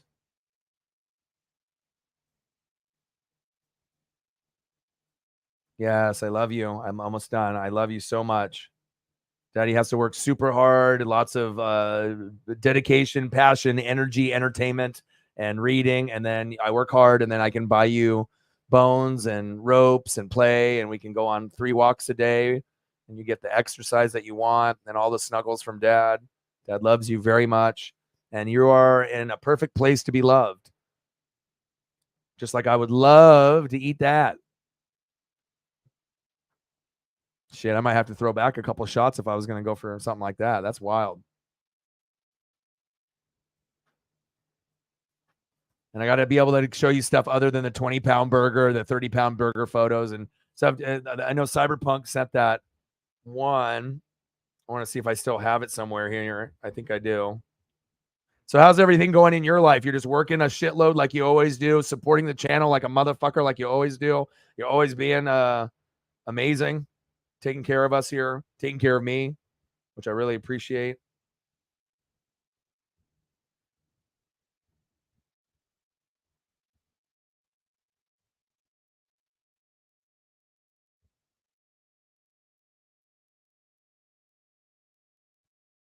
And I got to pull up the one that I got from Cyber, and we're going to sent it to Sarah so I can pull it quicker that way.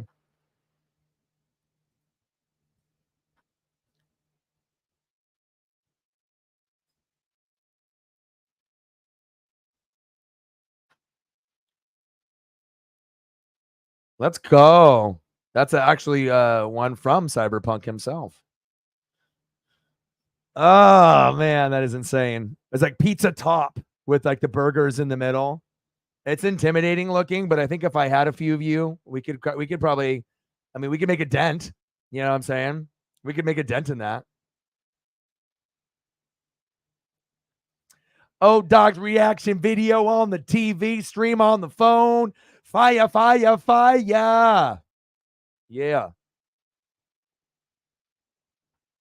All American Wrestling Show in the building. What's good?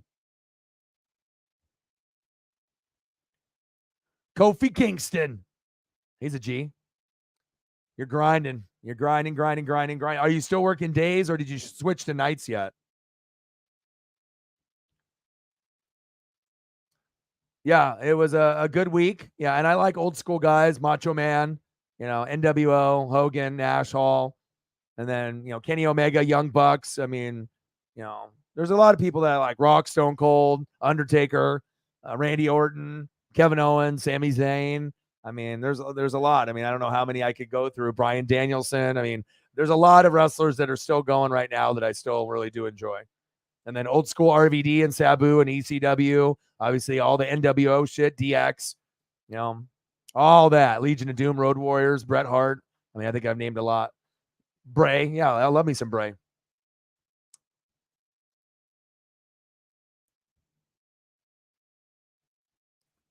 Yeah, definitely a grind. You still on days? Are you getting any help? Like, how's the vibe at work? Is it nice? Could it be better? I mean, I know you guys were hiring a bunch of people, but I guess that was when you were doing the night stuff.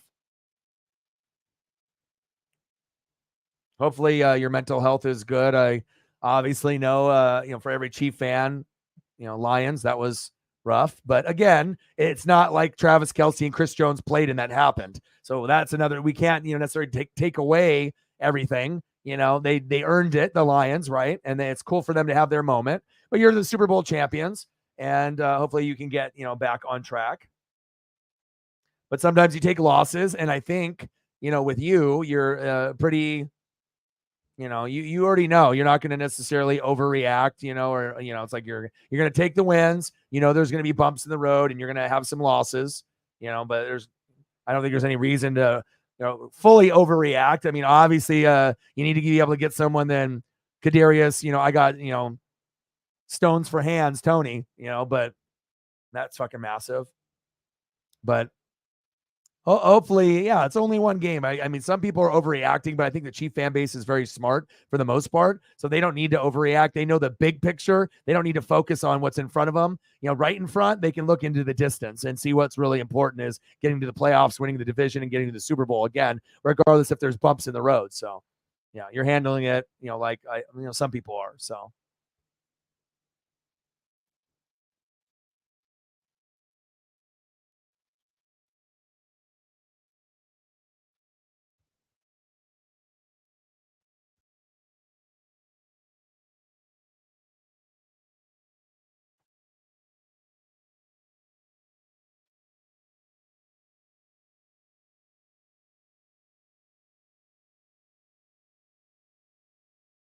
yeah, I don't really think the Chiefs fans, a lot of them support this channel. I don't think they really care what the record is. They just want people that can actually catch the damn ball, and you want Chris Jones and Travis Kelce back. And, if that happens, then everything will fall into place.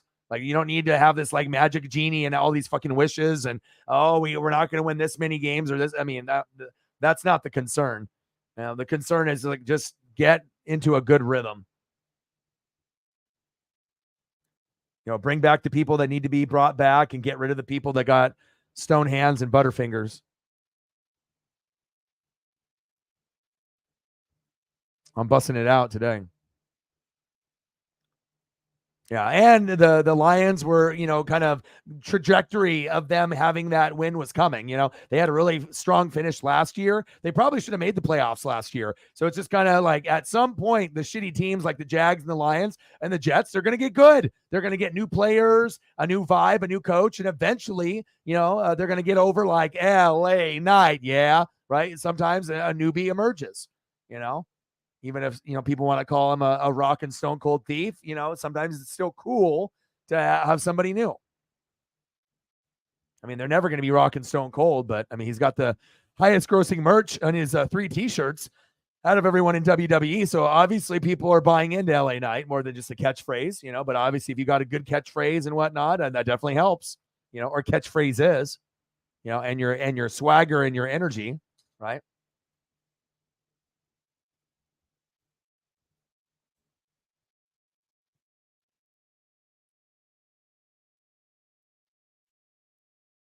But again, if you have charisma and you're good on the microphone, you can literally make it anywhere in life.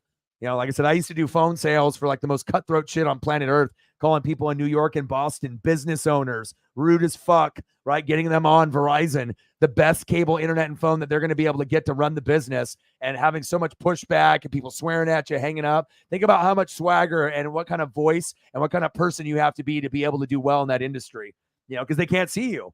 They can only hear your voice. So you definitely have to be special, like these 3 people right here trying to attempt this monstrosity. Not everyone can do it. Some of us have to be goats. And I know we got some goats in the room. I know I got some good ones in here for you. Some new too, and some that we haven't really seen in a minute. And I'm trying to show you stuff from all over the world. A little bit of Hawaii, a little bit. This one's in Canada. I remember that. Like, and I like the creativity and I love Flavor Town. So when I see like crazy shit, I'm like intrigued. It's like the crazier it is, like this is like insane. I don't know what that is. Like, what is that? 1,000-pound burger? Like, that's not even 20 pounds. It's like 1,000. The toppings is ridiculous. The amount of tomatoes that are on there and lettuce is like a farm. But I'm up for it though. And the better HD and the better 4K, the better overall product that you see. Like this one is like, it's like melting in your mouth, and you could just like, you can almost want to bite your computer screen or your phone or your tablet,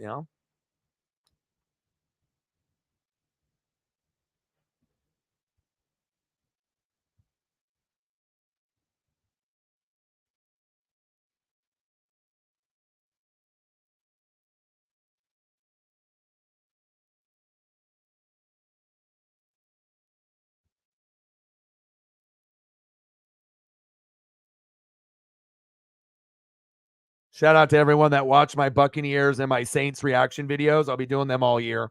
So obviously the next one I'm going to do is NFC South. I'm going to do Falcons Panthers. But I didn't have enough time to do it before making the thumbnail. Motherfucking these thumbnails, when you're not paying Johnny $20 to $35 to make one, it takes like an hour because I'm a perfectionist. I got to find the right image and I got to do it myself. And I got to figure out how to do the whole process. I got to find photos and images that I like. It's not as easy as people think. And sometimes you can find images and it comes together within like 15, 20 minutes. But other times it takes like an hour, hour and a half, if you're a perfectionist. But, if you take your time, shit turns out pretty damn good. And you get a little bit of my personality in each one.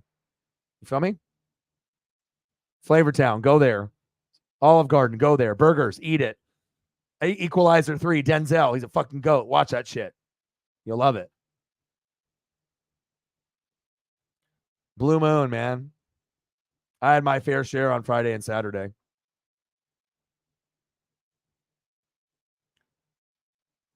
Yeah, Mariner fan as well. Mariners, Ducks, Blazers. And the only team that I follow that, obviously is not in the Pacific Northwest is Tampa, but it's just because of Warren Sapp and Derek Brooks primarily.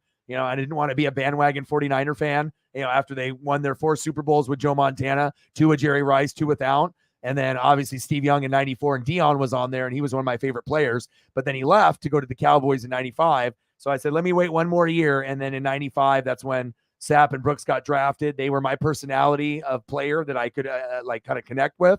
John Lynch was there, Rondé Barber, Mike Allstott. Those are my guys. And then, I've been rocking the Bucks ever since. So, I'm not a bandwagon Brady guy or anything like that. Yeah. Yeah, I met Ken Griffey Jr., Ken Griffey Sr. I was blessed to be able to meet those two. Sandy Koufax. Pretty cool. Love me some JP.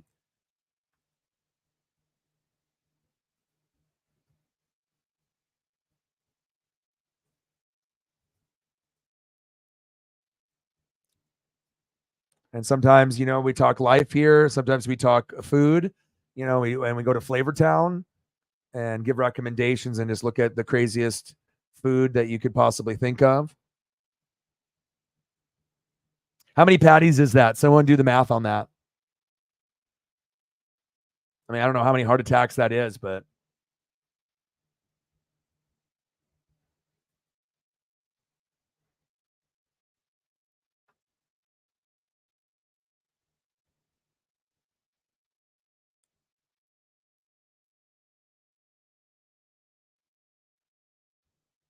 your boy is hungry. Long day. But I want to make sure, like when I'm doing the reaction videos, I have to give 100% effort. I don't want to put out a product where I'm just putting out reaction videos and it's not like my full energy just to put them out, just to put them out. That's unacceptable to me. So I will always make sure I give it my all, and make it authentic on every single one. So I don't like to, it's like I want to make sure that you guys get the best version, of me. If I'm going to go down that path, if I'm going to do the videos, they have to be done the right way. But that's why I pumped out 2 before I did the stream. So watched the morning games and then pumped out 2, made the thumbnail. Now, if I didn't have to make the thumbnail, I could have got that Falcons and Panthers one, but we'll probably start with that one. And then tomorrow morning, and then I'm going to probably do like 5, 6, 7 of them. Then we'll do Monday Night Football. Then we'll do more reaction videos on Tuesday, college football and NFL, and then probably do Mariners. And then same thing on Wednesday. And then Thursday Night Football, when we get to that point, then all the reaction videos should be done. So I got to do them within 3 days. So if I'm trying to do almost all of them.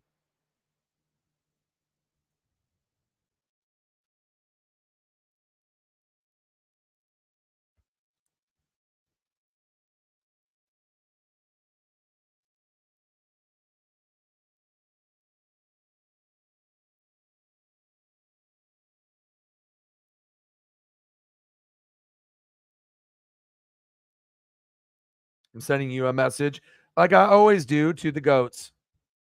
Thank you, Cyberpunk. I appreciate you. I always have to try to send messages to all the people if I can, all the people that are helping.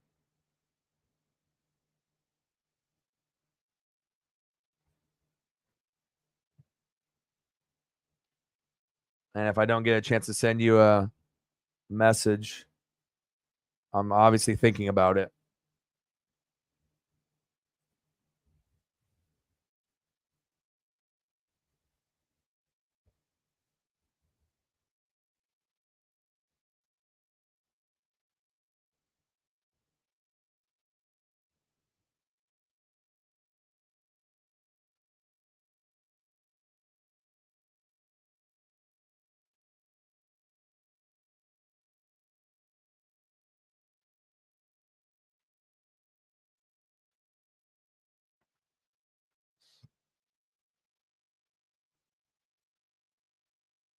Some of the photos are just fucking nuts.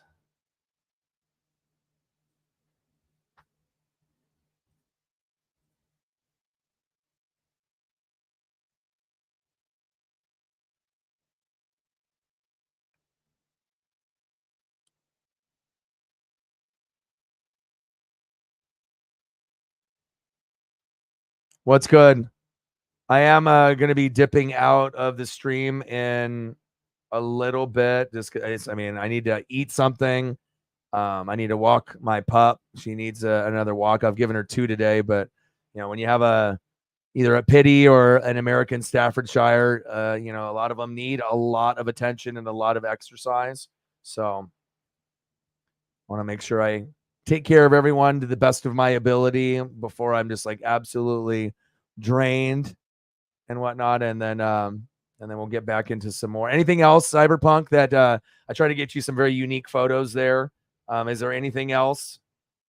that you would want to see before you go if you're still in the room?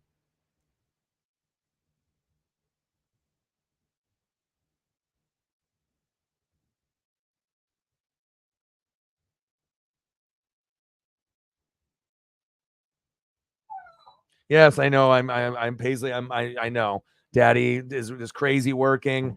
I know I need to take you on a walk. I know I love you. She's looking at me now. So let's go through some of these photos one last time. And if there's any last little requests, otherwise, I will get everyone back. Obviously, I'm going to be doing reaction videos all tomorrow morning. And then if you hop in during Monday Night Football, I can get you some more photos. Or if you hop in during the Mariners stream or any stream that I do fucking every day, I will always take care of y'all. If it ends up, having to, carry over to the next time I see you, I definitely will take care of every single one of y'all. I never, skip anybody, not on purpose. I'm always trying to make sure we get everyone on the same page. And I appreciate you guys very, very much.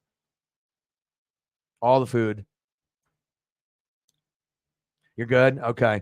All right. Well, I want to make sure I can take care of Paisley and myself for my mental health. And it's been a long fucking day. Thank you to everybody that donated, commented, shared. We had a great night tonight. We didn't know if it was going to get to a certain point. Ryan, we'll catch up another time when you come in a little bit earlier. Hopefully things get better. And hope that the Chargers can end up getting some dubs. Congratulations, your baby boy. Almost a year already. Congratulations. Fatherhood looks good on you, brother. And again, I will be back tomorrow with reaction videos. Stay tuned. I already did the Saints and Titans, Bucks and Vikings. So if you want to watch those are already up. And then we'll do a shitload of those tomorrow, 5 to 6 to 7 probably, unless I lose my voice. Monday Night Football, Jets, Bills, hella amazing matchup. Maybe the Jets win with Aaron Rodgers. And then we'll continue this grind and I'll get more photos up. And I love you guys and I appreciate you guys very much. Shep, Cyberpunk, Sarah, football's back. You guys are amazing. And I appreciate every single one of y'all. And I got one question for you. Who talk sports like us? Your boy Orion, Northwest Sports Fanatics, and I'm out. Gang.